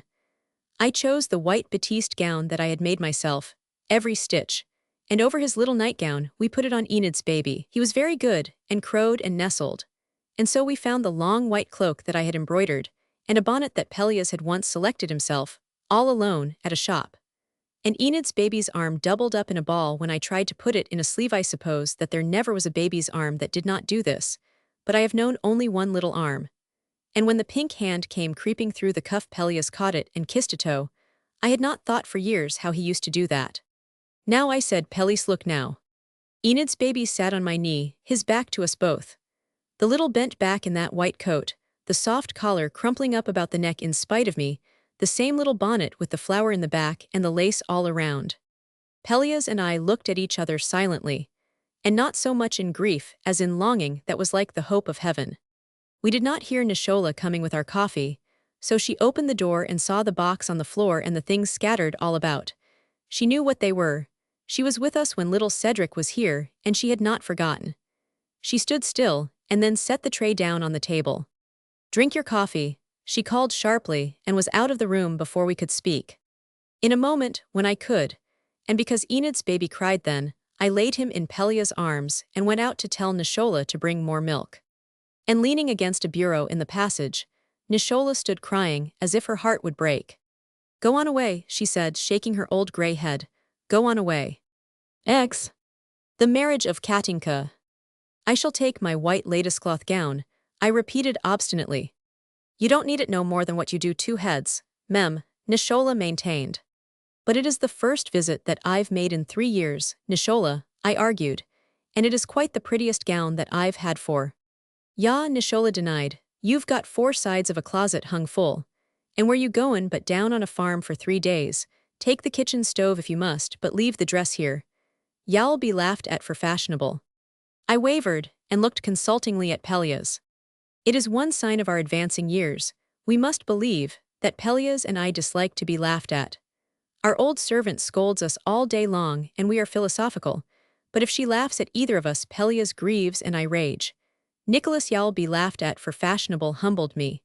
Pelleas, the morning sun shining on his hair, was picking dead leaves from the begonias in the window, and pretended not to hear. I looked longingly at my white latticecloth gown, but Nishola was already folding it away. It had ruffles of lace and a chiffon fichu and was altogether most magnificent. I had had it made for a winter wedding, and as it had not been worn since, I was openly anxious to reappear in it. And now, on occasion of this visit to cousin Diantha at Paddington, Nishola threatened me with remorse if I so much as took it with me. I would be laughed at for fashionable. However, Pelleas continuing to pick dead leaves in a cowardly fashion, there would have been no help for me had not Nishola at that moment been called from the room by the poultry wagon, which drew up at our door like a god from a cloud. Our steamer trunk, carefully packed, stood open before me with room enough and to spare for my white latticecloth gown. "Pelleas," I cried impulsively. He looked round inquiringly, pretending to have been, until that moment, vastly absorbed. "If I put the gown in," I cried excitedly, "will you strap the trunk before she gets back?" Pelleas wrinkled his eyes at the corners, and it was the look that means whatever I mean.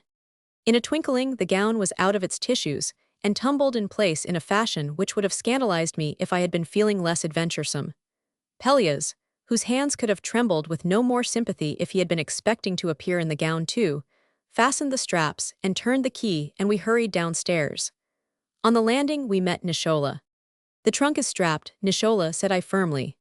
"You needn't to have done that," she grunted graciously. We passed her in guilty silence.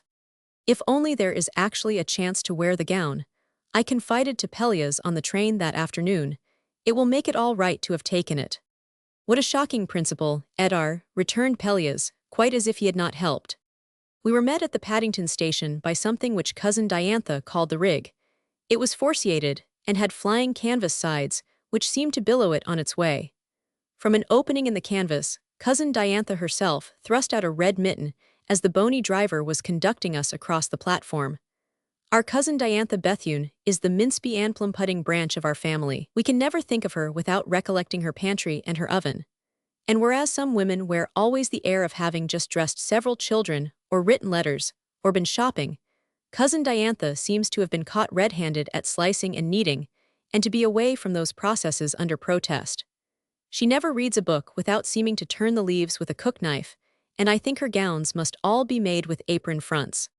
"Ain't this old times, though?" she cried, opening her arms to me. "Ain't it? Etarre, you set here by me. Pelleas can set front with Hiram there. My." The rig rocked up the dingy village street with us. Its only passengers, buttoned securely within its canvas sails, so that I could see Paddington before us like an aureole about the head of Pelleas. But if a great fire had been alight in that shabby interior, it could have cheered us no more than did cousin Diantha's ruddy face and scarlet mittens. She gave us news of the farm that teemed with her offices of spicing and frosting, and by the time we reached her door, we were already thinking in terms of viands and ingredients. "What a nice little, white little room," said Pelleas, for example. Immediately we had set our lamp on our bureau. "The ceiling looks like a lemon pie. Verily are there not kitchen cupboard houses whose carpets resemble fruit jelly and whose bookcases suggest different kinds of dessert." Cousin Diantha was bustling down the stairs. She never walked as others do, but she seemed to be always hurrying for fear, say, that the toast was burning. "Baked potatoes," she called back cheerily. "I put 'em in last thing before I left, and Katinka says they're done. Supper's ready when you are." I was hanging my white lattice cloth gown under the cretonne curtain. "Katinka," I repeated to Pelleas in a kind of absent-minded pleasure. "It sounds like throwing down a handful of spoons," submitted Pelleas, wrinkling the corners of his eyes. We saw Katinka first when we were all about the table. Cousin Diantha, Miss Wadey, who was her spinster sister, Pelleas and I, and Andy, who worked for his board. I shall not soon forget the picture that she made as she passed the corn cakes. Katinka, little maid-of-all-work, in a patched black frock and a red rubber ring and a red rubber bracelet.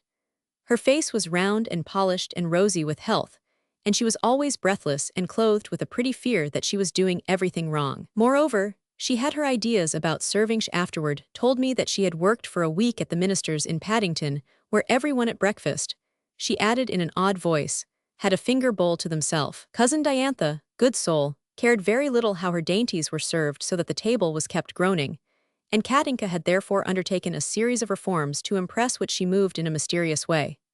For example, as she handed the corn cakes, and just as I raised my hand to take one, steaming, moist, yellow and quite beneath my touch, the plate was suddenly sharply withdrawn. A spirited revolution of Katinka's hands ensued, and the cakes reappeared upon my other side. "We got the table set long ways o' the room tonight," she explained frankly, "and I can't hardly tell which is left till I look at my ring." Conversation with Katinka while she served was, I perceived, a habit of the house, and indeed Katinka's accounts of kitchen happenings were only second in charm to Katinka's comments upon the table talk. It was to this informality that I was indebted for chancing on a radiant mystery on that very night of our arrival. "Mies Grocer Hellman," said Cousin Diantha to me, "at this first supper every woman in Paddington has her husband's occupation for a surname wants to come to see you about making over her silk. She's heard you was from the city and she says Mies photographer Bronson's used up the only way she Mies Grocer knew on a cheap taffeta. Mies Grocer Hellman want copy. She's got a sinful pride." Katinka set down the bread plate. "I got some loaf sugar sent up from Hellman's today," she contributed, "because I just had to get that new delivery wagon up here to this house somehow. It dee been in front o' me's lawyer Moray's twict in one forenoon." And at this Miss Wadey, who was always a little hoarse and very playful, shook her head at Katinka. "Now new delivery wagon nothin'," she said skeptically. "It's that curly-headed delivery boy, ill be bound." So it was in my very first hour in Cousin Diantha's house that I saw what those two good souls had never suspected. For at Miss Wadey's words, Andy, who worked for his board, suddenly flushed one agonizing red and spilled the preserves on the tablecloth. What more did any sane woman need on which to base the whole pleasant matter? Andy was in love with Katinka. I sat up very straight and refused the fish balls in my preoccupation. My entire visit to Paddington quickly resolved itself into one momentous inquiry. Was Katinka in love with Andy? Is Katinka in love with Andy? I put it to Pelleas excitedly, when at last we were upstairs. "Katinka, Andy, Katinka," responded Pelleas politely. "Now, one would think you were never in love yourself." I chided him, and fell planning what on earth they would live on. Why are so many little people with nothing at all to live on always in love when every one knows spinster after spinster with an income apiece? I was not long in doubt about Katinka. The very next morning I came upon her in the hall, her arms filled with kindling for the parlor fire. I followed her. Her dear, bright little face and yellow braids reminded me of the kind of doll that they never make any more. "Katinka," said I, lingering shamelessly, "do you put the sticks in across or up and down?" For it may very well be upon this nice question, as well as Angora cats, that Pelleas and I will have our final disagreement, which let no one suppose that we will really ever have. She looked up to answer me. The gingham bib of her apron fell down, and there, pinned to her tight little waist, I beheld a button picture of Andy. never tell me that there does not abide in the air a race of little creatures whose sole duty it is to unveil all such secrets to make glad the grey world. Never tell me that it is such a very grey world either, if you wish my real opinion." She looked down and espied the exposed mystery. She cast a frightened glance at me, and I suppose that she saw me, who am a very foolish old woman, smiling with all my sympathetic might. At all events she gasped and sat down among the kindling and said, "Oh, Mom, we're agon to be married tomorrow, and me's Bethune im so scart to tell her." I sat down too and caught my breath.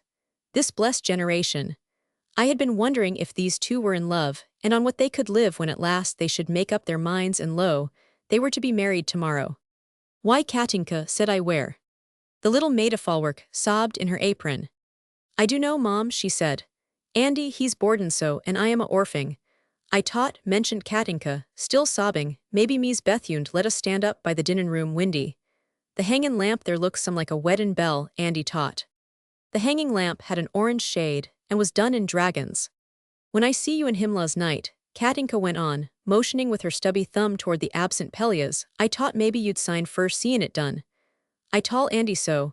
Me's Bethune I guess shall be rarin'. I wanted it to be in the kitchen, but Andy he's so proud. His pa was in dry goods," said Katinka, wiping her eyes at the mere thought. Here was a most delicious business thrown, as it were, fairly in my arms. I hailed it with delight, and sat holding my elbows and planning with all my might. "Katinka," said I portentously, "you leave where you are to be married to me." "Oh, Mom," said Katinka. I never had more earnest appreciation. Cousin Diantha Bethune was heard calling her at that moment, and Katinka went off with the coals quite as if the next day were not to see her a bride, married in the parlor. For I was determined that the wedding should be in the parlor, and I spent a most feverish day. I made repeated visits to the kitchen, and held consultations with the little maid, whose cheeks grew rosy, and whose eyes grew bright at the heaven of having someone in the world interested in her. While she washed the dishes, she told me that she and Andy had saved enough to live for 3 months at Mies Slocum's boarding house. After that, the future was a pleasant but indefeasible mystery. While she cleaned the knives, I slipped down to find whether Andy had remembered to engage the parson.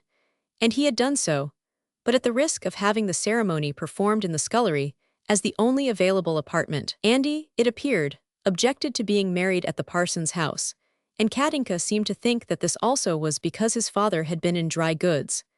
At our last conference, during lamp cleaning, I advised Katinka to break the news to Cousin Diantha Bethune immediately after supper when we were still at table. Katinka promised, and her mouth quivered at the thought. "Shall never have us in the parlor, not in this world, Mom," she said to me hopelessly, "not with that new threepenny in grain on the floor." Meanwhile I had told Pelleas who, though he is sometimes disposed to pretend to scoff at romance, which he does not himself discover, was yet adequately sympathetic. At supper we were both absurdly excited, and Pelleas heaped little attentions on Andy, who ate nothing, and kept brushing imaginary flies from before his face to show how much at ease he was. And after the last plate of hot bread had been brought in, I wonder now at my own self-possession, for I knew thereafter that little Katinka, by the crack in the pantry door, was waiting the self-imposed signal of Cousin Diantha's folded napkin. When this came, she popped into the room like a kind of toy and stood directly back of Cousin Diantha's chair. "Please, Mom," she said, "Andy and me's goin' to get married." Andy, one blush, rose and shambled spryly to her side, and caught at her hand and stood with glazing eyes. Cousin Diantha wheeled in her chair, and her plate danced on the table. My heart was in my mouth, and I confess that I was prepared for a dudgeon, such as only mistresses know when maids have the temerity to wish to marry. In that moment, I found, to my misery, that I had forgotten every one of my arguments about young love, and the way of the world, and the durability of threepenny ingrain carpets, and I did nothing but sit trembling and fluttering for all the world as if it were my own wedding at stake.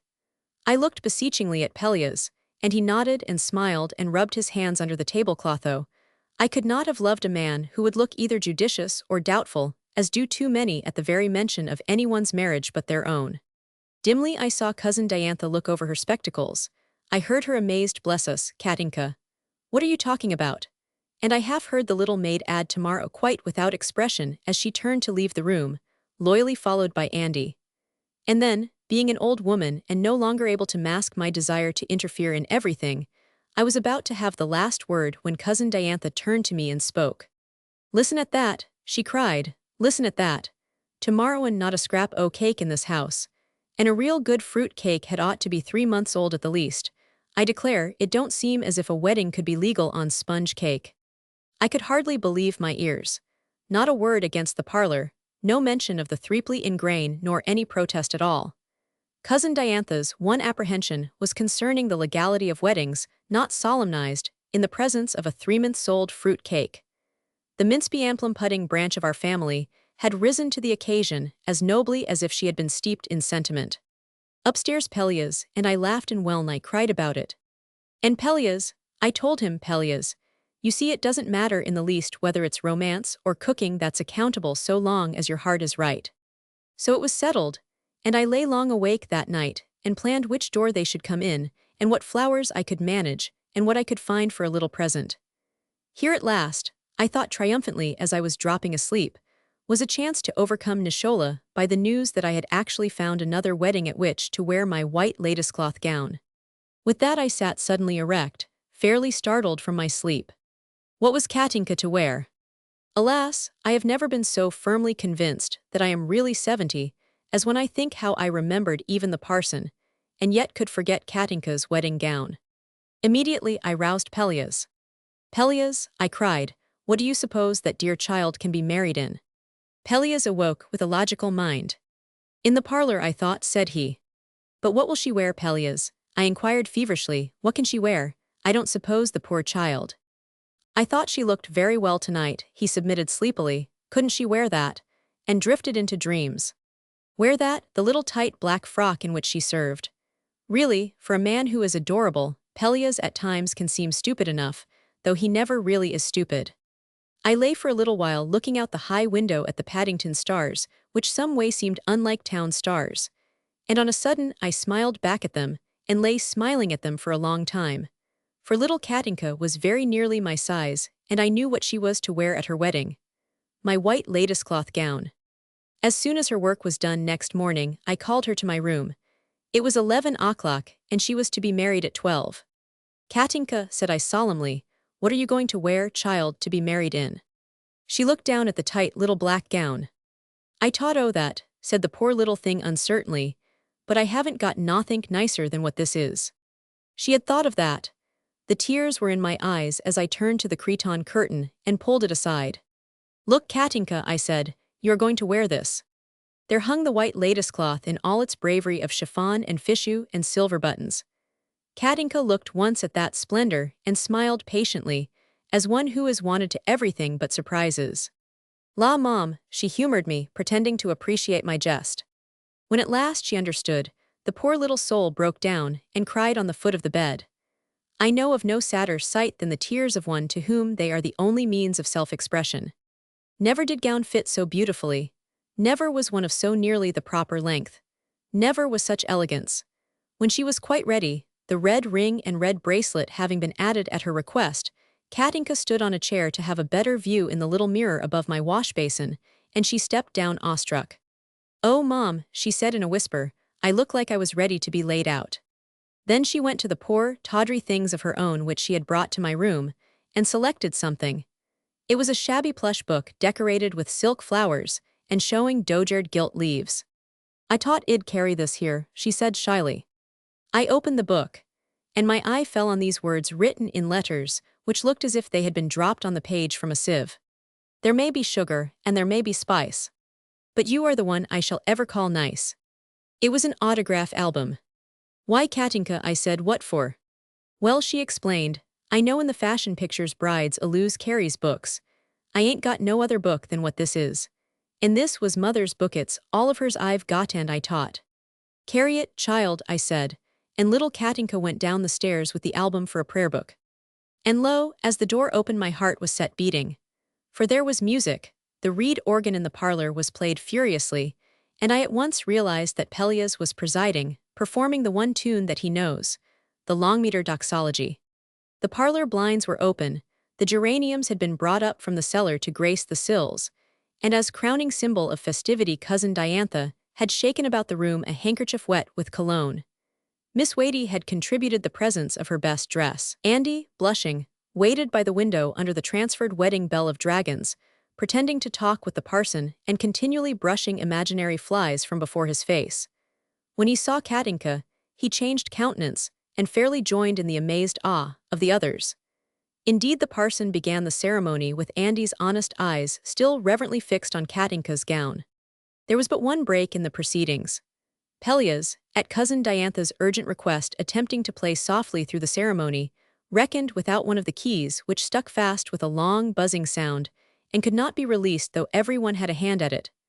And finally Katinka herself, who had dusted the keyboard for so long that she understood it, had to come to the rescue while the parson waited for her I will.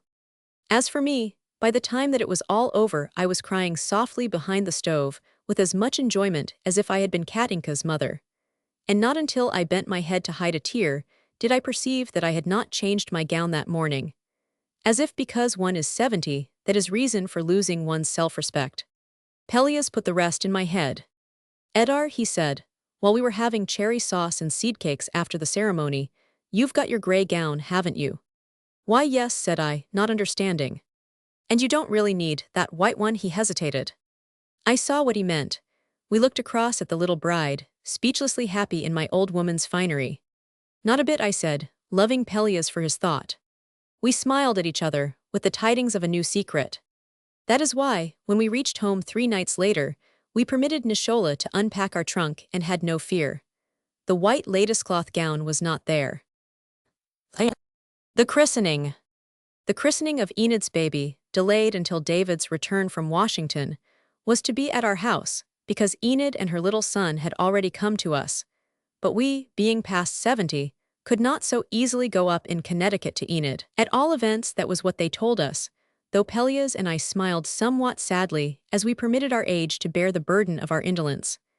Besides, I would always be hostess rather than guest, for the hostess seems essentially creative and the guest pathetically the commodity. Therefore, on a day in May, we rose early and found our shabby drawing-room a kind of temple of hyacinths, and everyone in the roomby, whom I mean its permanent inhabitants, rejoicing. The marble Ariadne, on a pedestal in a dark corner, guided her panther on a field of jonquils which they too must have preferred to asphodel. The Lady Hamilton who lived over the low shelves folded her hands above a very home of spring. And once, having for a moment turned away, I could have been certain that the blindfold hope above the mantel smote her harp softly, just loud enough, say, for a daffodil to hear. Ah, Pelleas, I cried, one would almost say that this is the day you know, the day that one is expecting all one's life and that never comes precisely as one planned. Only, Pelleas supplemented positively, this is much nicer than that day. Much, I agreed, and we both laughed like children waiting to be christened ourselves. Pelleas was to be godfather, I said, by virtue of his age, but Enid, whose words said backward I prefer to those of many others in their proper order, insisted that it was by office of his virtue. There were to be present only the Chartres and the Cletams, Miss Lilliblade and Lisa and Hobart Eddy and a handful besides all our nearest and dearest and no one else. Although, ah me, cried Madame Sally Chartres while we waited, haven't you invited everyone who has lately invited you to a christening? And on, so to speak, our positive negative, she added. Really, I would have said that in these social days no one is even asked to a funeral who has not very recently had a sumptuous funeral of her own. Who was my godfather? Pelleas asked morosely. I don't think I ever had a godfather. I don't know that I ever was christened. Have I any proof that I was named what I was named? I only know it by hearsay. And how glaringly unscientific. You are only wanting, cried Madame Polycletum, shaking her curls to be fashionably doubtful. Religions have been thrown away by persons who had no more authentic doubts, Pelleas gravely maintained. I dare say, Miss Lilliblade piped. In these days if a man has an old coat he puts on a new doubt, and society is satisfied. Thereafter the baby arrived, a mere collection of hand embroidery and lace, with an angel in the midst of these soft billows. The baby looked quite like a photograph made by the new school, with the highlights on long sweeping skirts, and away up at the top of the picture a vague, delicious face. Our grandniece Enid is an adorable little mother, looking no less like a mermaid than does Lisa, but with a light in her eyes as if still more of the mystery of the sea were come upon her. And, as a mermother should, she had conversation not exclusively confined to the merchild. I heard her on the subject of Prince with the bishop's lady, and the merchild was not 3 months old. The christening was to have been at 11 o'clock, and at 12 Pelleas had an appointment which it was impossible to delay, or so he thought, having a most masculine regard for hours, facts, and the like. Therefore when, at 15 after 11, the bishop had not yet arrived, Pelleas began uneasily suggesting taking leave. Enid looked at him with a kind of deep-sea-cave reproach before which everyone else would have been helpless. But Pelleas, whose nature is built on straight lines, patted her and kissed the baby at large upon the chest, and benign, was still inexorable. "But who will be godfather?" Enid cried disconsolately, and young-wife-like, looked reproachfully at her young husband. At that moment the hall door, as if it had been an attentive listener as long as it could, and must now give the true answer, opened and admitted Hobart Eddy, come late to the christening, and arrived with that vague air of asking why he was where he was which lent to him all the charm of ennui without its bad taste. "Hobart," Enid cried ecstatically, "you shall be godfather." Hobart Eddy continued to bend to kiss my hand, and then sought the hand of Madame Sally, and next the hand of Madame Polly Cleetham. Finally he bowed before Enid, and fixed his monocle on the baby. "It opens and shuts its eyes," he earnestly observed. "How these baby people imitate the doll factories. It's disgraceful." "Kiss him," the mermother commanded, as if she were the prompter. Hobart Eddy obediently kissed the baby's thumb. "Man and brother," he greeted him solemnly. "Lord, to think I'll take it to luncheon sometime and hear it no more about the town than I do." "At all events," Madame Sally Chartres begged gravely, "don't ask him to lunch until he's been christened. In society you have to have a name." But Enid settled it with pretty peremptoriness. "You must be godfather even if he never lunches." "Hobart, you will." "It's godfather," said Hobart Eddy. But yes, with all pleasure. What do I have to do? Is there more than one figure?" When at length the arrival of the bishop followed close on the departure of Pelleas, regretful but absurdly firm, we were in a merry clamor of instruction. The situation had caught our fancy, and this was no great marvel. For assuredly Hobart Eddy was not the typical godfather. "On my honor," he said, "I never was even among those at a christening in my life, and I would go a great distance to be godfather. It's about the only ambition I've never had and lost. The service of the christening holds for me a poignant solemnity. And because this was Enid's baby, and because I remembered that hour in which he had seemed to be Pelleas' dream and mine come back, my heart was overflowingly full. But I missed Pelleas absurdly, for this was one of the hours in which we listen best together.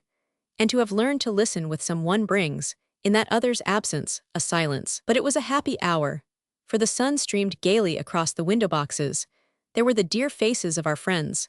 The mermother and her young husband were near to joyful tears, and the bishop's voice was like an organ chord in finer, fluttering melody. Through the saying of prayer and collects, I stood with uplifting heart, and then Enid's husband gave the baby's name with a boyish tremble in his voice. And after the baptism and its formalities, the bishop read the words that were the heart of the whole matter. And the heart of a matter does not always beat in the moment's uplift. "And thou, child," the bishop read, "shalt be called the prophet of the highest, for thou shalt go before the face of the Lord to prepare his ways.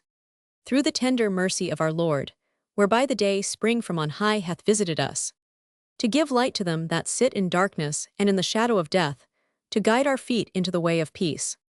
As he read, a hush fell upon us.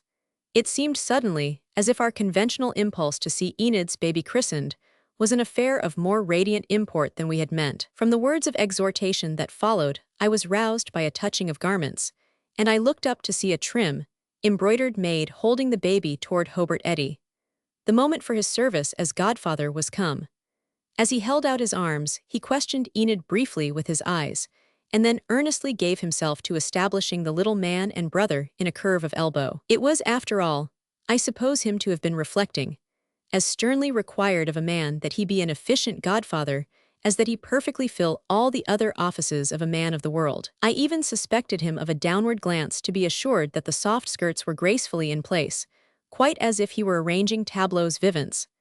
Thereafter he stood erect, with his complacent passivity of look, as perfectly the social automaton as if the baby were a cup of tea.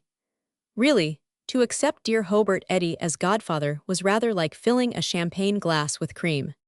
"What shall be the name of this child?" once more demanded the bishop. Philip Wentworth prompted the young father a second time, presenting a serious, young father profile to the world. The bishop waited. Philip Wentworth obediently repeated Hobart Eddy with, "I dare be sworn," the little deferential stooping of the shoulders with which I had seen him return many and many a fan. The bishop, his face filled with that shining which even in gravity seemed sweeter than the smile of another, fixed his deep eyes upon the godfather, and when he spoke it was as if he were saying the words for the first time to the guardian of the first child. "Dost thou, in the name of this child, renounce the vain pomp and glory of this world, with all covetous desires of the same, and the sinful desires of the flesh, so that thou wilt not follow nor be led by them?" Hobart, his eyes fixed on the open prayer book which he held, read the response quickly and clearly. "I renounce them all, and by God's help I will endeavor not to follow or be led by them." "Wilt thou then," pursued the bishop benignly, "obediently keep God's holy will and commandments and walk in the same all the days of thy life?" "I will," said Hobart Eddy, "by God's help." There was no slightest hesitation, no thought, or so it seemed to me, only the old urbane readiness to say what was required of him. What had he said? What had he done? This young lion of the social moment, beau, gallant, dilettante, and was it possible that he did not understand what he had promised? Or was I a stupid and exacting old woman taking with convulsive literalness that which all the world perhaps recognizes as a form of promise for the mere civilized upbringing of a child? I tried to remember other godfathers, and I could remember only those who, like Pelleas, had indeed served, as Enid had said in jest, by office of their virtue. And yet Hobart Eddy, after all, I told myself he was a fine, upright young fellow who paid his debts, kept his engagements, whose name was untouched by a breath of scandal, who lived clear of gossip. So I went through the world's dreary catalogue of the primal virtues. But what had these to do with that solemn "I renounce them all"? By the time that the service was well over, I could have found it in my heart to proclaim to our guests that, as the world construed it, a christening seemed to me hardly more vital than the breakfast which would follow. This, however, I forbore, and at the end everyone pressed forward in quite the conventional way and besieged the baby and Hobart and showered congratulations upon them both and kissed Enid and was as merry as possible. And as for Hobart, he stood in their midst, bowing a little this way and that, giving his graceful flatteries as another man gives the commonplaces, complacent, urbane, heavy-lidded. I omitted the baby and looked straight at the godfather. "How do you like the office?" I asked somewhat dryly. He met my eyes with his level look. "Dear friend," he said softly, "you see how inefficient I am. Even to describe your charming christening toilet is my despair." "Hobart Eddy," said I sharply, "take Enid in to breakfast." While May was still stepping about the fields loath to leave her business of violets and ladywort, Madame Sally Chartres sent pleasant word from Long Island that a dozen or more of her friends were to spend a day with her, and no one would willingly disregard the summons. The Chartres lived on the edge of an orchard and another edge of field. I dare say they lived in a house, although what I chiefly remember is a colonnade of white pillars, a library shelved to the ceiling, and a sprinkling of mighty cushioned window seats whereon the sun forever streamed through lattices. Perhaps Madame Sally and Wilfred had assembled these things near an orchard and considered that to be house enough. At all events, there could have been no fairer place for a spring holiday. Pelleas and I went down by train, and the morning was so golden that I wholly expected to divine a procession of nymphs defiling faintly across the fields in a cloud of blossoms rooted in air. I have often wondered why goblins, dryads and the like do not more frequently appear to folk on railway trains. These shy ones would be quite safe, for by the time the bell rope should have been pulled, and the conductor told why the train must be stopped, and the engine and cars brought effectually to a standstill, the little shadowy things could have vanished safely against the blue. Perhaps they do not understand how sadly long it takes a spirit to influence the wheels of civilization. The others coached down to the Chartres with Hobart Eddy, although there must be made one important exception. Madame Sally had insisted that Enid bring the baby, and Enid and her husband, who since the christening were lingering on in town, had given the baby and his new nurse to the charge of Pelleas and me. We arrived ahead of the coach and stood on the veranda to welcome the others. Lisa was among these, with Eric at her side, and Madame Polly and Horace Cleetham and Miss Lilliblade, all three in spite of their white hair and anxiety about draughts stoutly refusing to ride inside. There were 4 or 5 others, and from the box seat beside Hobart Eddy, I saw descending, with what I am bound to call picturesque deliberation, a figure whom I did not remember. "Pray, who is that?" There was time for me to ask Madame Sally. "My dear," she answered hurriedly, "she is a Mrs. Tremplow. I used to love her mother. And Hobart wanted her here." "Hobart," I exclaimed. "That Mrs. Tremplow, I comprehended. You don't think I intimated." Madame Sally's eyebrows were more expressive than the eyes of many. "Who knows?" she said only, and made of her eyebrows a positive welcome to our friends. Mrs. Tremplow came toward us flickering prettily. I protest that she reminded me of a thin flame, luminous, agile, seeking. She had hair like the lights in agate, and for its sake her gown and hat were of something colored like the reflection of the sun in a shield of copper. She had a fashion of threading her way through an hour of talk, lighting a jest here, burning a bit of irony there, smoldering dangerously near the line of daring. And that day, as she moved from group to group on the veranda, the eyes of us all, of whom Hobart Eddy was chief, were following her. I think it may have been because her soul was of some alien element like the intense, avid spirit of the flames, though when I told Pelleas, he argued that it was merely the way she lifted her eyes. "Where is Mr. Tremplow?" Pelleas added, his nature, as I have said, being built on straight lines. "There may be one," I answered, "but I think he lives on some other continent." Pelleas reflected. "Hobart Eddy and Pelham and Clocks look in love with her," he said. "If she doesn't take care, there won't be enough continents." In no small amusement during luncheon, we watched Hobart Eddy, especially Pelleas and I, who, however, besides being amused, were also a little sad. Mrs. Tremplow's appropriation of him was insistent but very pretty. Indeed, if she had on a night of stars appropriated Sirius, I dare say the constellations would have sung approval. She had the usual gift of attractive faults. But above Mrs. Tremplow's shoulders, and beyond the brightness of her hair, I had, at luncheon, glimpses which effectually besought my attention from the drama within. The long windows overlooked the May orchards, white and sweet and maid-like youth, and I was impatient to be free of the woman's little darting laughs and away to the fields. Some way, in her presence, it was not like May. Therefore, when Pelleas had been borne to the stables by his host, and when the others had wandered back to the veranda, I went away down what I think must have been a corridor, though all that I remember is a long open window leading to the spring, as if one were to unlatch an airy door and reveal a diviner prospect than our air enfolds. A lawn, cut by a gravel walk bounded by tulips, sloped away from this window to the orchard, and I crossed the green in the frank hope that the others would not seek me out. But when I turned the corner by the dial, I came fairly on two other wanderers. There, with the Witty-embroidered nursemaid, sat, like another way of expressing the spring, Enid's baby. Was ever such happy chance befallen at the gate of any May orchard whatever? "Ah," I cried to the little nurse, "Bonnie, come quickly. I see a placithurier there or there where you must bring the baby at onset once. Leave the perambulator here so. He is awake." Then quicklithas wait o' the pink crab apple tree.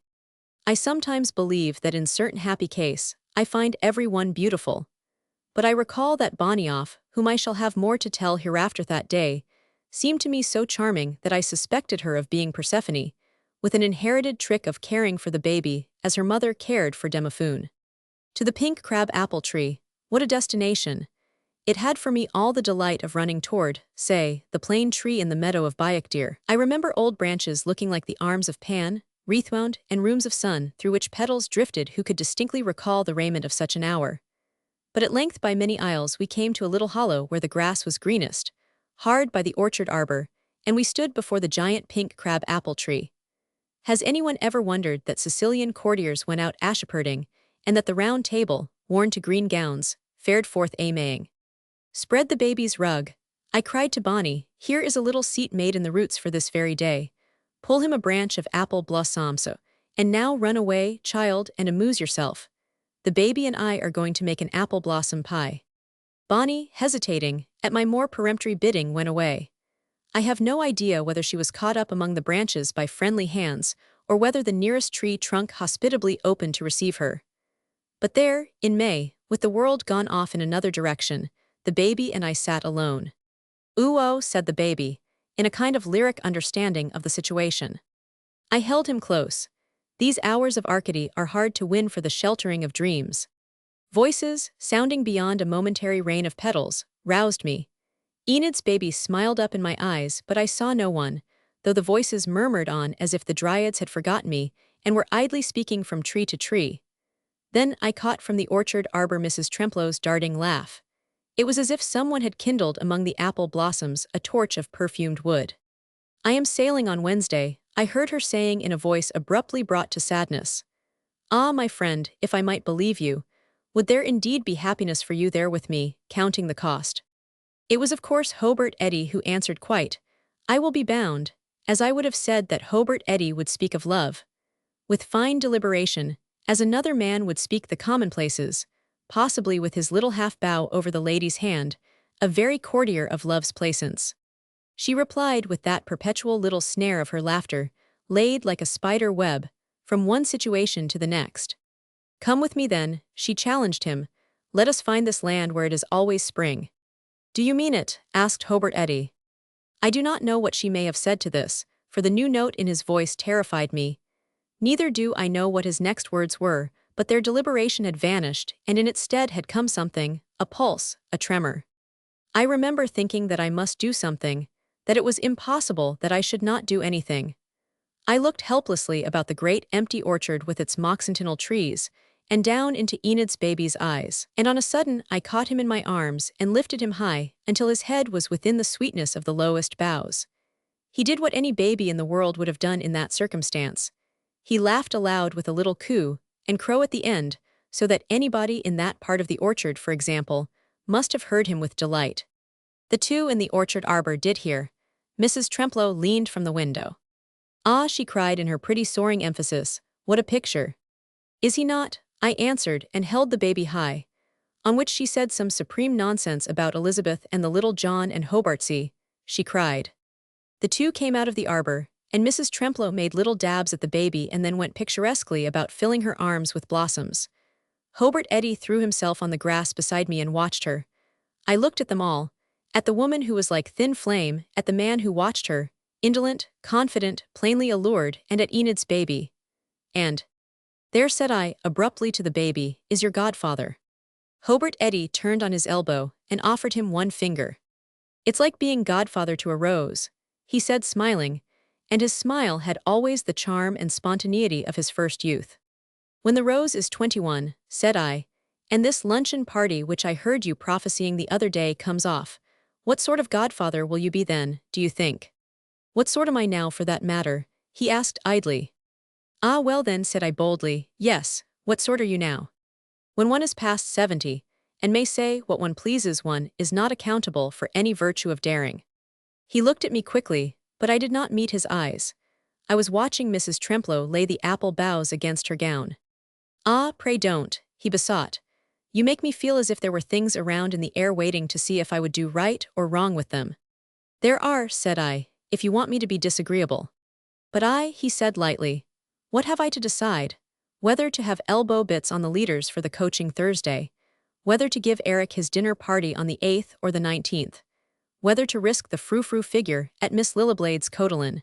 You don't wish me to believe that anything in the air is concerned with how I am deciding those." "No," said I with energy, "not in the air or on the earth or under the sea."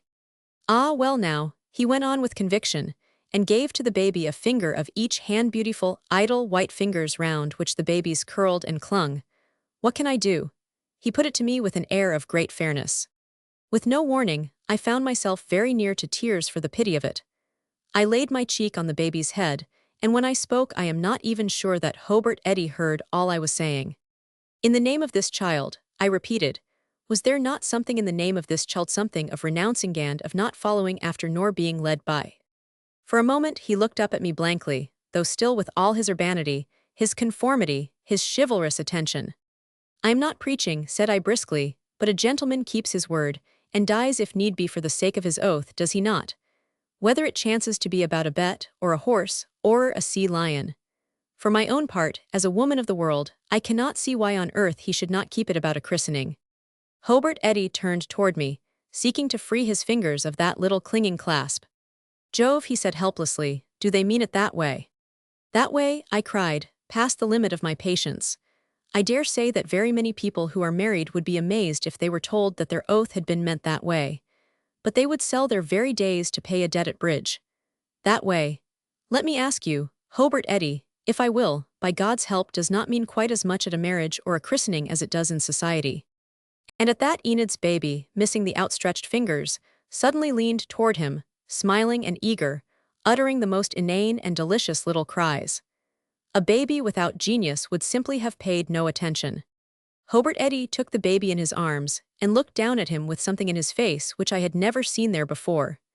The baby caught at his hand and pulled at the cord of his monocle and stared up at the low blossoming boughs.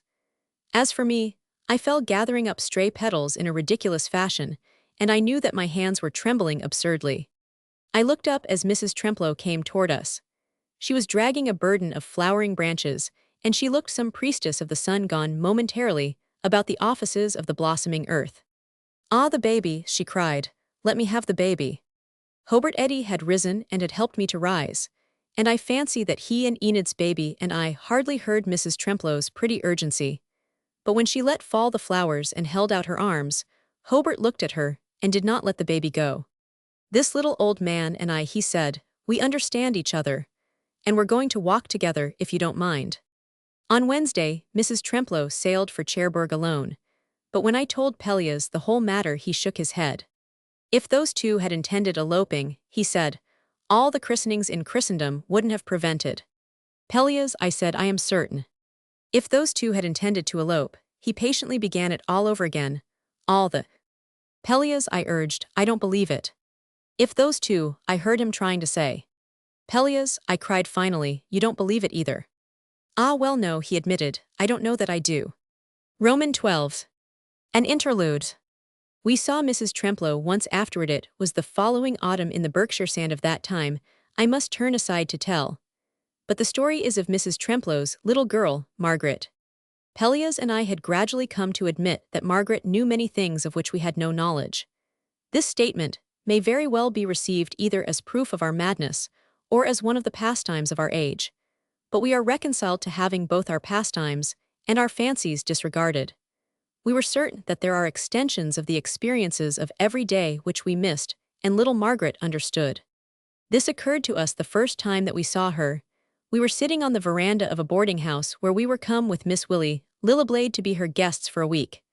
The boarding house was kept by a quakeress, as famous for her asters as for her pasties. Mrs. Tremplow, who was there when we arrived, "She is like a flash of something, would thee not say?" observed the gentle quakeress, "and she calls the child only, thee will have marked, run away now, dearness." Mrs. Tremplow had just driven away in a high trap with orange wheels and a slim blonde youth attached, when Margaret came up to the veranda from the garden. "Smell," she said to me. As I stooped over the wax-white scentless blossoms in the child's hand, I thought of that chorus of the flower girls in one of the Italian dramas. "Smell, smell, smell." "What are they, dear?" I asked, taking care not to shake her confidence by looking at her. "I don't know," she said, "but oh, smell." But though I held the flowers to my face, I, who can even detect the nameless fragrance of old lace, could divine in them no slightest perfume.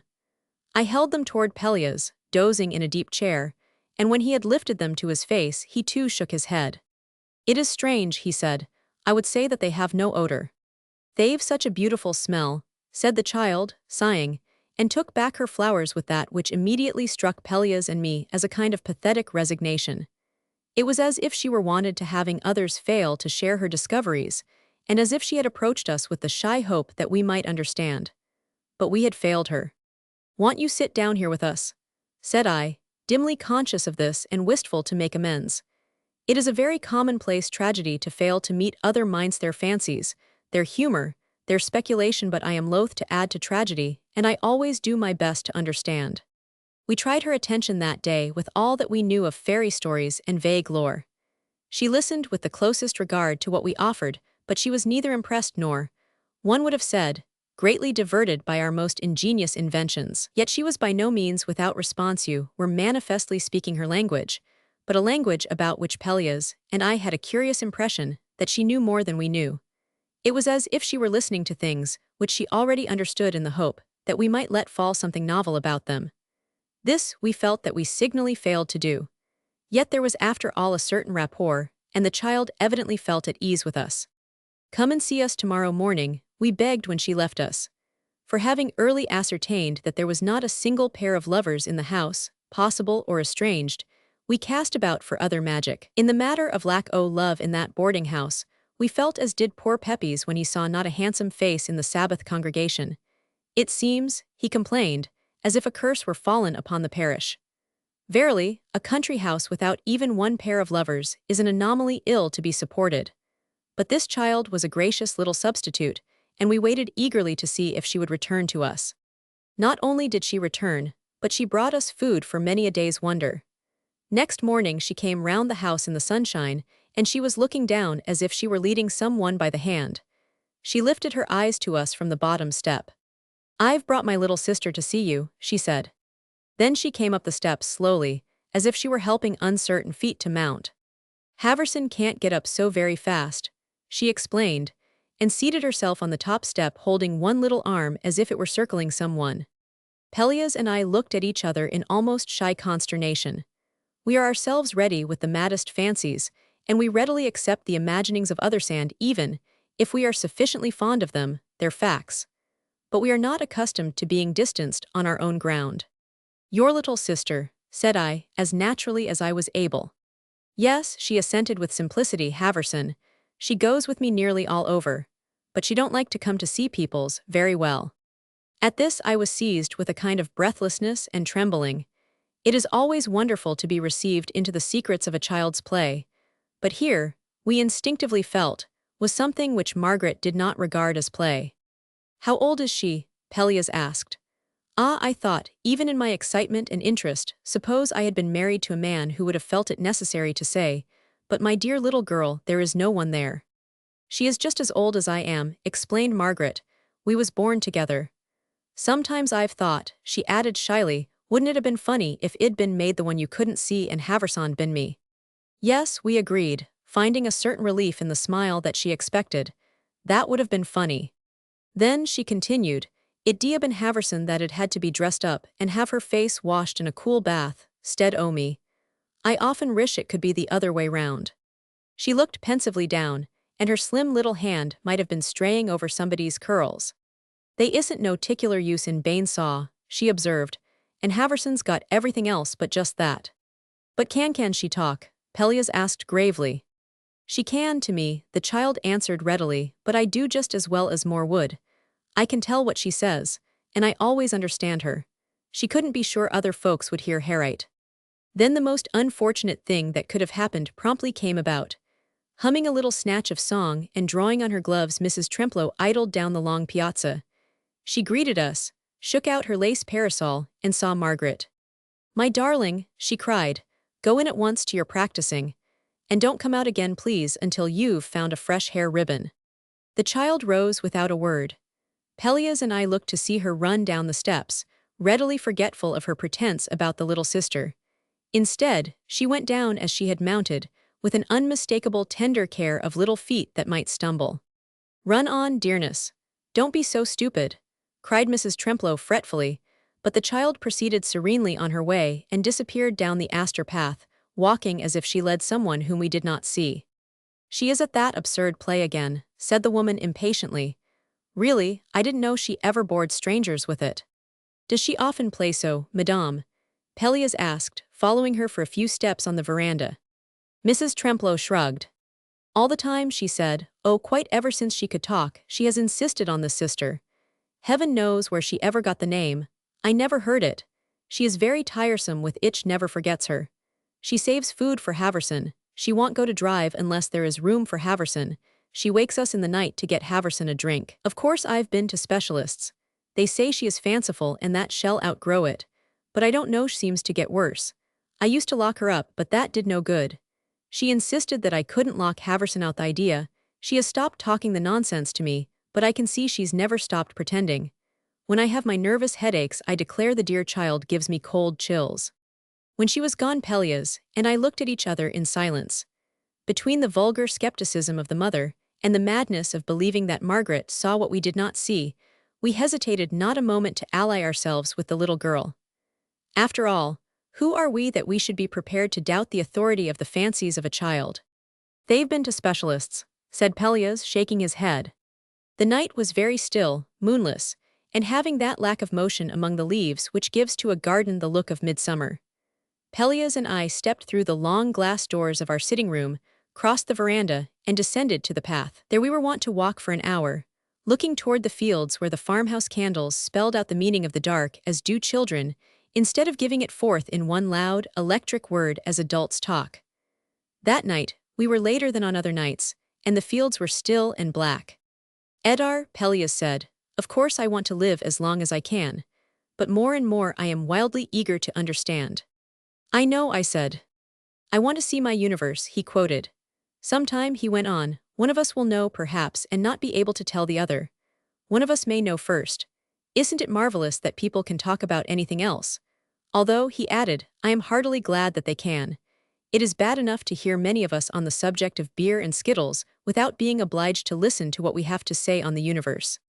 I remember a certain judge who was delightful when he talked about machinery and poultry and Chippendale, but the moment that he approached law and order and the cosmic forces, everyone hoped for dessert or leave-a-taking. Truly, there are worthy people who would better talk of love, taste, and the musical glasses and leave the universe alone. But for us whose bread is wonder, it is marvelous indeed that we can talk of anything else. Nor do Pelleas and I often attempt any other subject, in such a night. But I hold to my notion, Pelleas said, that we might know a great many extraordinary things before we die, if only we would do our best. At all events, said I, we have at least got to be willing to believe them, whether they ever come our way or not. For I dare say that when we die we shall be shown only as many marvels as we are prepared for. For example, Nishola suggested Pelleas. At her name we both smiled. Nishola would not believe in darkness itself if it did not cause her to stumble, and she would as soon harbor an understanding of, say, the way of the moon with the tides, as she would be credulous of witchcraft. Any comprehension of the results of psychical research would necessitate in Nishola some such extension of thought as death will mean to Pelleas and me. The only mystery for which she has not an instant explanation is death, and even of that she once said, "There ain't much of anything mysterious about it, as I see. It's plain enough that we have to be born, and that we can't be kept goin'. So we die." No, Nishola would not be prepared for the marvels of afterward. The universe is not her universe. But as for Pelleas and me, no phenomenon could put us greatly out of countenance, or leave us wholly incredulous. Therefore, as we stepped across the lawn in the darkness, we were not too much amazed to hear very near us a little voice, like the voice of some of the little night folk, and obviously in talk with itself. No, we heard it saying, "I don't think it would be right. Noit wouldn't be the way folks ought to do." Spossen everybody went and did so, with theirs. It was Margaret. We knew her voice, and at the turn of the path we paused, fearing to frighten her. But she had heard our talking and she ran toward us. In the dimness, I saw that she wore her little pink bedrobe over her nightgown and her hair was in its bedtime braids. "Margaret dear," I said, for it was late and it must have been hours since she had been left to sleep, "are you alone?" "No," she answered, "Haverson is here." She caught my fingers, and her little hand was hot. "Haverson wants me to change places with her," she said. We found a bench and I held the child in my arms.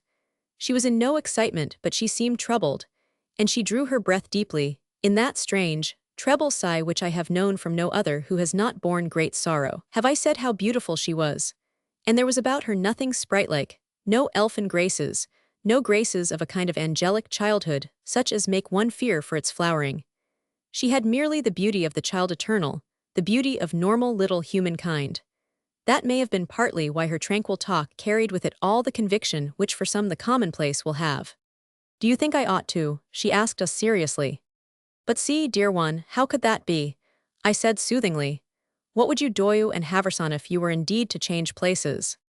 "I suppose," she said thoughtfully, "that I should have to die and then Haverson would come and be me. And maybe I might get lost in the way to being Haverson. But she begs me to change," cried the child. "Shesh says I am not happy. Shesh says if I was her I'd be happy." "Ah well," said I, "but you are happy, are you not?" "Not very," she answered, "not since Papa went. He knew 'bout Haverson and he didn't scold, and he never laughed 'bout her. Since he went I haven't had anybody to talk ta about them." "About whom?" I asked, and I felt for Pelleas' hand in the darkness. Margaret shook her head, buried against my arm. "I can't say them," she confessed, "because nobody has ever told me about them and I don't know how to ask. I can't say them, I can only see them. I think my papa could too." "Now," I asked, "can you see no Margaret?" "I can when I want to," she answered. "It moves something in the back of my head. And then I see colors that aren't there before that. And then I hear what they say sometimes, said the child, they make me laugh so. But I can't remember what it was for. And I can hear music sometimes in when flowers don't smell at all edo that way to the back of my head and then the flowers are all fumery. I always try if other people can do that to flowers. You couldn't, you know. No, I said we couldn't. No, said the child with her little sigh of resignation, nobody can. But I think my papa could. Well, and it's them that Haverson is with. I think she is M. And she says for me to come and be M, too and shall have to be me then, cause it isn't time yet. And shall do the practicin' and come in for tea when mama's company's there. She says she's sorry for me and she don't mind Bain saw for a while. Would you go? But how would you do it, dear, how could you do it? I asked, thinking that the practicality would bring her to the actualities. Oh, said Margaret, simply, I think I would just have to move that in the back of my head long enough. Sometimes I most have but I was afraid and I came back. Something, said the child, something slips past each other in the back of my head when I want to. She threw her head against my breast and closed her eyes. Pelleas, I cried, oh Pelleas, take her, let us get her in the house quick. She opened her eyes, as his arms folded about her to lift her. Don't go so very fast, she besought sleepily. Haverson can't go so very fast. My summons at the door of Mrs. Tremplow's apartment brought no reply. Finally I turned the knob and we entered. The outer room was in darkness, but beyond a light was burning and there was Margaret's bed, its pillow already pressed as if the little head had been there earlier in the evening. Pelleas laid her down tenderly, and she did not open her eyes as I rearranged the covers. But when we would have moved a little away, she spoke in her clear, childish treble. Please don't go, she said, till Haverson gets asleep. If shall only go to sleep I am not afraid. On this we sat by the bed, and she threw one arm across the vacant pillow. Haverson sleeps there, she said, but sometimes she keeps me wake with her dreams. It may have been half an hour later when Pelleas and I nodded to each other that, her restlessness having ceased, she would now be safely asleep. In almost the same moment we heard the outer door open and some one enter the room, with a touch of soft skirts. We rose and faced Mrs. Tremplow, standing in the doorway. She was splendid in a glittering gown, her white cloak slipping from her shoulders and a bright scarf wound about her loosened hair. We told her hurriedly what had brought us to the room, apologizing for our presence, as well we might. She listened with straying eyes, nodded, cast her cloak on a sofa and tried, frowning, to take the scarf from her hair. It's all right, she said in her high, irritable voice, thanks very much. I am sorry the child has made a nuisance of herself. She promised me she'd go to sleep. I went up to the ball at the hotel. She promised me. Her words trailed vaguely off, and she glanced up at us furtively. And I saw then how flushed her cheeks were and how bright her eyes. Margaret promised me she'd go to sleep, she insisted, throwing the scarf on the floor. And the child heard her name and woke. She sat up, looking at her mother, round-eyed. And at her look Mrs. Tremplow laughed, fumbling at her gloves and nodding at Margaret. Dearness, she said, we're going away from here. Y'all have a new father presently who will take us away from here. Don't you look at mother like that, it's all right. Over the face of the child as Pelleas and I stood helplessly looking down at her came a strangeness. We thought that she was hardly conscious of our presence. Her eyes seemed rather to deepen than to widen as she looked at her mother, and the woman, startled and unstrung, threw out her hands and laughed weakly and without meaning.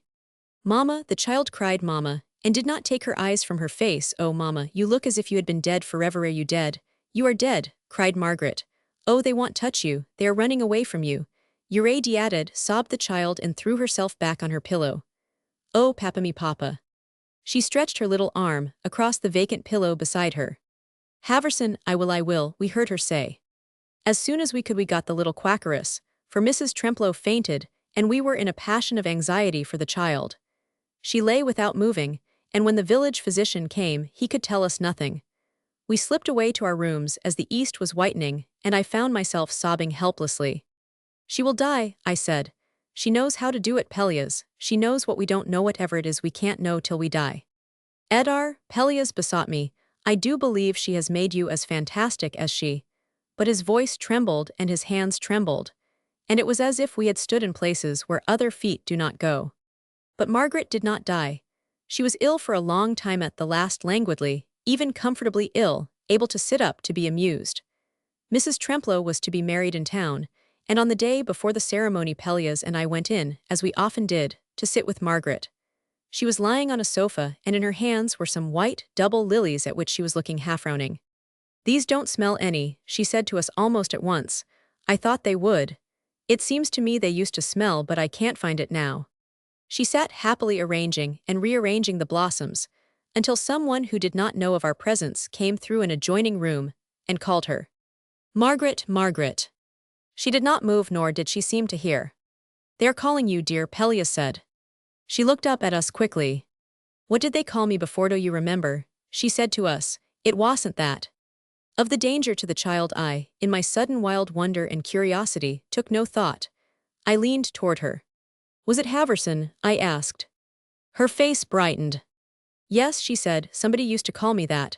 Why don't they call me that now? What did you say the word is?" Roman 13. The Return of Endymion. Pelleas and I went through the wicket gate with a joyful sense of being invaders.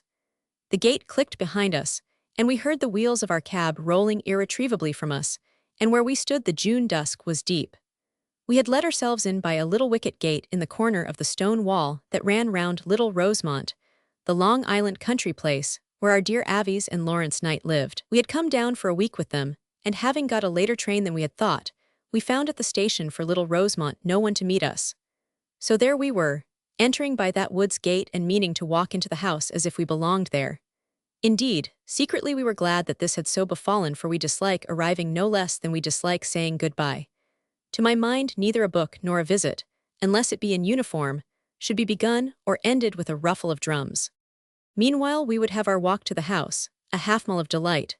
Before us in the pines was a tiny path, doubtless intended, I told Pelleas, to be used by violets when they venture out to walk, 2 by 2 in the safe night. It was wide enough to accommodate no more than 2 violets, and Pelleas and I walked singly, he before and I clinging to his hand. The evergreens brushed our faces, we heard a stir of wings, and caught some exquisite odor not intended for human folk to breathe.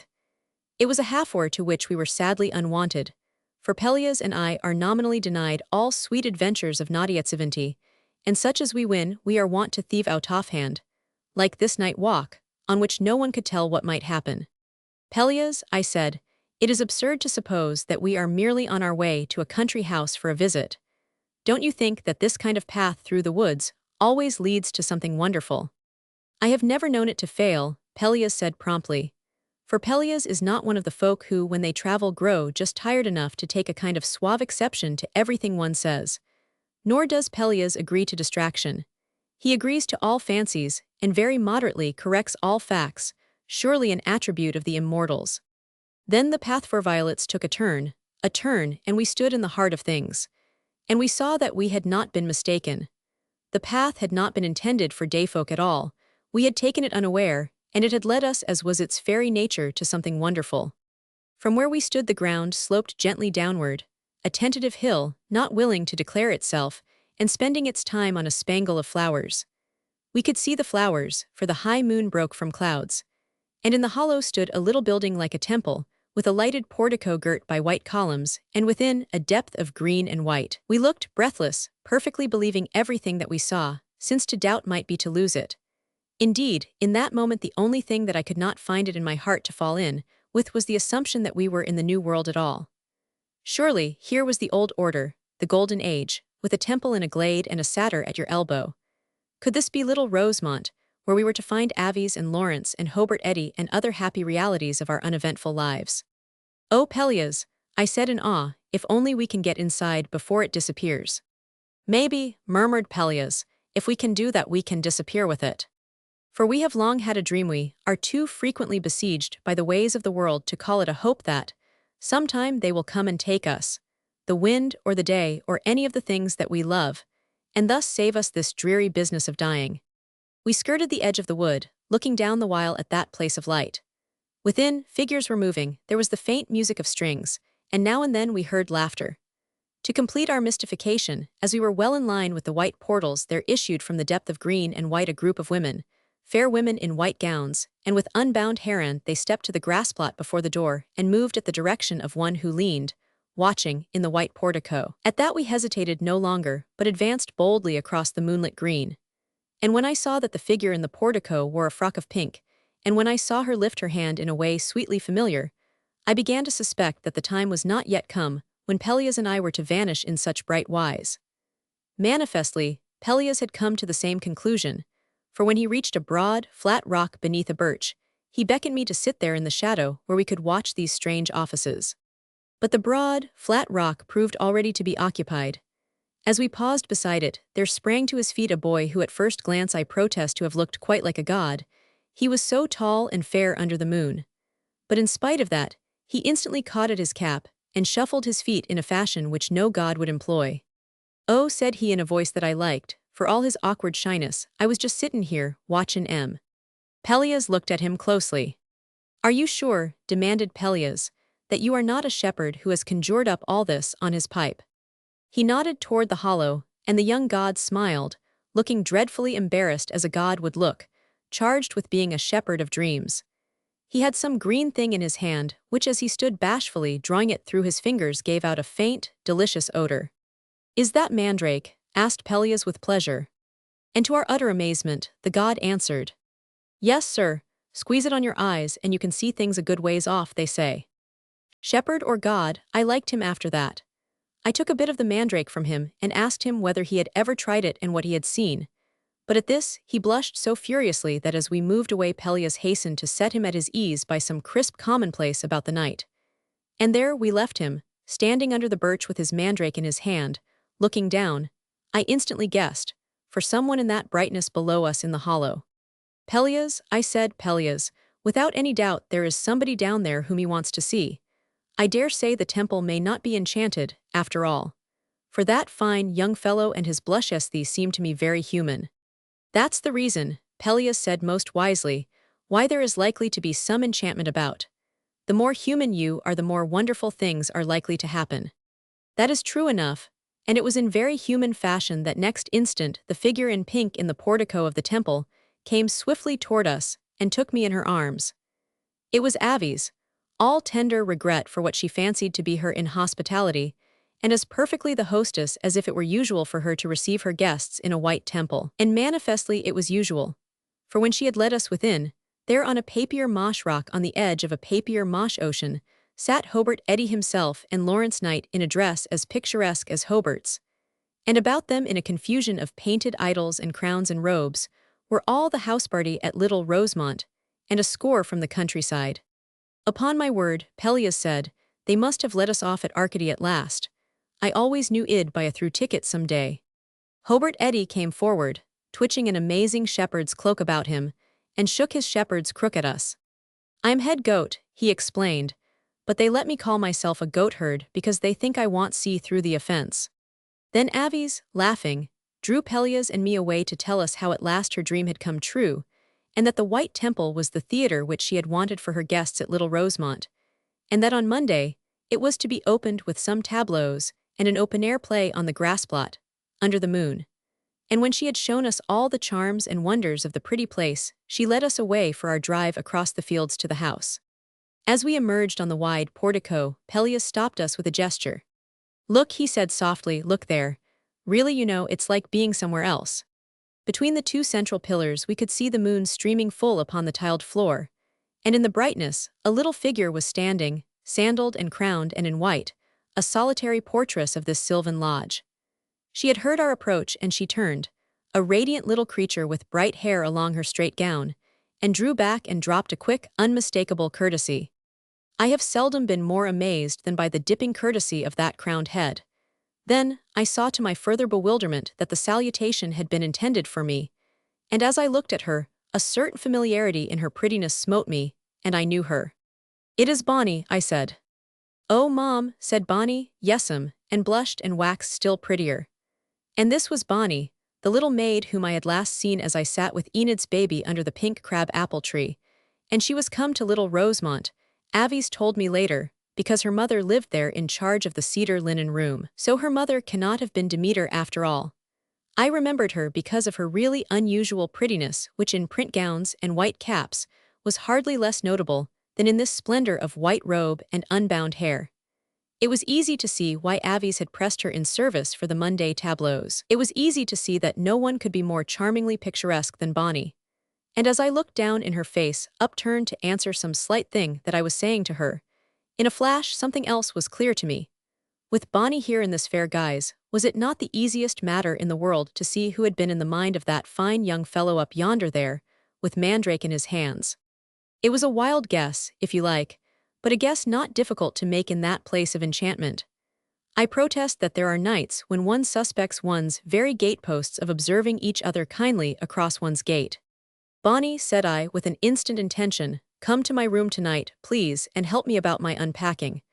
I've something to say to you.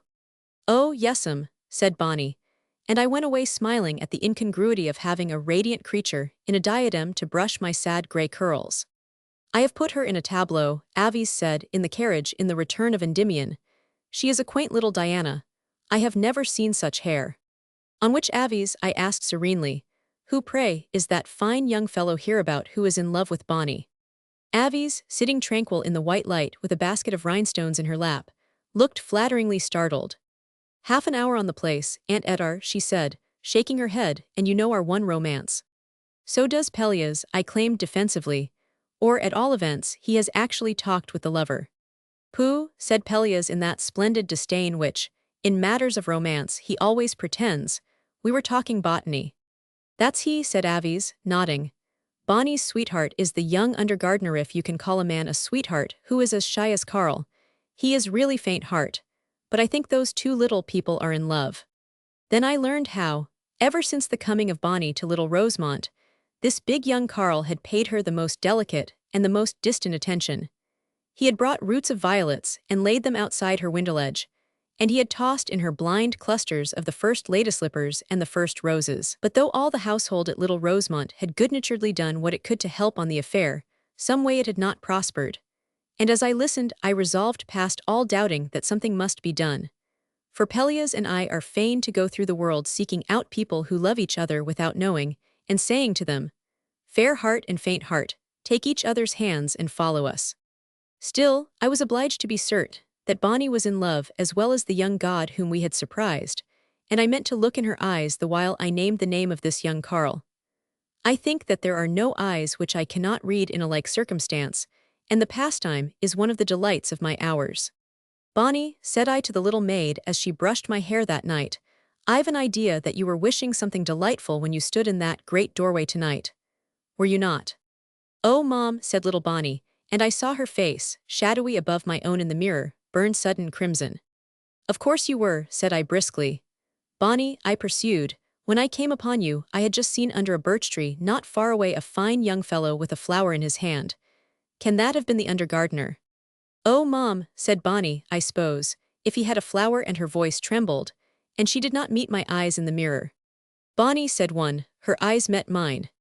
I know all about it, said I boldly. Oh, Mom, she said, and tangled the comb in my sad gray curls. Whereupon I flattered myself that I had taken Bonnie's testimony, and that I was fortified with 1,000 reasons for doing my best.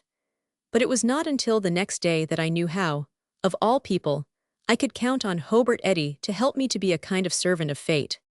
I was in the library next morning when, everyone else being frightfully enthusiastic and gone to look at the puppies, he came in and sat on an ottoman at my feet. Dear Hobart Eddy, with his tired eyes and worldly-wise words and smile of utter sweetness. Aunt Etarre, he said, I feel bored and miserable. Let's go out in the world, hand in hand, and do a good deed. They say it sets you on your feet. I'd like to try it. I shook my head, smiling. Nobody does more charmingly generous things than Hobart, and nobody, I suppose, poses for such a man of self. No, Hobart, I said, good deeds are a self-indulgence to you. Everything I want to do, they say, will be a self-indulgence, he observed reflectively. I dare say when I die they'll all say, I let myself go at last. What will they say when you fall in love? I asked idly. What have they said? He parried. Everything, I replied truthfully. Just so, he answered. You wouldn't think they would have so much ingenuity. The queer thing, he added meditatively, is that such dull folk have the originality to get up such good gossip. But I mean, I said, when you really fall in love. I am in love, he told me plaintively, with seeing other people in love. I would go miles merely to look on two who are really devoted to each other. I look about for them everywhere. Do you know, he said, speaking of being in love myself, there is a most exquisite creature in a tableau I am in Monday night.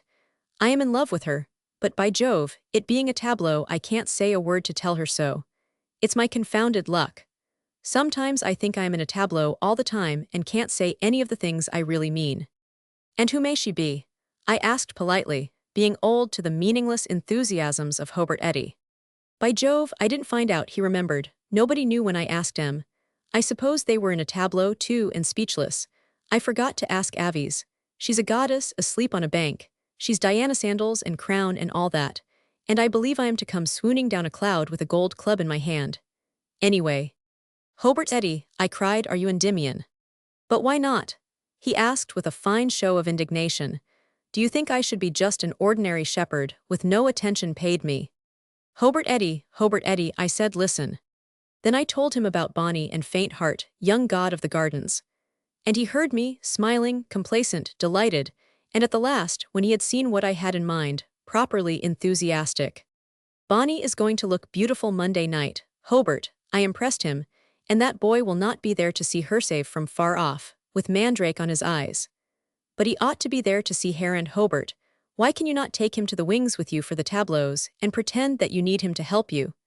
And after he has seen Bonny in her tableau, you ought to be trusted to arrange something pleasant. He listened, pretending to be wholly amused at my excitement. But for all that he put in a word of planning here and there, that made me trust him, dear Hobart Eddy. By Jove, he finally recalled plaintively, but I am in love with her myself, you know, confound it.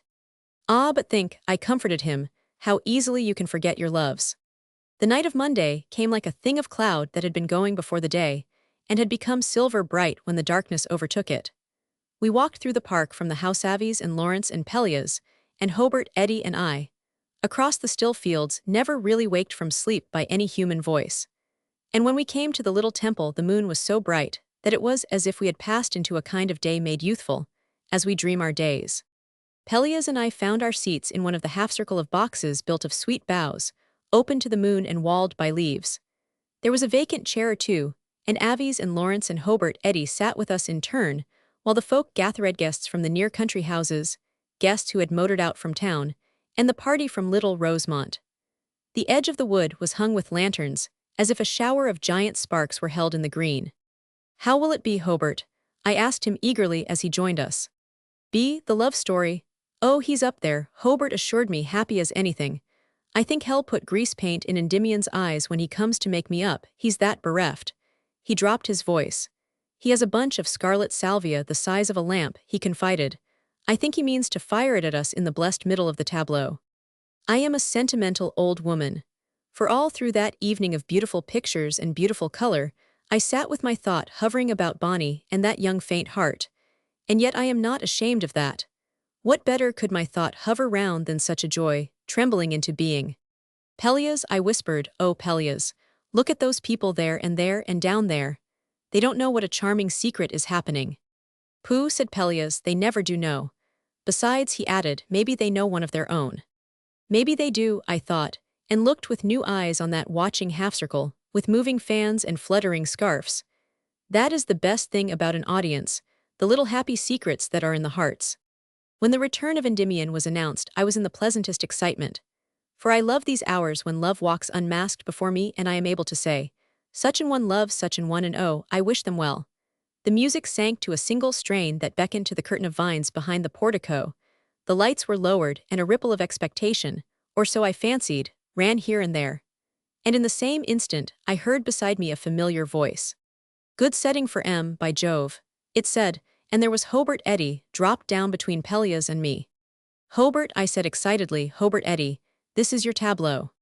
He smiled, his familiar smile of utter sweetness, and rested his chin on his hand and looked at the stage. No, Aunt Etarre, he said, see.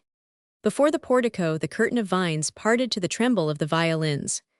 There was the slope, flower-spangled like the slope on which we sat and across which, 2 nights ago, Pelleas and I had fancied ourselves to be looking on immortal things. And there on the flowers lay Diana asleep, her hair spread on the green, the crescent glittering on her forehead, her white robe sweeping her sandaled feet. This was Bonny, dear little maid, and it was her hour. She would never again be so beautiful before the whole world. Even then I hardly understood until I saw him come from the wings Endymion, in the shepherd's cloak, with the shepherd's crook in his hands. And as he went near to her and stood looking down at her, Bonnie opened her eyes and saw what I saw, that her Endymion was that young god of an undergardener. Erect, splendid, crowned with oak levasit was Karl's hour too, and he had come to her. As the roselight went stealing across the picture, embracing the shadows, glowing in her awakened face, he opened his arms to her and caught her and held her to him. The light burned vividly and beautifully, and all her hair rippling on his shepherd's cloak, she clung to him, before those people who sat and never guessed, under the moon. It was their hour, the hour of Bonnie and Karl, and Pelleas and I were really looking toward a place of enchantment, and on immortal things. The curtain of vines swept together in a soft thunder of applause. Who were they, everyone was asking, but who were they, who had given to the tableau a quality that was less like a picture than like a dream? Hobart, Hobart, I said, trembling, how did you dare? Hobart Eddy was smiling at the ineffectual entreaties of the audience for a repetition of the picture.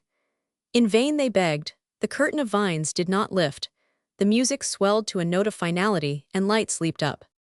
He wasn't so faint-hearted, said Hobart Eddy. To be sure I was obliged to make him do it, but then he did it. Faint hearts aren't like that. Hobart, said I raptly, you are the fairy godmother after all. Ah well, Hobart Eddy said dissentingly, I only did it because I wanted that minute when she opened her eyes. I'd go miles to see two who are really devoted, and I was in love with her myself, confound it. But then, he added philosophically, if I'd been there to take her in my arms I couldn't have looked on. In the intermission before the open-air play, Pelleas gave me a certain signal that we know and love, and he rose and slipped from our box of boughs. I followed him without, and stepped with him across the green to the edge of the wood. There we took our way, as we had done on the night of our coming, by the path in the trees, the path that was just wide enough for, say, two violets when they venture out to walk 2 by 2 in the safe night. I was afraid we might not be able to come here again, Pelleas explained, and I thought we ought, he added vaguely. But I understood, for I had wanted to come no less than he. Pelleas, I said, as we stepped along the narrow way, suppose it had been as we fancied. Suppose it had all been some enchanted place that would have vanished with us. Every time we fail to vanish from this world, Pelleas said reflectively, something charming happens. I suppose it is always so. Oh, always, I echoed confidently. Roman 14. The Golden Wedding. Next day heaven opened to USA heaven, as does not always happen of someone's else making. Our dear Avi's knight, fancying that Lawrence was looking rather worn, persuaded him to shift the world to other shoulders while he went off for golden apples, and he agreed to a cruise in the yacht. Whereupon, Avi's begged that Pelleas and I bring Nishola and spend at Little Rosemont the month of their absence. The roses were in full bloom, and Avi said prettily that she longed to think of us alone there among them.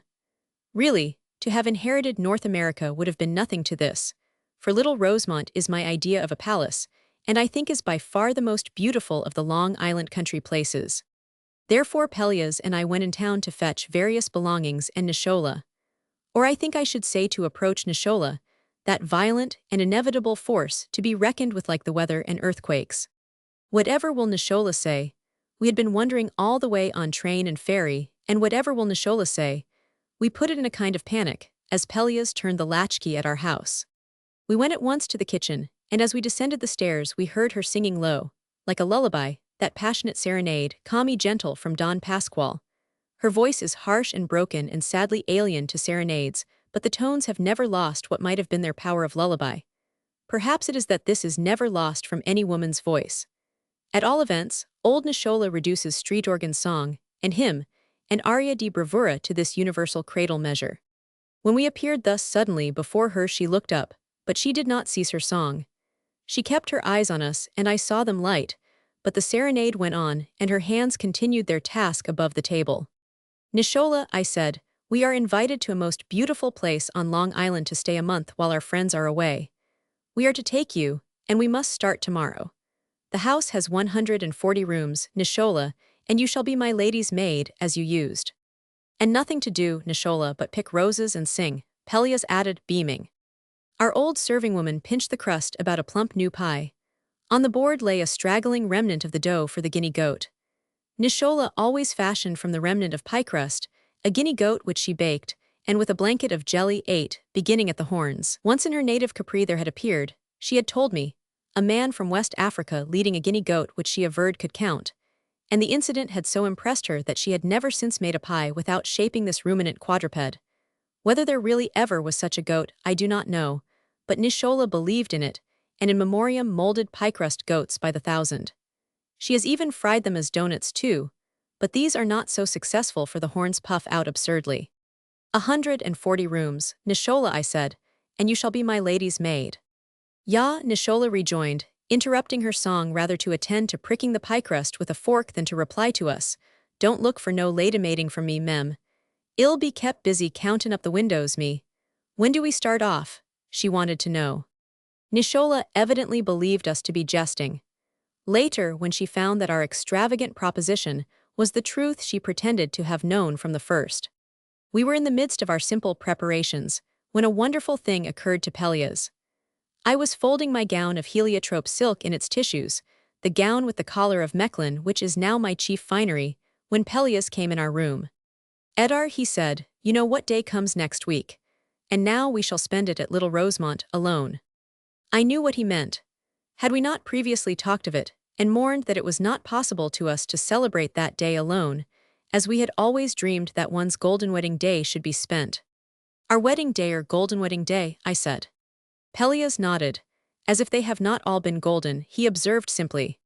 There was in every fern a nod for our good fortune, as on that next afternoon Pelleas and Nishola, and I drove up the avenue at Little Rosemont, and at the very park entrance, though of course we did not know that at the time, a part of our adventure began when the gate was opened by that brown, smiling young undergardener Carl, with honest man's eyes and a boy's dimples, who bowed us into the place like a good genie. As we returned his greeting, we felt that he was in a manner ringing up the curtain on the spectacle, but we did not forecast that he was also to play a most important part. In the great hall, all the servants were gathered to welcome us, an ensemble of liveries and courtesies in which I distinguished only Mrs. Woods, the housekeeper, very grave, a little hoarse, and clothed on with black satin. We escaped as soon as possible, Pelleas and I not having been formed by heaven to play the important squire, and his lady arriving home to bonfires and village bells, and a chorus of our rent roll. But once safely in the lordly sitting room of our suite, with its canopies and a dais, and a perns filled with orchids, I had but to look at Pelleas to feel wonderfully at home. It is a blessed thing to love someone so much that you feel at home together in any place of deserts or perils or even lordly rooms filled with orchids. On that first evening, we were destined to chance upon another blessed thing of the same quality. After our solitary dinner in the stately dining-room, Pelleas and I went wandering in the grounds, very still in the hush of June, with June's little moon lying on the sky. Little Rosemont is a place of well-swept lawns, and orchards then newly freed from the spell of their bloom. It is a place of great spaces and long naves, with groves whose trees seem to have been drawn together to some secret lyre. The house is a miracle of line, and from its deep verandas one sees afar off a band of the sea, as if some god had struck it from the grey east. And everywhere at that glad season were the roses, thousands and thousands of rosa, fancy using figures to compute roses quite as one does in defraying debts. Though indeed, as Pelleas frivolously said, time brings roses but so does money, for many of those assembled were from Persia and Kashmir, and I dare say from Lud and Fut. I think that I have never had an experience of great delight at which a band of familiar, singing things was not present.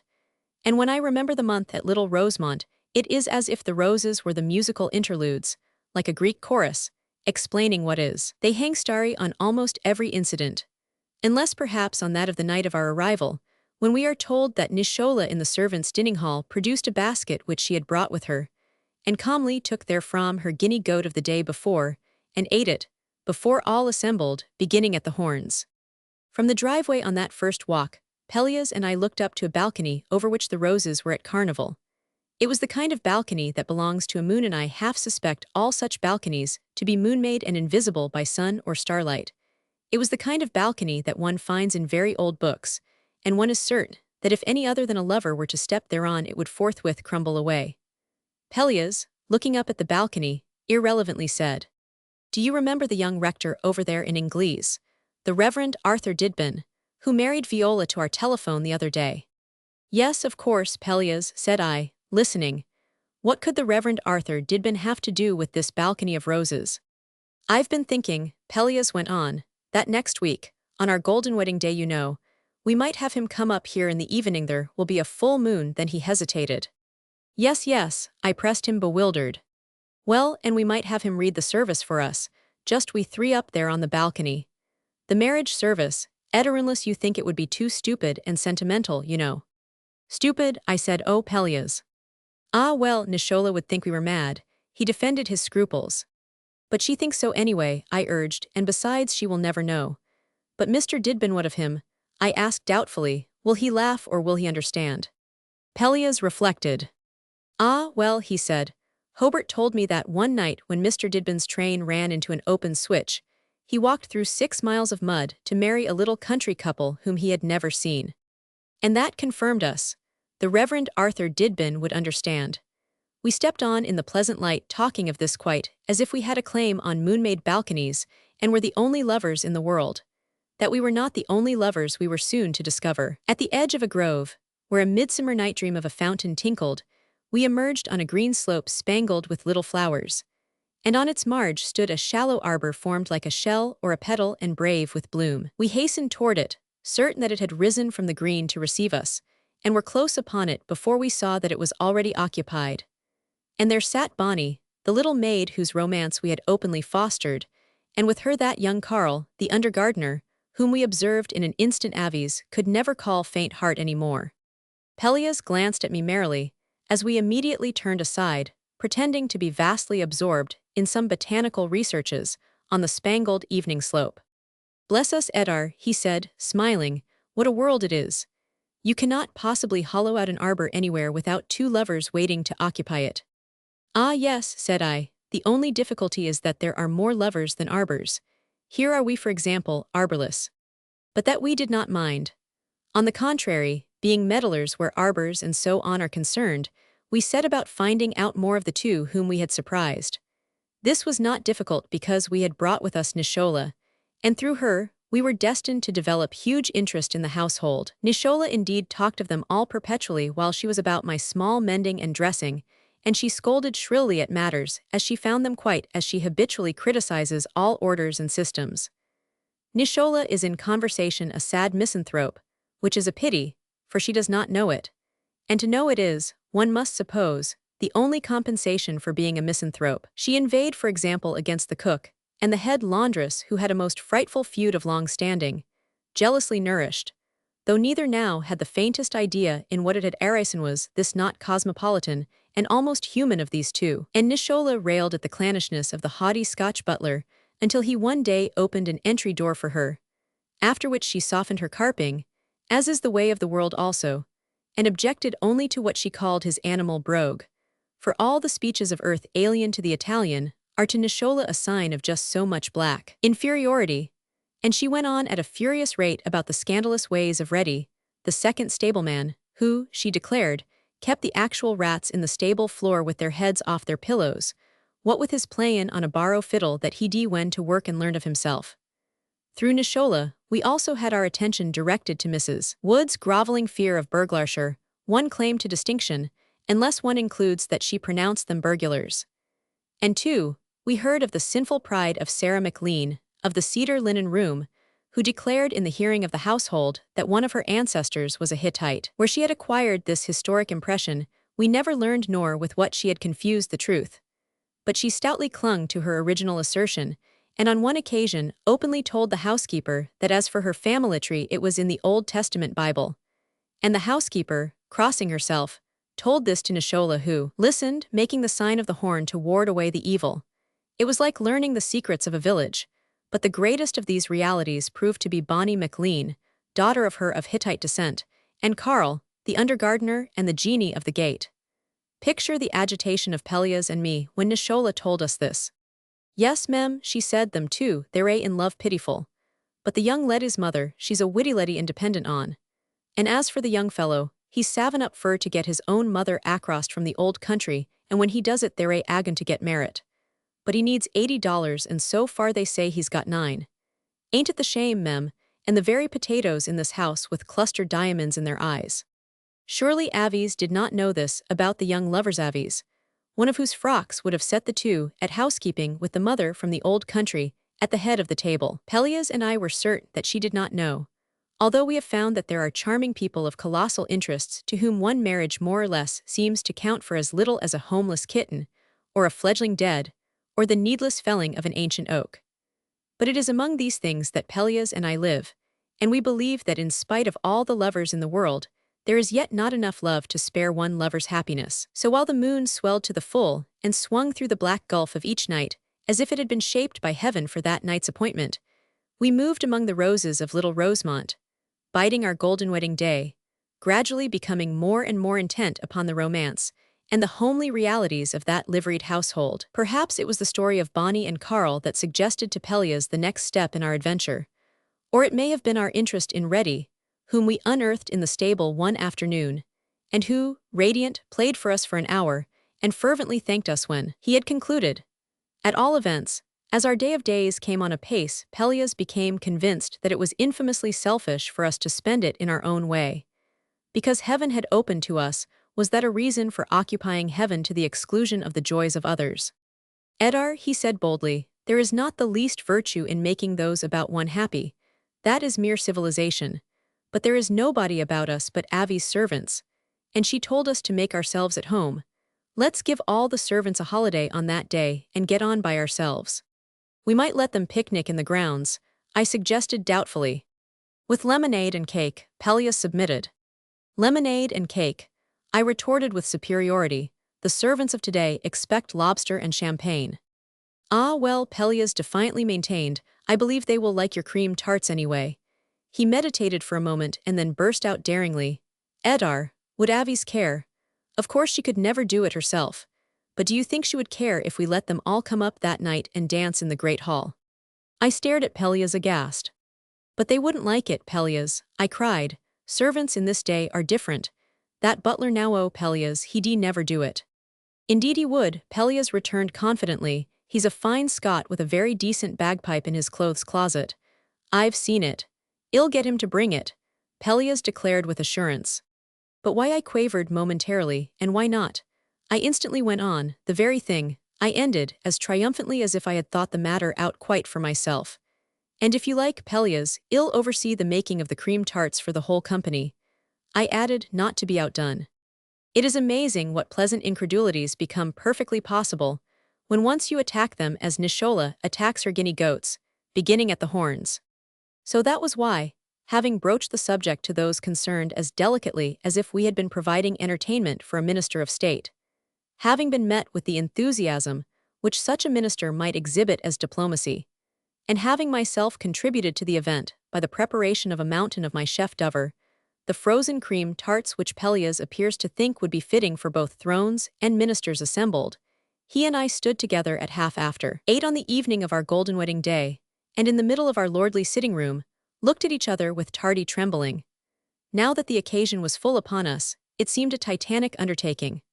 I was certain that far from being delighted, the servants were alarmed and derisive and wary of our advances, that Reddy would at the last moment refuse to play upon his borrowed fiddle for the dancing, and that the haughty Scotch butler would be bored to extinction. Oh, Pelleas, I said miserably, as we went down the grand staircase, it's a terrible business, this attempt at philanthropy among the servants in high places. At all events, said Pelleas brightly, we are not plotting to improve them.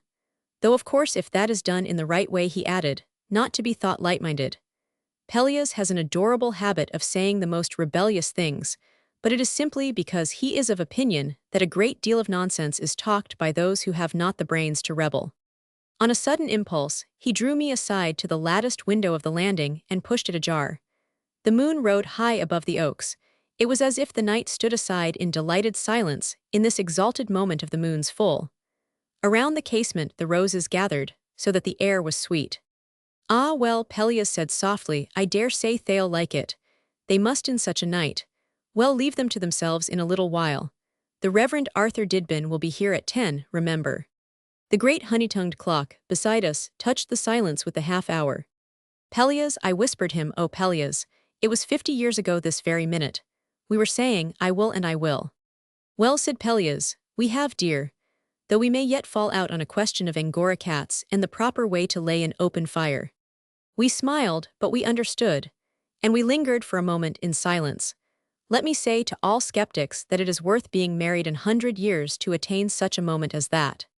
Then as we went down the stairs, the dining room door suddenly burst open with an amazing, eerie clamor, and into the great oak-paneled hall marched the haughty Scotch butler in full Highland costume, plaid and bare knees and feather, playing on his bagpipe like mad. No peril, then, of his being bored to extinction, nor the others, as we were soon to find.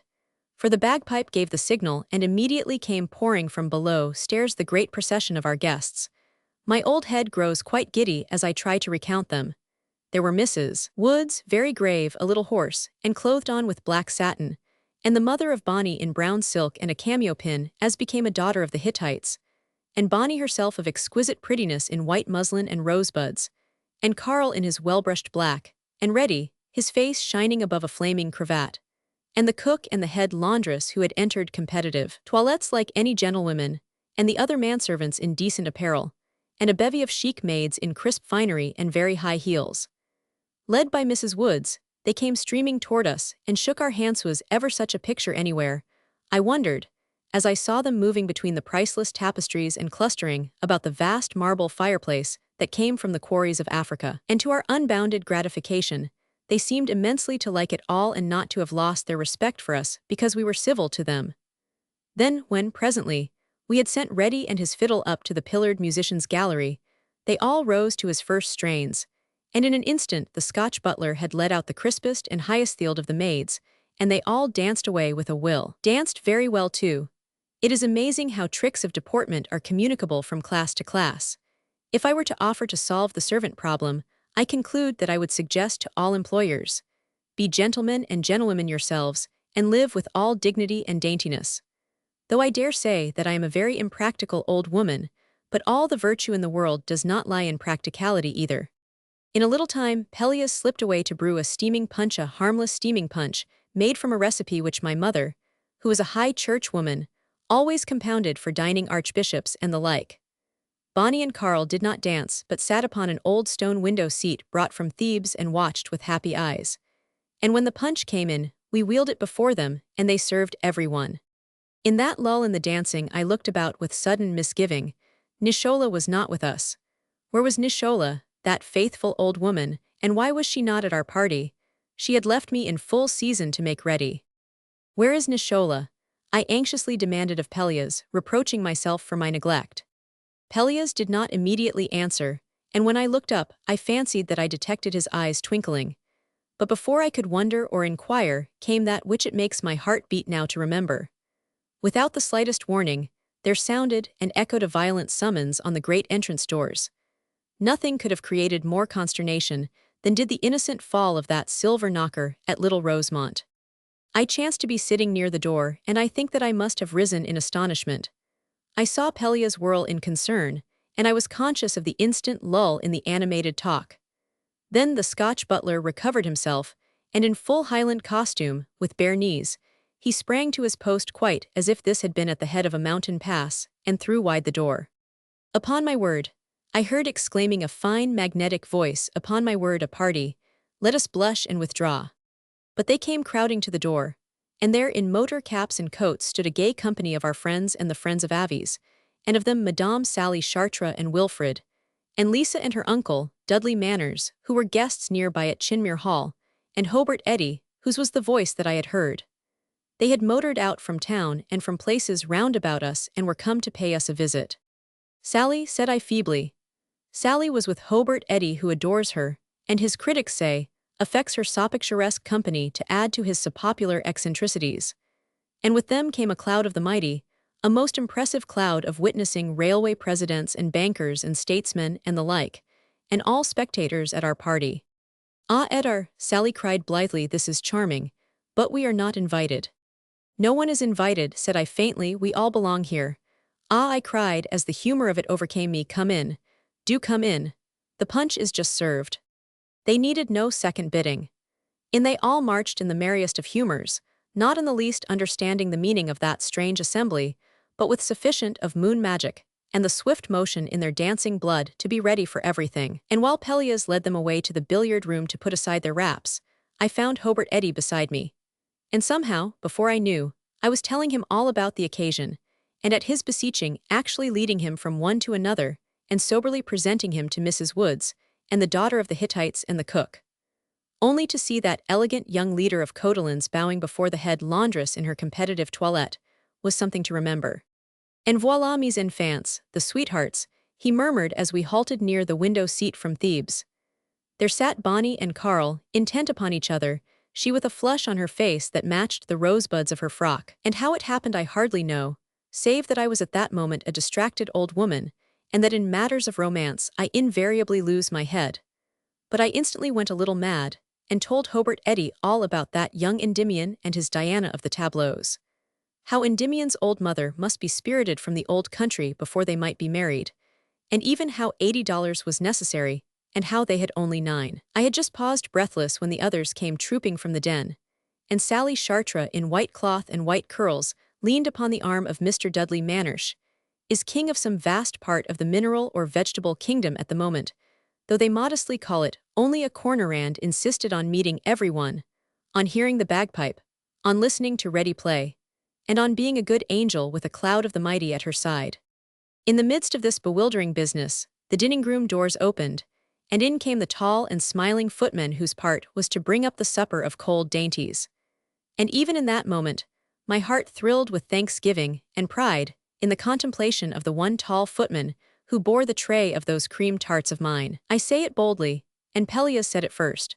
There never was such a decoction of thick, frozen cream and foamy chocolate in this world of delectables. I could not veil my satisfaction as I saw these set upon the table where the plates were piled, and of a truth they looked so delicious that for an instant it seemed to me the most natural thing in the world that Hobart Eddy should leap from his place at my side, as if he had gone suddenly mad at the sight. "Wait, please," he cried ringingly, "no one must touch anything yet." On which he sprang up the step that leads to the great yellow salon, lighted to enhance the look of festivity, and thus stood directly back of the supper table. He was very handsome, his face alight and glowing, his erect, compact figure drawn to its full height. And before I could even guess what he was about, what had he done, this idol of society, this deviser of the eccentric, but make his friends know in a burst of amazing eloquence all that I had just told him of the love story of Bonnie and Carl, save their very names. His friends listened, curious, ready to be amused, and at the last genuinely diverted. And the household of little Rosemont listened, bewildered, not knowing what to expect. And as for Bonnie and Carl and Pelleas and me, we four listened and doubted the evidence of our own senses until. "Therefore," cried Hobart Eddy, "I offer at auction a portion of the contents of this table, especially 1/4 of this tray of amazing tarts, as an all-star benefit for these two young people. Also, I offer a limited number of glasses of yonder punchy Manny." He called warningly to Mr. Dudley Manners, who stood with a punch glass in his hand. "Drop it down, man." "I'm hanged if I do," said Mr. Manners merrily. "I'll bid 5 for it first, you know." "Done," cried Hobart Eddy, rapping on the table, "and what am I bid for this first appetizing and innocent confection, this tart, all compact of cream and spices?" So he went on, and I clung to my chair and expected the whole place to crumble away and Nishola to call me to breakfast in New York. It was too wonderful. But it was all true. They were caught in the spirit of the happy hour as if this had been some new game contrived to tempt their flagging interests. They gathered about the table, they bid one another down, they prompted the auctioneer, they escaped to corners with cream tarts, for which they had paid a price that made me tremble. And as for our original guests, they were lined up at a respectful distance, but quite frantic with the excitement, for they were all devotees who would not have been to the two to whom this would mean all happiness. And as for Bonnie and Carl, scarce able to breathe, they sat on the stone bench from Thebes and clung to each other's hands. Ah, there never was such an hour. It makes me young to think of it. So it went on until the last tart of the portion which he had reserved was auctioned to the highest bidder. And hardly had Hobart Eddy invited the others to the table, and paused for breath when the question that had been forced from my mind by the unexpected arrivals was answered. Nishola appeared in the dining-room door. She had made herself splendid in her best frock, a flaming scarlet merino, for Nishola has never lost her Italian love of color. On her head she had a marvelous cap of the kind that she can fashion at a moment's notice from a linen pillowcase and a bit of string. And she too bore a tray of that which had detained her below stairs, fashioning it for a surprise. A tray, in short, heaped with tiers and tiers of pie-crust guinea goats. On these Hobart Eddy seized with an ardor that was beautiful to see. Nishola, frowning terribly, stood back half-minded to break into shrill upbraidings. And while I was trying between my tears and smiles to make her know what it was all about, her whole herd of goats was sold off at a price, which she afterward told me, privately, was as high as the Pope in the Vatican could expect for his pie crusts. They swept the pile of crisp notes and shining coin into a hat and thrust it in the hands of Nishola, who stood nearest. And that old woman at their bidding crossed the slippery oaken floor and poured the treasure in the lap of little Bonnie, while the daughter of the Hittites sobbed on the first shoulder, which chanced to be that of her ancient enemy, the housekeeper. Nicholas' presentation speech was brief and to the point. Here, she said, get merit. Bonnie, dear little maid in muslin and rosebuds, stood up with Carl, both pink and white to see, and they bowed and laughed through their tears. Ah, there were tears in the eyes of others of us too as we looked, and Madame Sally Chartres and a very gay and magnificent Mrs. Dane Orville and the cook formed one group and impartially smiled at one another. Some way a mask had fallen. With Nicholas' words still in our ears, the clock chimed 10:15, and in the moonlight of the open door appeared on a sudden the eager, concerned face of the Reverend Arthur Didbin, come to keep his appointment with Pelleas and me. At sight of him Pelleas fairly beamed. Why not? He cried out. What do these two young people say? Why shall they not be married now? Why not, indeed? The proposition was met with acclamation. They hardly waited for the frightened, ecstatic nod of starried little Bonnie before they had the supper table pushed aside. Indeed, I do not remember now whether it was the railway president and Mr. Dudley Manners who did most of the work or the Scotch butler and the footman, for they all helped together. And Bonnie and Carl stood up in the door of the salon, and so did the daughter of the Hittites, and Hobart Eddy insisted on being joint best man with the Scotch butler, and the Reverend Arthur Didbin married the two young lovers then and there. I have always held that the license demanded in some parts is unromantic nonsense. After that there was a blur of adieus, and Hobart Eddy kissed my hand, and even when his machine had been started came running back in the moonlight to get from Carl the address of his mother in the old country, so that he might cable to her and have her rejoicing by next morning. No, never tell me that any man is mere idler and dilettante, for I have seen the heart of one such, and hereafter I dare not disbelieve in anyone. They all swept down the moonlit drive, hands waving, motor horns sounding, and the haughty Scotch butler in full Highland costume stood between two pillars and played his bagpipe to speed them on their way. The door of the tonneau of the last motor had just been hospitably opened with the offer to set down the Reverend Arthur Didbin in the village, when that gentleman, his grey hair blowing, hurried to where Pelleas and I were standing. But he said anxiously, "Did you not wish me for something? Did you not wish?" At that Pelleas and I looked away from each other in sudden consternation, and then with one accord smiled and shook our heads. With our assurance he turned away, and in silence we watched him down the drive. And after the last motor had disappeared behind the shrubbery Pelleas and I lingered alone in the moonlit portal breathing in the roses, and still we did not meet each other's eyes. But when there was at last no excuse for our waiting there longer, I looked up at him shamefacedly enough. Pelleas, I faced the truth, but solemnly lest he should imagine that I was not filled with regret at our neglect. Pelleas, we forgot our golden wedding. But there has been a golden wedding all the same, said Pelleas. However, in fear of what the balcony of roses would think of our defection, we stepped out there for a moment on our way upstairs. And there Pelleas said over something that is a kind of bridal song for a golden wedding. My own confirm me, if I tread this path back, is it not in pride? To think how little I dreamed it led to an age so blessed that by its side youth seems the waste instead. We do not think that the balcony itself can have agreed with this, because it was a moon balcony made for youthful lovers. But roses are like a chorus, explaining what is, and no one can persuade us that these failed to understand. Roman 15. The wedding. Toward the end of July, we found that the lodge at Little Rosemont was to be vacant for a month or two, and Pelleas rented it, furnished, from the agent. And we took Nishola and moved down the length of the gravel to the littlest house in the world, set in the littlest garden. There we were established 3 days and more before Avies and Lawrence were expected home. We had merely crossed the garden from the great house, and yet life in the little house seemed another matter, as if a harp were heard in a room instead of in an open field. We felt less professionally alive and more free to live. It was as if, Pelleas said, We were reading a poem rather for the exquisite meaning than for the exquisite rhythm. There was another reason why the lodge invited us.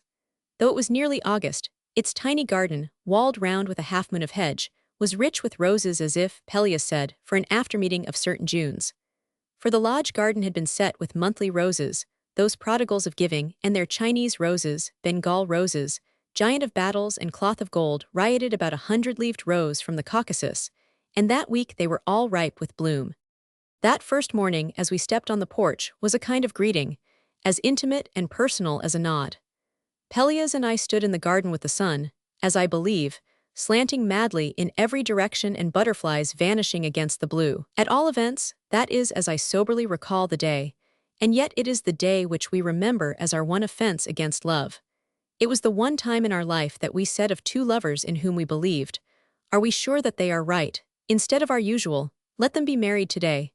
I can hardly credit my own feint at heartlessness. We went across the strip of terrace, with a pleasure that was like the pleasure of beginnings. In the center of the garden was a little pool for water flowers, and there we set the fountain free in the sheer delight of bringing about all the liberty possible. And we watched the scarlet tanagers bathing in the trickling outlet beside the 100-leaved rose. And so, we came at last to the arbor in a green corner of the wall.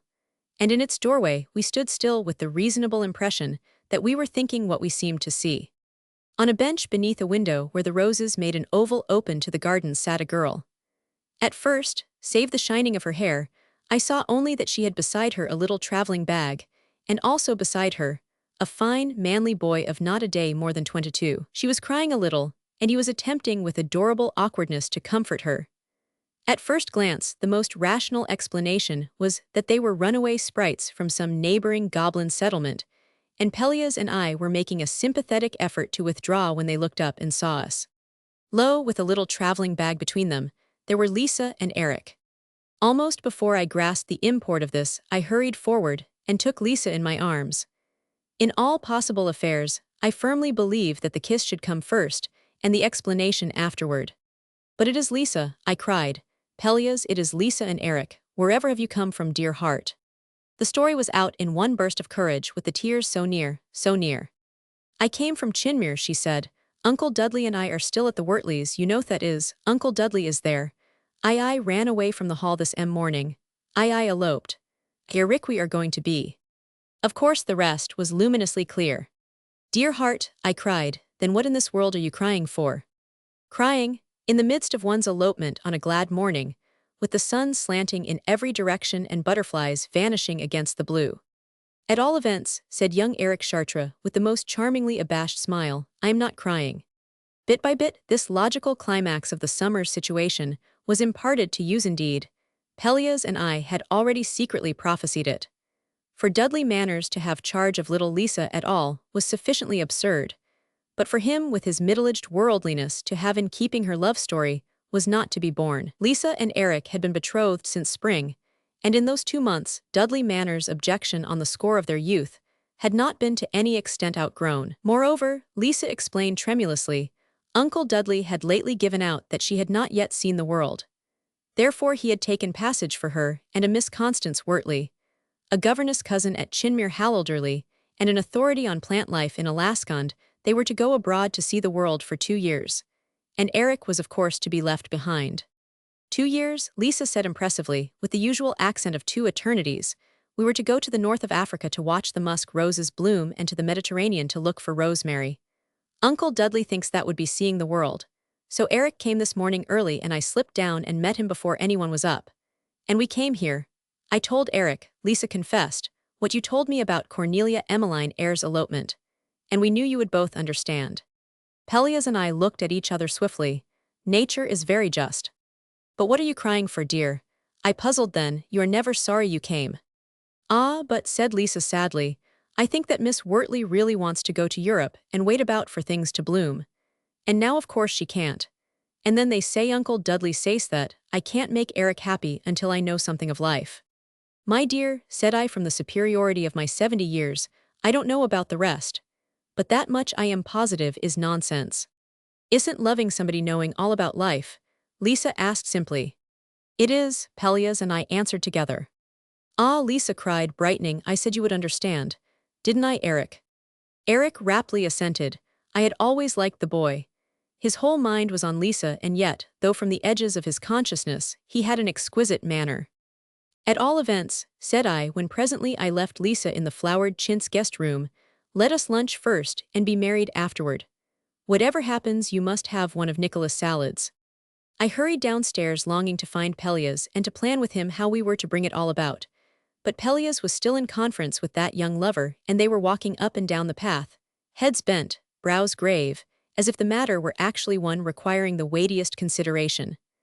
I stood for a moment at the hall window to watch them, with all my heart longing to cry out, never mind the reasons. Look at the roses. It is perfectly easy to see what they think. Instead, I went to the kitchen to say a word about luncheon. And the day was so sunny, and the guests at luncheon were so to my liking, and my heart was so full of their story that, as well as for a more practical reason, I was obliged to tell something of it to Nishola. Nishola was washing green leaves, and these, tender and curled in her withered hands, were as incongruous as a flush I had once detected on her withered cheek.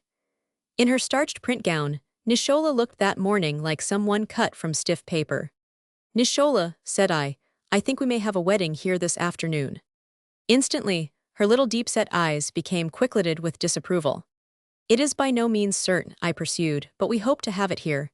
And I advanced delicately, could you possibly have ready for us something frozen and delicious, Nishola, with little cakes? Then you need make no dessert at all for dinner. Nishola looked at me doubtfully, pulling down her brown print sleeves over her brown wrists. Chi, said she, if it is a runaway match I cannot do this. I looked at Nishola in amazement. I was used to her denials, these were merely the form that her emotion took. I was used to her prejudices, these were her only pastime, but I had never before heard her offer an objection which seemed to have a reason. Why not, Nishola? I cried. I had a sister, Nishola explained unexpectedly, and in all these 40 years and more I had never before heard her sister's name upon her lips. She went quietly to San Rafael, and a priest married her to Beppo, and they came home for supper. But no good came. Beppo was drowned from his boat within the year, and with him a net full of fine fish. If it is a runaway match I cannot do this. No good will come. But Nishola, I urged reasonably, you would not be blamed. Though to be sure I may ask you to telephone to Mr. Didbin, that young rector at Ingles, but you would not be blamed. And to make cream sherbet, that would be no part of the ceremony. And little cakes.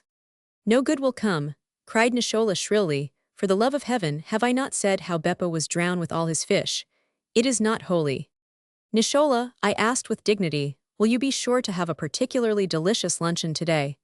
And will you make for dessert tonight a sherbet, with little cakes, and have it ready in the afternoon?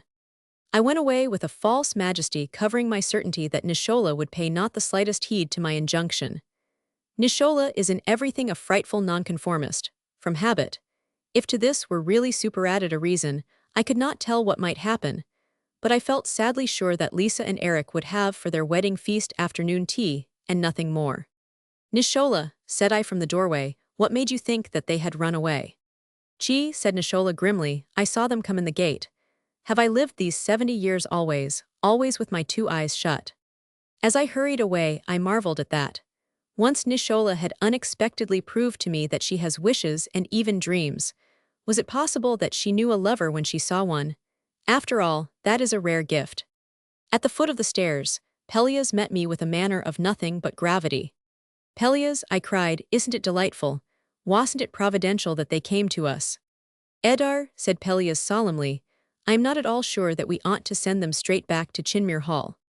If Pelleas had proposed persuading Lisa and Eric to forget each other, I could have been no more amazed. Pelleas, who always pretends enormous unconcern in all romance, and secretly works with all his might on the side of the adventure, Pelleas, to speak in austere fashion of sending 2 lovers home. What did he mean? And did he think that a course in the flora of Europe would make anybody any happier whatever? Pelleas, I cried, how can you, when we are so happy? But you know we didn't elope, Pelleas argued. Wouldn't you have loved me if we had? I inquired reasonably. Of course I would, cried Pelleas, but... Ah, well then, I finished triumphantly, it's the same way with them. I recall a distinct impression that I had the better of the argument. But you see, Pelleas persisted gently, after all they are so appallingly young, Etarre. And if Dudley Manners were to be angry, and if he were to disinherit Lisa, and so on. As for things going wrong, said I, can anything be so wrong as for two who love each other to be separated? No, Pelleas admitted justly, nothing can be. All the same. Pelleas, I cried in despair, we could have that young rector over here, and they could be married in the little round drawing-roomer in the rose arbor in the garden at large. Think of it, cream sherbet and little cakes afterward, and us for parents and wedding party and all. Then you and I could go straight to Dudley Manners at Chinmere and tell him how it was, and I know he would forgive them. Pelleas, can you really think of that dear child spending 2 years with an authority on plant life in Alaska? Instead of going to him afterward, said Pelleas boldly then, suppose you and I leave here after luncheon and drive to Chinmere and make Dudley Manners consent, and bring him and Miss Constance Wortley back to the wedding. He finished with triumphant daring. And not be married secretly, I said lingeringly, as if the secret wedding were our own. Ah well, said Pelleas, at all events we won't tell him on any account where they are. So it was settled, and when presently we four went out to our tiny dining-room, courage and gaiety were in the air. Our dining-room was white and dull blue, with a wreath of roses outside every window and a bowl of roses on the table. And if Nishola considered it reprehensible to assist at a runaway match, she manifestly had no such scruple about the luncheon, to precede it, for she set before us the daintiest dishes. I could see the while how her little, quick-lidded eyes were fixed disapprovingly on the young lovers. But then Nicholas' eyes disapprove of the very moon in the sky. I wondered, as I looked at Lisa in the noon of her fresh young beauty, and at Eric, so adoringly in love, how Nishola could even pretend to disapproval at sight of them.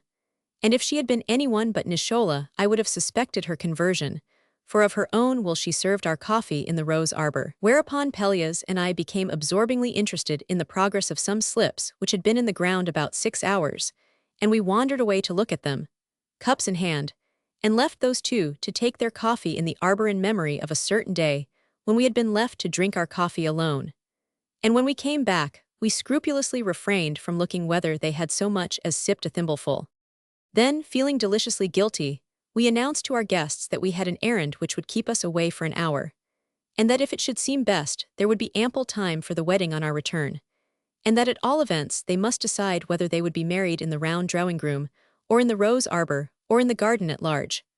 Also, not knowing what warning or summons we might wish hurriedly to send, I added to Lisa, and if the telephone rings, dear, you would better answer it yourself, for it may be Cupid and ministers of grace.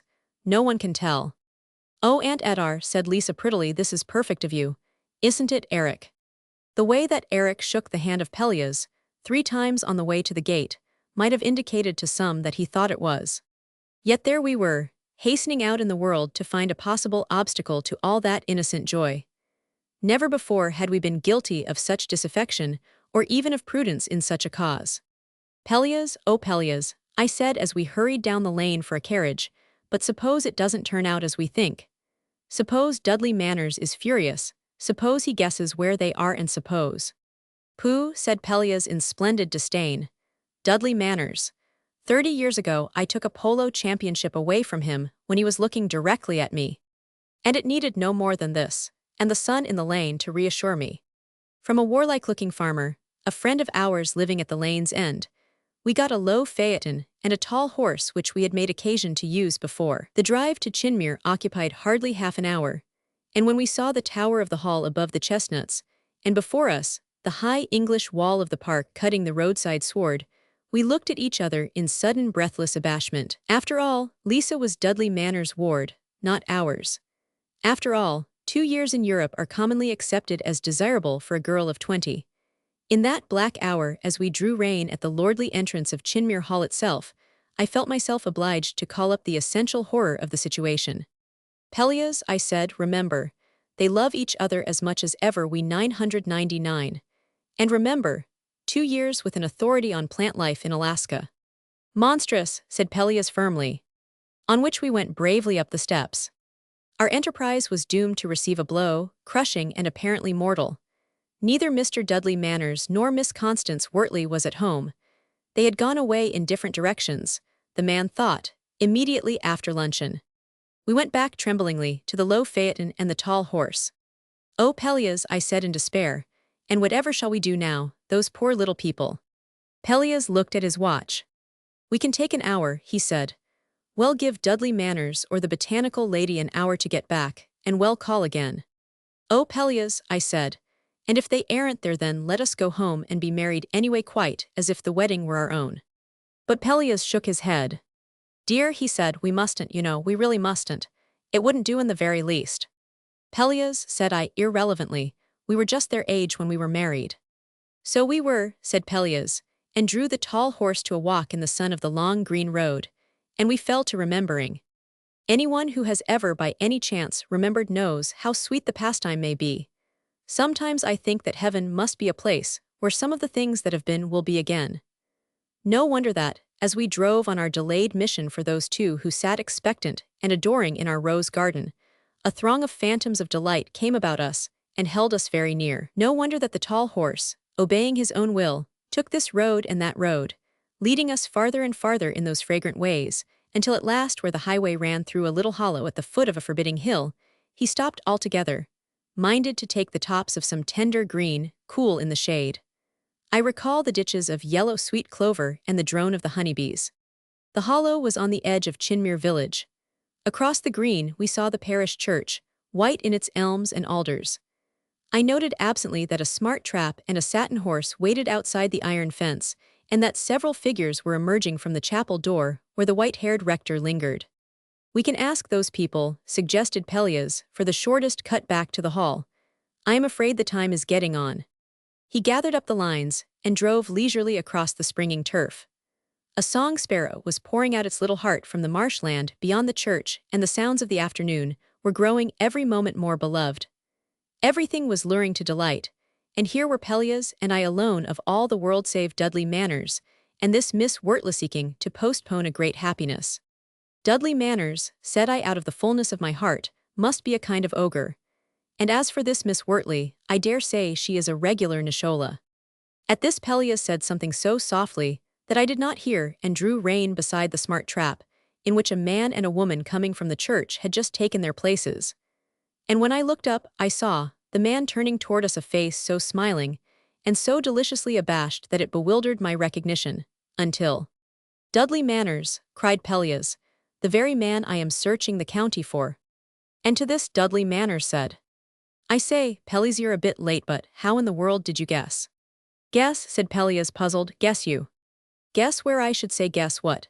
Did you know I telephoned, said Dudley Manners all at once, and then having leaped from the trap and bent above my hand, he turned to the lady who had sat beside him, an exquisite elderly woman with a lapful of freesia. This is Mrs. Manners, he said with charming pride. The fact is, we've just been married in the chapel there. At this my heart leaped to 1,000 tunes, all carrying one happy air. You see, he was explaining, looking up at us with an eagerness almost boyish in his transfigured face, we decided rather suddenly. And we telephoned over to you an hour ago to get you to come and stand by us. Telephone to use at the lodge, I cried in dismay. Oh, who came to the telephone? Dudley Manners looked as if he wondered what that had to do with his happiness. I really don't know, he said. The voice was familiar. I thought at first it might have been you, Etarre. And then they cut us off, and then a terrible voice thundered that neither of you was there. How did you know what we wanted? He went back to his text.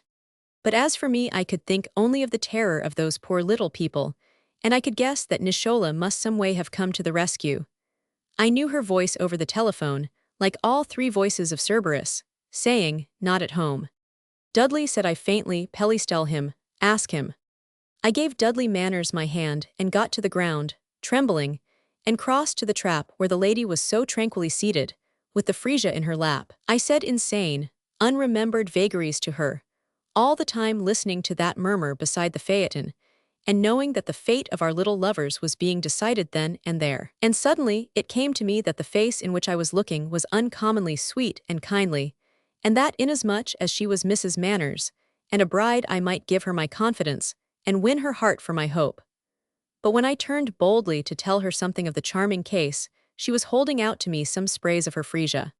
Want you have this, she said, it is a very rare species. And then I knew her, and I marveled that I had not understood at once. This thighs would be no other than Miss Constance Wortley, the botanical lady herself, and in the same instant to quicken my assurance Dudley Manners, laughing deliciously, called softly to her, Constance. It's all right. Lisa and Eric are bound to be married today, and I fancy y'all have to take me to Europe alone. Ah, such a moment of tender, abashed laughter and open rejoicing. And of course Pelleas and I opened our hearts and told them where the lovers were, and who had doubtless answered the telephone at the lodge. And forthwith we invited them to drive with us to the wedding, and to have tea in the garden. And so it was settled, and away we went down the golden road, dipping between deep green, and boldly past the tower of Chinmere Hall, and through the gracious land of afternoon back to little Rosemont Lodge, bearing the glad tidings to usher in the glad event. Tea or cream sherbet, what a world this is always turning out to be. We will go in and explain. I creed how I love to explain when best things are true. And then, Pelleas, you must hurry over in the phaeton for Mr. Dibdin, and bring him back with you, no matter what. And then we will be married in the drawing room, or the rose arbor, or the garden at large. I love to recall the pleasure of that alighting at the lodge gates, of going within, of looking across the roses for the two whom we were to surprise. I caught a flutter of white in the arbor, and palpitating, I led the way past the pool and the fountain and the trickling outlet, where a scarlet wing flashed into flight, and past the 100-leaved rose, to the turn in the path that led to the arbor. Then, without warning, outside the arbor entrance there seemed to rise from the gravel the amazing figure of Nishola in her best black gown, and embroidered white apron, and an unmistakable manner of threatening us with folded arms. She stood squarely before us, looking at Pelleas and me with all the disapproval of those little deep-set, quick-lidded eyes. Now then, she said grimly, go back, the weddin's on. In the same instant, through the low-worked doorway of the arbor, I saw Lisa and Eric, and the questioning, distressed face of the Reverend Arthur Dibdin. Nishola followed my glance. It's none o' his doin', she explained shrilly. It's my doin'. We knew who was on the telephone well enough. She answered it herself, she explained with a jerk of her shoulders toward the arbor, and near fainted in my arms. She knew him, and we knew what was like to happen when he got here. I went quickly for the minister, and here he is. You must not interfere, it is not holy. Nishola, that grim old woman, as the ally and not the adversary of love. But I had no time to marvel at the death of either prejudice or reason. Nishola, I cried breathlessly, we haven't come to interfere. We don't want to interfere. We were going to send for Mr. Dibdin ourselves. At that Nishola drew back, but doubtfully, with mutterings. And she did not disappear until little Lisa, having seen the radiant faces of our bride and groom, suddenly understood and ran to them. And as for Dudley Manners, one would have said that his dearest wish had been to see Lisa married to Eric Chartres. And as for Mrs. Manners, with her kind eyes, all her freesia scattered in the path as she kissed Lisa, I think that she cannot even have noticed our 100-leaved rose, or cared whether it had come to us from its native Caucasus, or her own Alaska. I protest that I cannot now remember whether Lisa and Eric were married by the fountain, or in the rose arbor, or in the garden at large. But I know that it must have been out of doors, for I remember the roses, and how the sun was slanting madly in every direction and butterflies were vanishing against the blue. And when it was over and we sat in the gracious afternoon talking joyously of what had happened, and of how strangely it was come about, and of how heavenly sweet the world is, there came Nishola from the house bearing to the table in the little arbor a tray unmistakably laden with her cream sherbet, and with mounds of her delicate cake. Nishola, I cried as I hurried to her, you did make it. Nishola looked at me from her little deep eyes. I made it, yes, she said, and that was why I went for the minister. I'd begun it, and I wasn't going to have it wasted. It would not be holy. It is true that Nishola can use the same argument on both sides of a question, but I have never been able to see the slightest objection to that if only the question is settled properly at last. Romans 16. So the carpenter encouraged the goldsmith. They were all to spend Christmas Eve with us, our nearest and dearest. On Christmas Day, even the kinfolk farthest removed, both as to kin and to kind, have a right by virtue of red holly to one's companionship. But Christmas Eve is for the meeting of one's dearest, and they had all been summoned to our house. The Chartres, the Cletams, Miss Willie Lillablade, Hobart Eddy, Avies and Lawrence, and Enid and David and the baby. As for Viola and our telephone and Lisa and Eric, they were all in Naples, and I dare say looking in each other's eyes as if Vesuvius were a mere hill. There was to be with us one other Eunice Wells, who was lame. She was in New York on the pleasant business of receiving a considerable legacy from a relative, a friend of ours, whose will, though Eunice had previously been unknown to Pelleas and me, endeared her to us. To my beloved niece, Eunice Wells, the testament went, I give and bequeath this and that for her piety, her love of learning, and her incomparable courage in bearing sorrow. Was not that the living may breathing in a rigid and word-bound instrument of the law? And what a picture of Eunice Wells! Pelleas and I had sought her out, welcomed her, and bidden her on Christmas Eve to dine with us alone and to grace our merry evening. At 5 o'clock on the day before Christmas, just as Pelleas and I rested from holly hanging and were longing for our tea, Hobart Eddy was announced. I say announced because we usually construe Nicholas' smile at our drawing-room door to mean Hobart Eddy. She smiles for few, but to Hobart she is openly complacent, unfolding from the leather of her cheek an expression of real benignity. How very jolly you look, he said, as we sat in the ingle. Holly over the blindfold, hope and down the curtains, and as I live, mistletoe on the sconces. Aunt Etarre, I shall kiss you from sconce to sconce. Do, said I. Of late Pelleas is grown appallingly confident of my single-minded regard. Alas, Hobart said, nobody wants to kiss me for myself alone. On which he put back his head and sat looking up at the blindfold hope, wreathed with holly. And his fine, square chin without thread of dimple, and his splendid, clear-cut face, and his hand drooping a little from the arm of his chair sent me back to my old persistent hope. Heaven had manifestly intended him to be a young husband. He of all men should have been sitting before his own hearth of holly, and later, making ready the morrow's Yule-tree for such little hearts as adore Yule-trees. Suddenly Hobart Eddy looked over at us, and I say, you know, he said, what do you think it is all for? The holly, Pelleas asked unsuspectingly. The mistletoe, I hazarded. No, no, said Hobart Eddy with simplicity, everything. Pelleas and I looked at each other almost guiltily. Here were we two, always standing up for life and promising others that it would yield good things, and yet what in the world could we say to that question of Hobart's, fairly general though it is? What is it all for? Pelleas spoke first, as became the more philosophical. It's to do one's best, wouldn't one say, he said, and to let the rest go. Ah yes, I see, said Hobart Eddy, talking the primal things in his trim staccato, but it's so deuced unnatural not to know why. Yes, Pelleas admitted, yes, it is unnatural, but when one does one's worst it gets more unnatural than ever. Hobart Eddy looked critically at the fire. But good Lord, he said helplessly, suppose a black beetle argues that way and does his best and lives to a good old beetle age. And suppose another black beetle gives up in the beginning and takes some morphine for beetles, and next minute gets crushed by a watering cart. What then?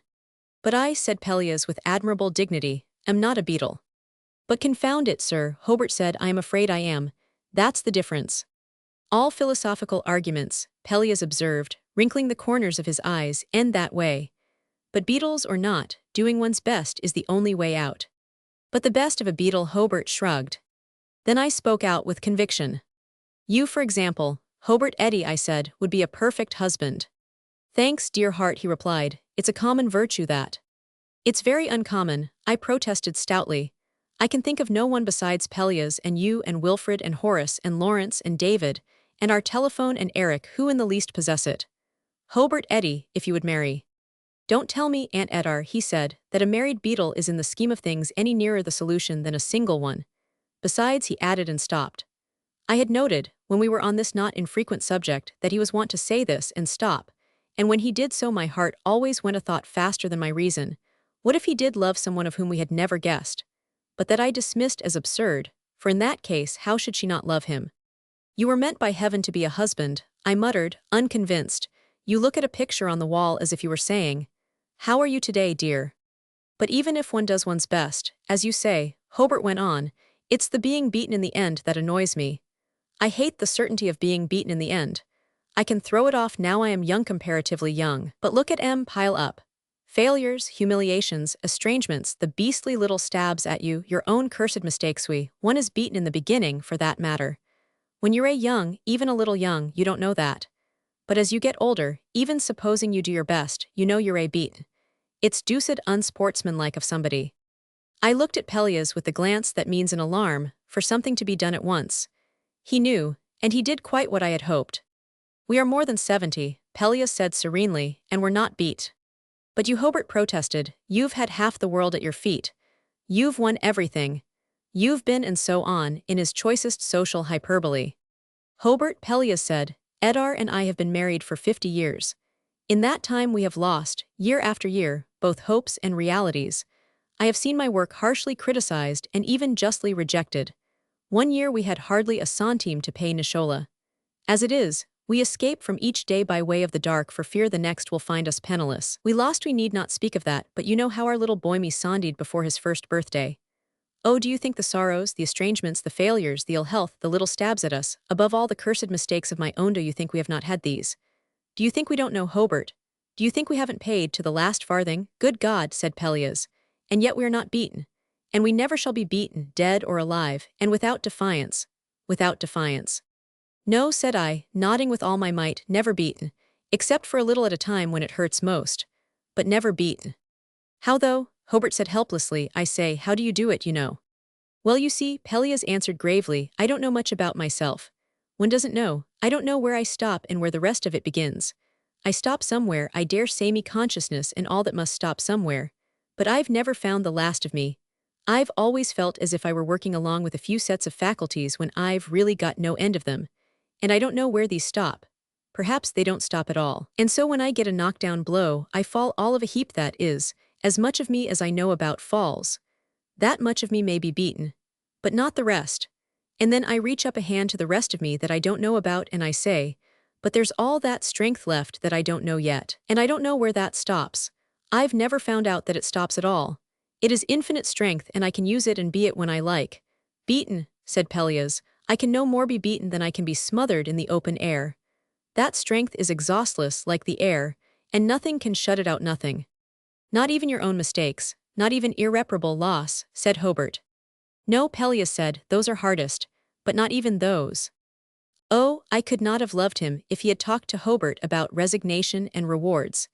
Yet perhaps to some, these are another language for victory I do not know. Isn't that better, Pelleas demanded, than taking morphine forbitals? Besides, after a while you learn what that other strength is. You learn who it is, and how near that someone is. But not always at first, not at first. But alone one is so deucedly alone, said Hobart uncertainly. Of course, Pelleas said, we need an amazing lot of little human cheerings up. The part of us with which we are acquainted has to be cheered up somewhat. Well, and isn't it? Look at the charming things that are always happening, and these help one to believe right and left. I hardly heard Nishola come in with the tea. Hobart absently took the heavy tray from her and then, while she arranged it. But in the last analysis, he said, you've got to dig your way out of things alone, haven't you? Nobody can help you. No, Pelleas cried, no you have not. Not when you learn who the strength is. But with that, my attention wandered from Pelleas to Nishola. My royal severs always look so surprised at Nicholas' brown hands upon it that I have long expected it to rebuke her for familiarity. And if it had done so at that moment, I could have been no more amazed than to see Nishola, still bent above the tray, rest her hands on her knees and look sidewise and inquiringly at Hobart Eddy. What nonsense, anyway, Pelleas was saying, everyone can help everyone else no end. It's not in the big lonely fights that we can help much, but it's in the little human cheerings up. When we get strength, the next thing to do is to give it. Beetles or no teats, merely a point of moral etiquette to do that.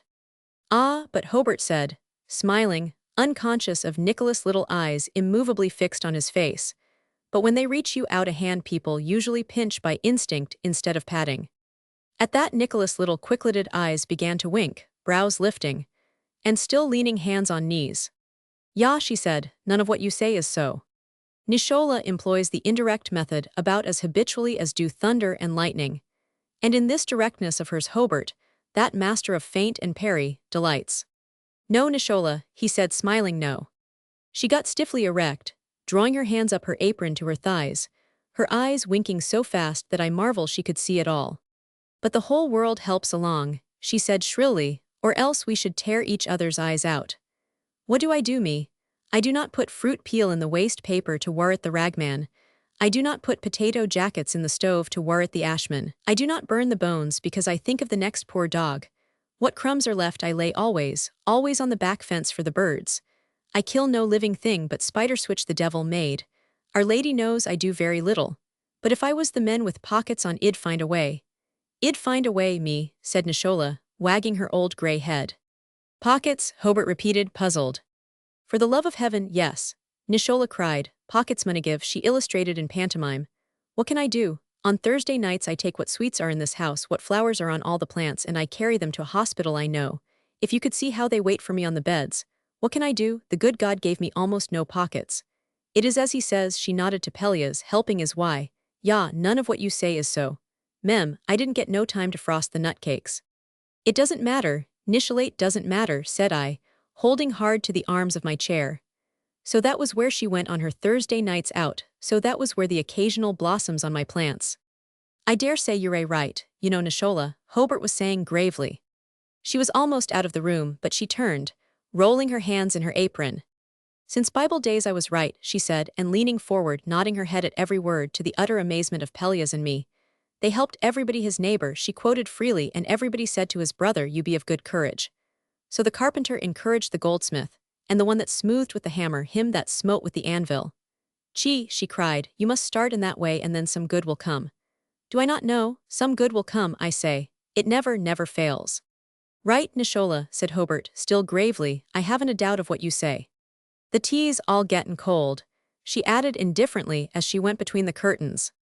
Nishola and I, Pelleas said in distress, throw in our opinions with the tea, Hobart. They don't come extra. But he was smiling, and so was Hobart, and so was I, with my inevitable tear. The next instant, Nishola was at the portieres again. The lady with canaries in her head is in the library, she said. Canaries, Nishola, I echoed. It's the truth, she proclaimed, the one with canaries singin' in her head till it shows through, and instantly she vanished. Whom can she mean? Said I helplessly. For I have no acquaintance who has a bird shop, though I have always thought that bird shop proprietors must be charming people. It's probably somebody with parrots on her bonnet, Hobart suggested helpfully. I hurried across the hall, noting how the holly wreaths showed bright in the mirrors as if the pleasantest things were about to happen. For in dim light, a mirror does not merely photograph. It becomes the artist and suggests.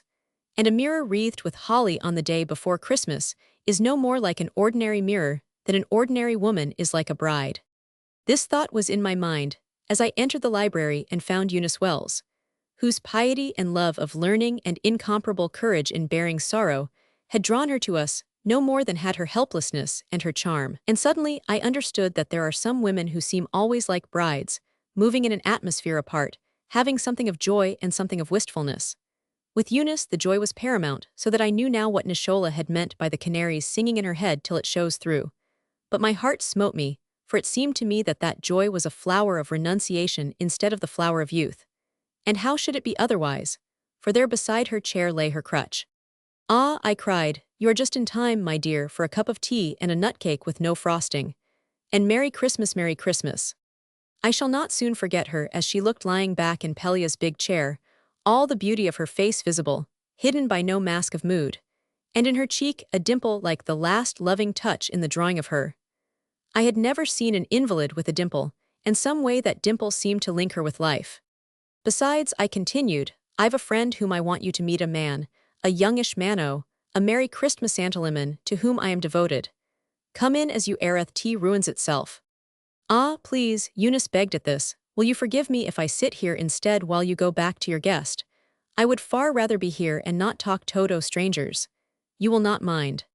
Do quite as you like, dear child, I replied, for this atrocious ethics is the only proper motto for every hostess. So, her wraps having been put aside, I made her comfortable by the fire with magazines and a Christmas rose in a vase.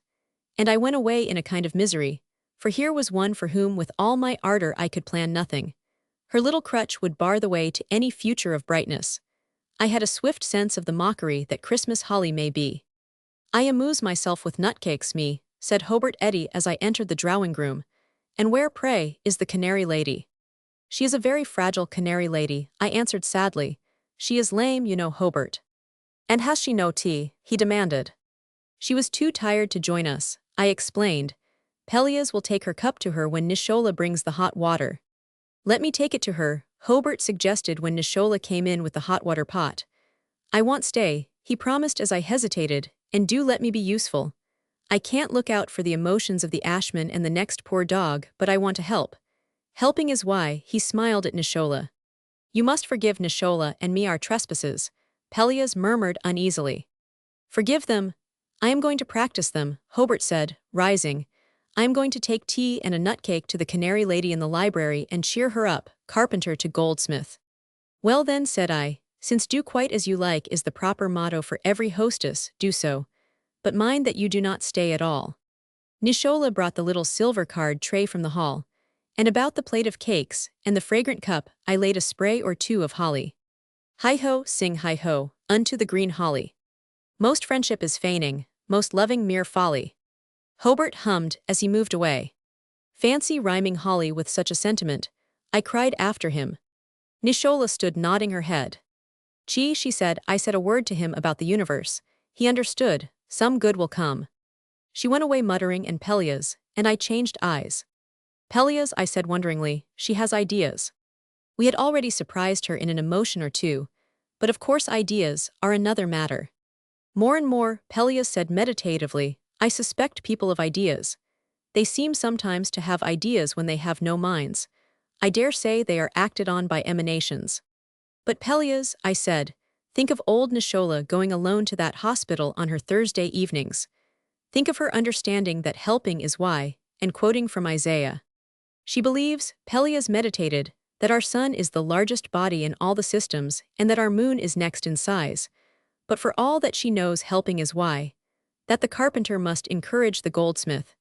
Yes, Nishola must be acted on by emanations. We sat silent for a little, then. Do you remember? I asked irrelevantly, but I am not sure that there is such a thing as irrelevancy. How you insisted that everyone in the world who is worth anything loves someone as much as we do, or else expects to do so, or else is unhappy because the love went wrong. And it's true, said Pelleas. For all but Hobart, I assented. It was true for Miss Willie and for Nishola, but not for Hobart. And I have been wondering how anyone who is not in love can live through a Christmas without falling in love. Christmas seems a kind of loving cup of days. We should sing it, Pelleas suggested. Hi-ho, sing hi-ho, unto the green holly. High love is high wisdom, to love not is folly. That is the way it really is, said I comfortably, and then I woke to the other realities.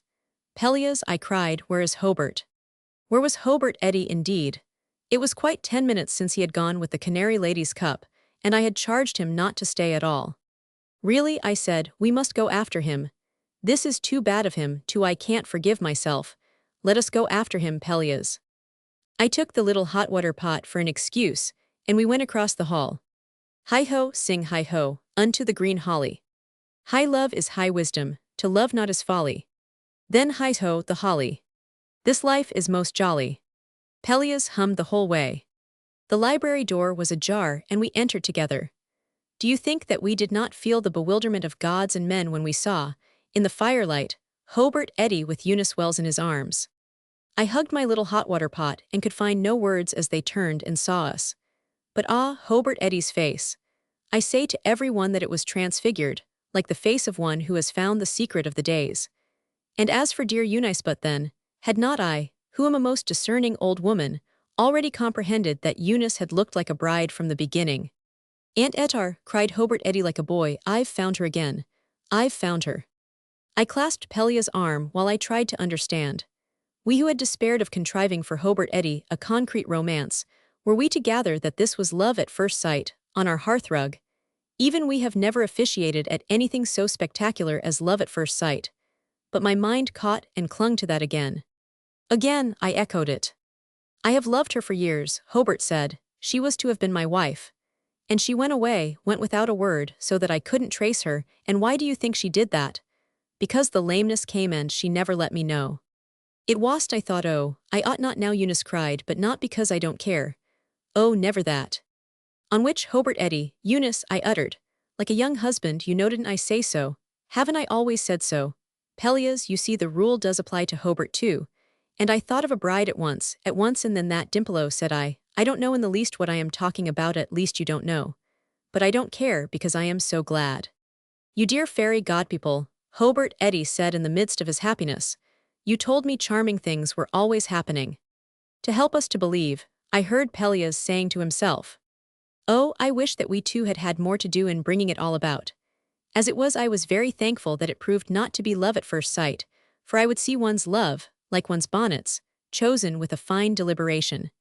But about this affair, there had been the most sorrowful deliberation.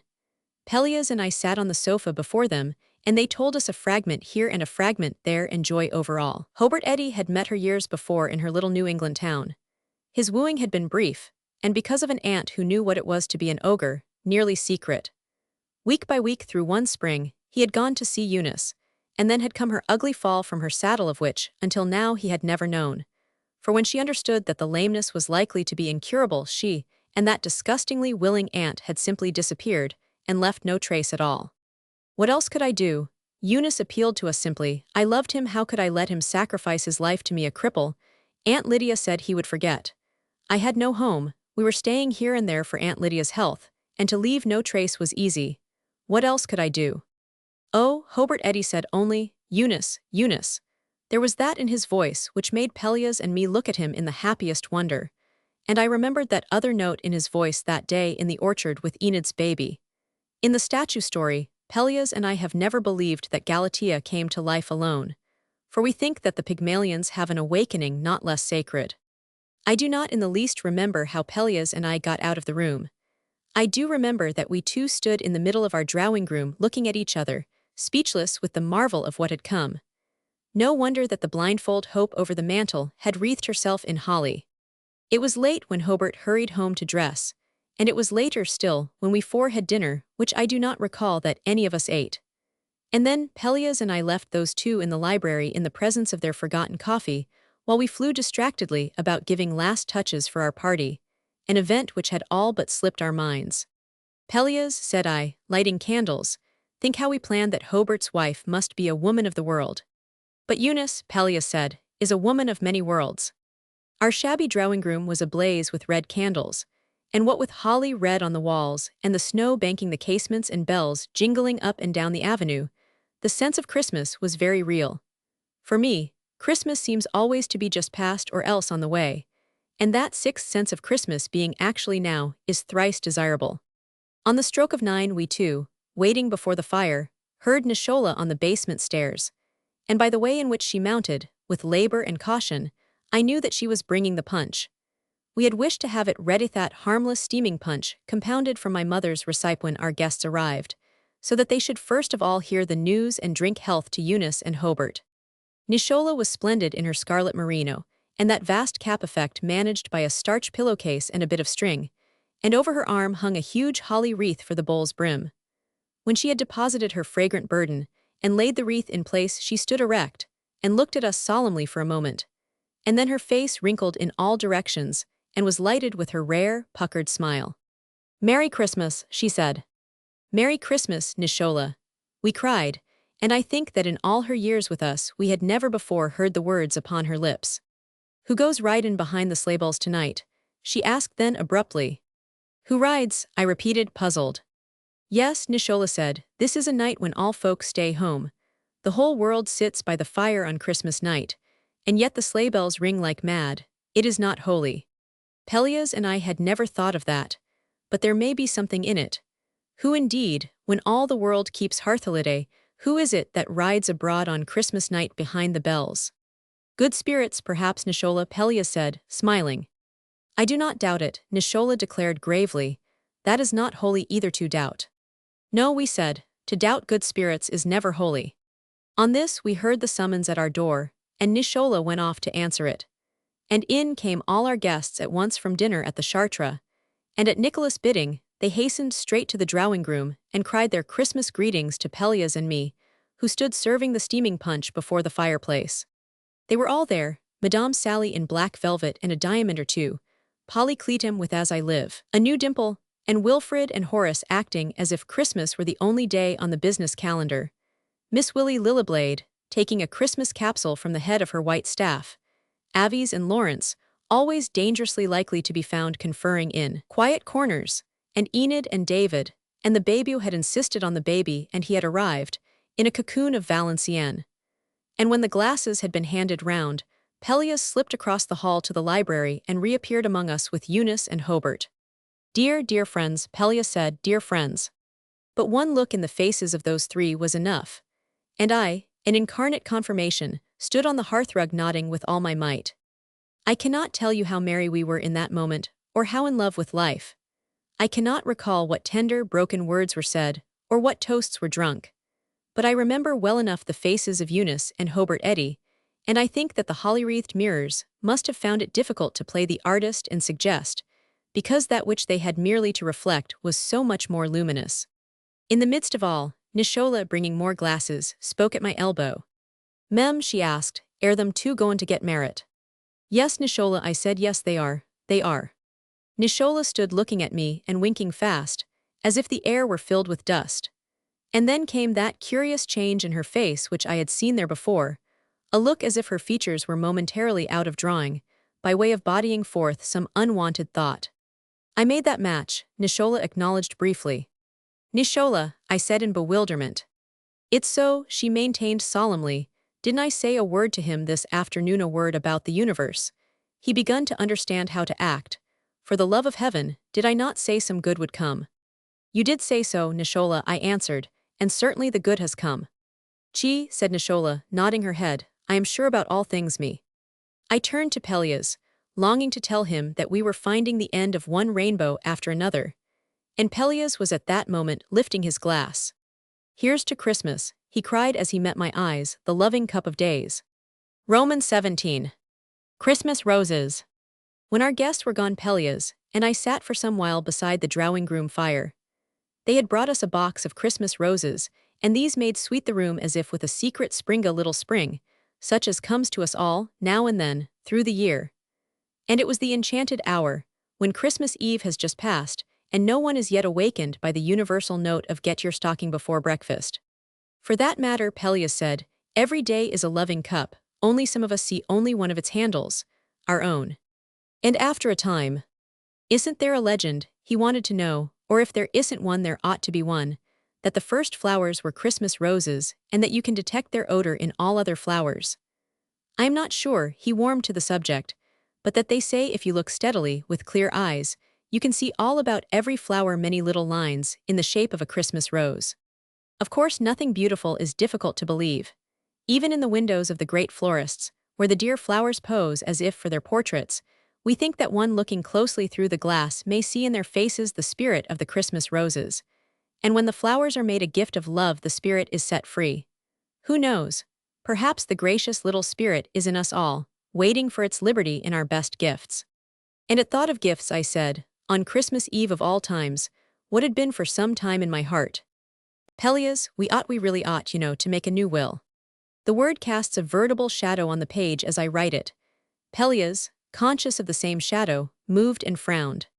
But why, Etarre? He asked. I had an uncle who lived to be 90.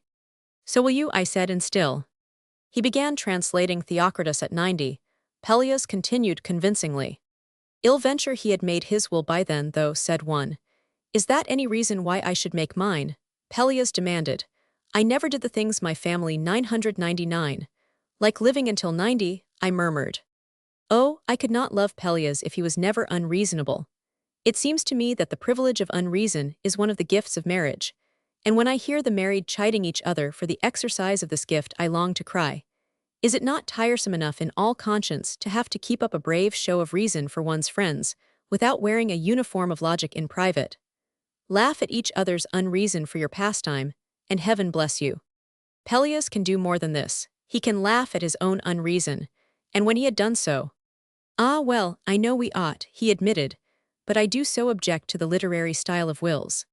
It has long been a sadness of ours, that the law makes all the poor dead talk alike in this last office of the human pleasure, so that cartman and potentate and philosopher give away their chattels to the same dreary choice of forms, no matter with what charming propriety they have in life written little letters to accompany gifts, most sensitively shading the temper of bestowal, yet in the majesty of their passing they are forced into a very straitjacket of phrasing, so that verily, to bequeath a thing to one's friend is well-nigh to throw it at him. Yes, one of the drawbacks to dying is the diction of wills. Pelleas meditated for a moment, and then laughed out. Telegrams, said he, are such a social convenience in life that I don't see why they don't extend their function. Then all we should need would be 2 witnesses, ready for anything, and some yellow telegraph blanks, and a lawyer to file the messages whenever we should die, telling all our friends what we wish them to have. At once we fell planning the telegrams, quite as if the eye of the law knew what it is to wrinkle at the corners. As Mrs. Lawrence Knight, Little Rosemont, 51. I wish you to have my mother's pearls and her mahogany and my Samarkand rug and my Langhorne Plutarch and a kiss. Aunt Etarre.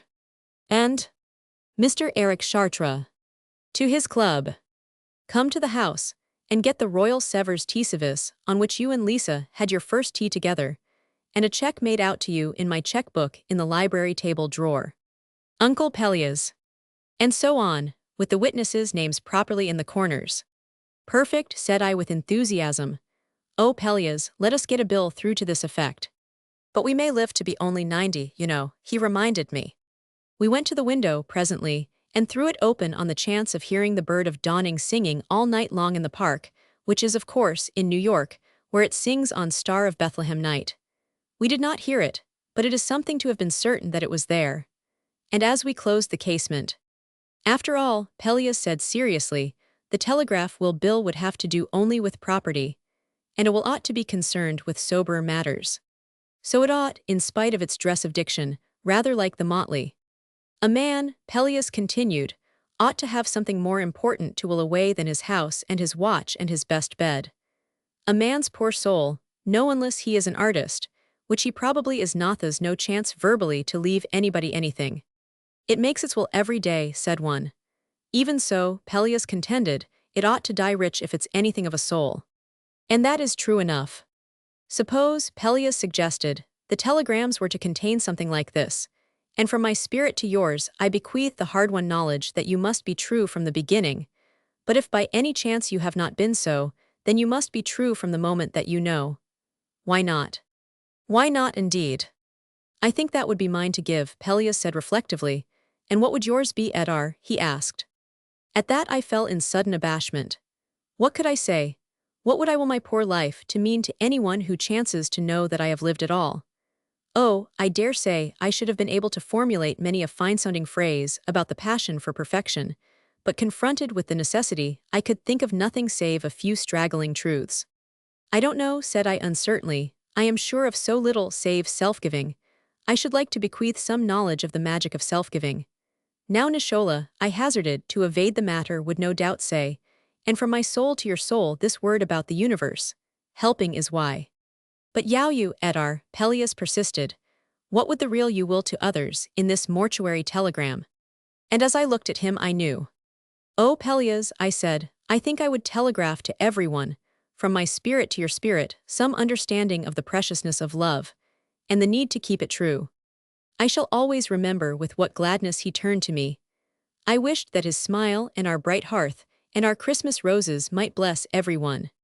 I wanted you to say that, said Pelleas.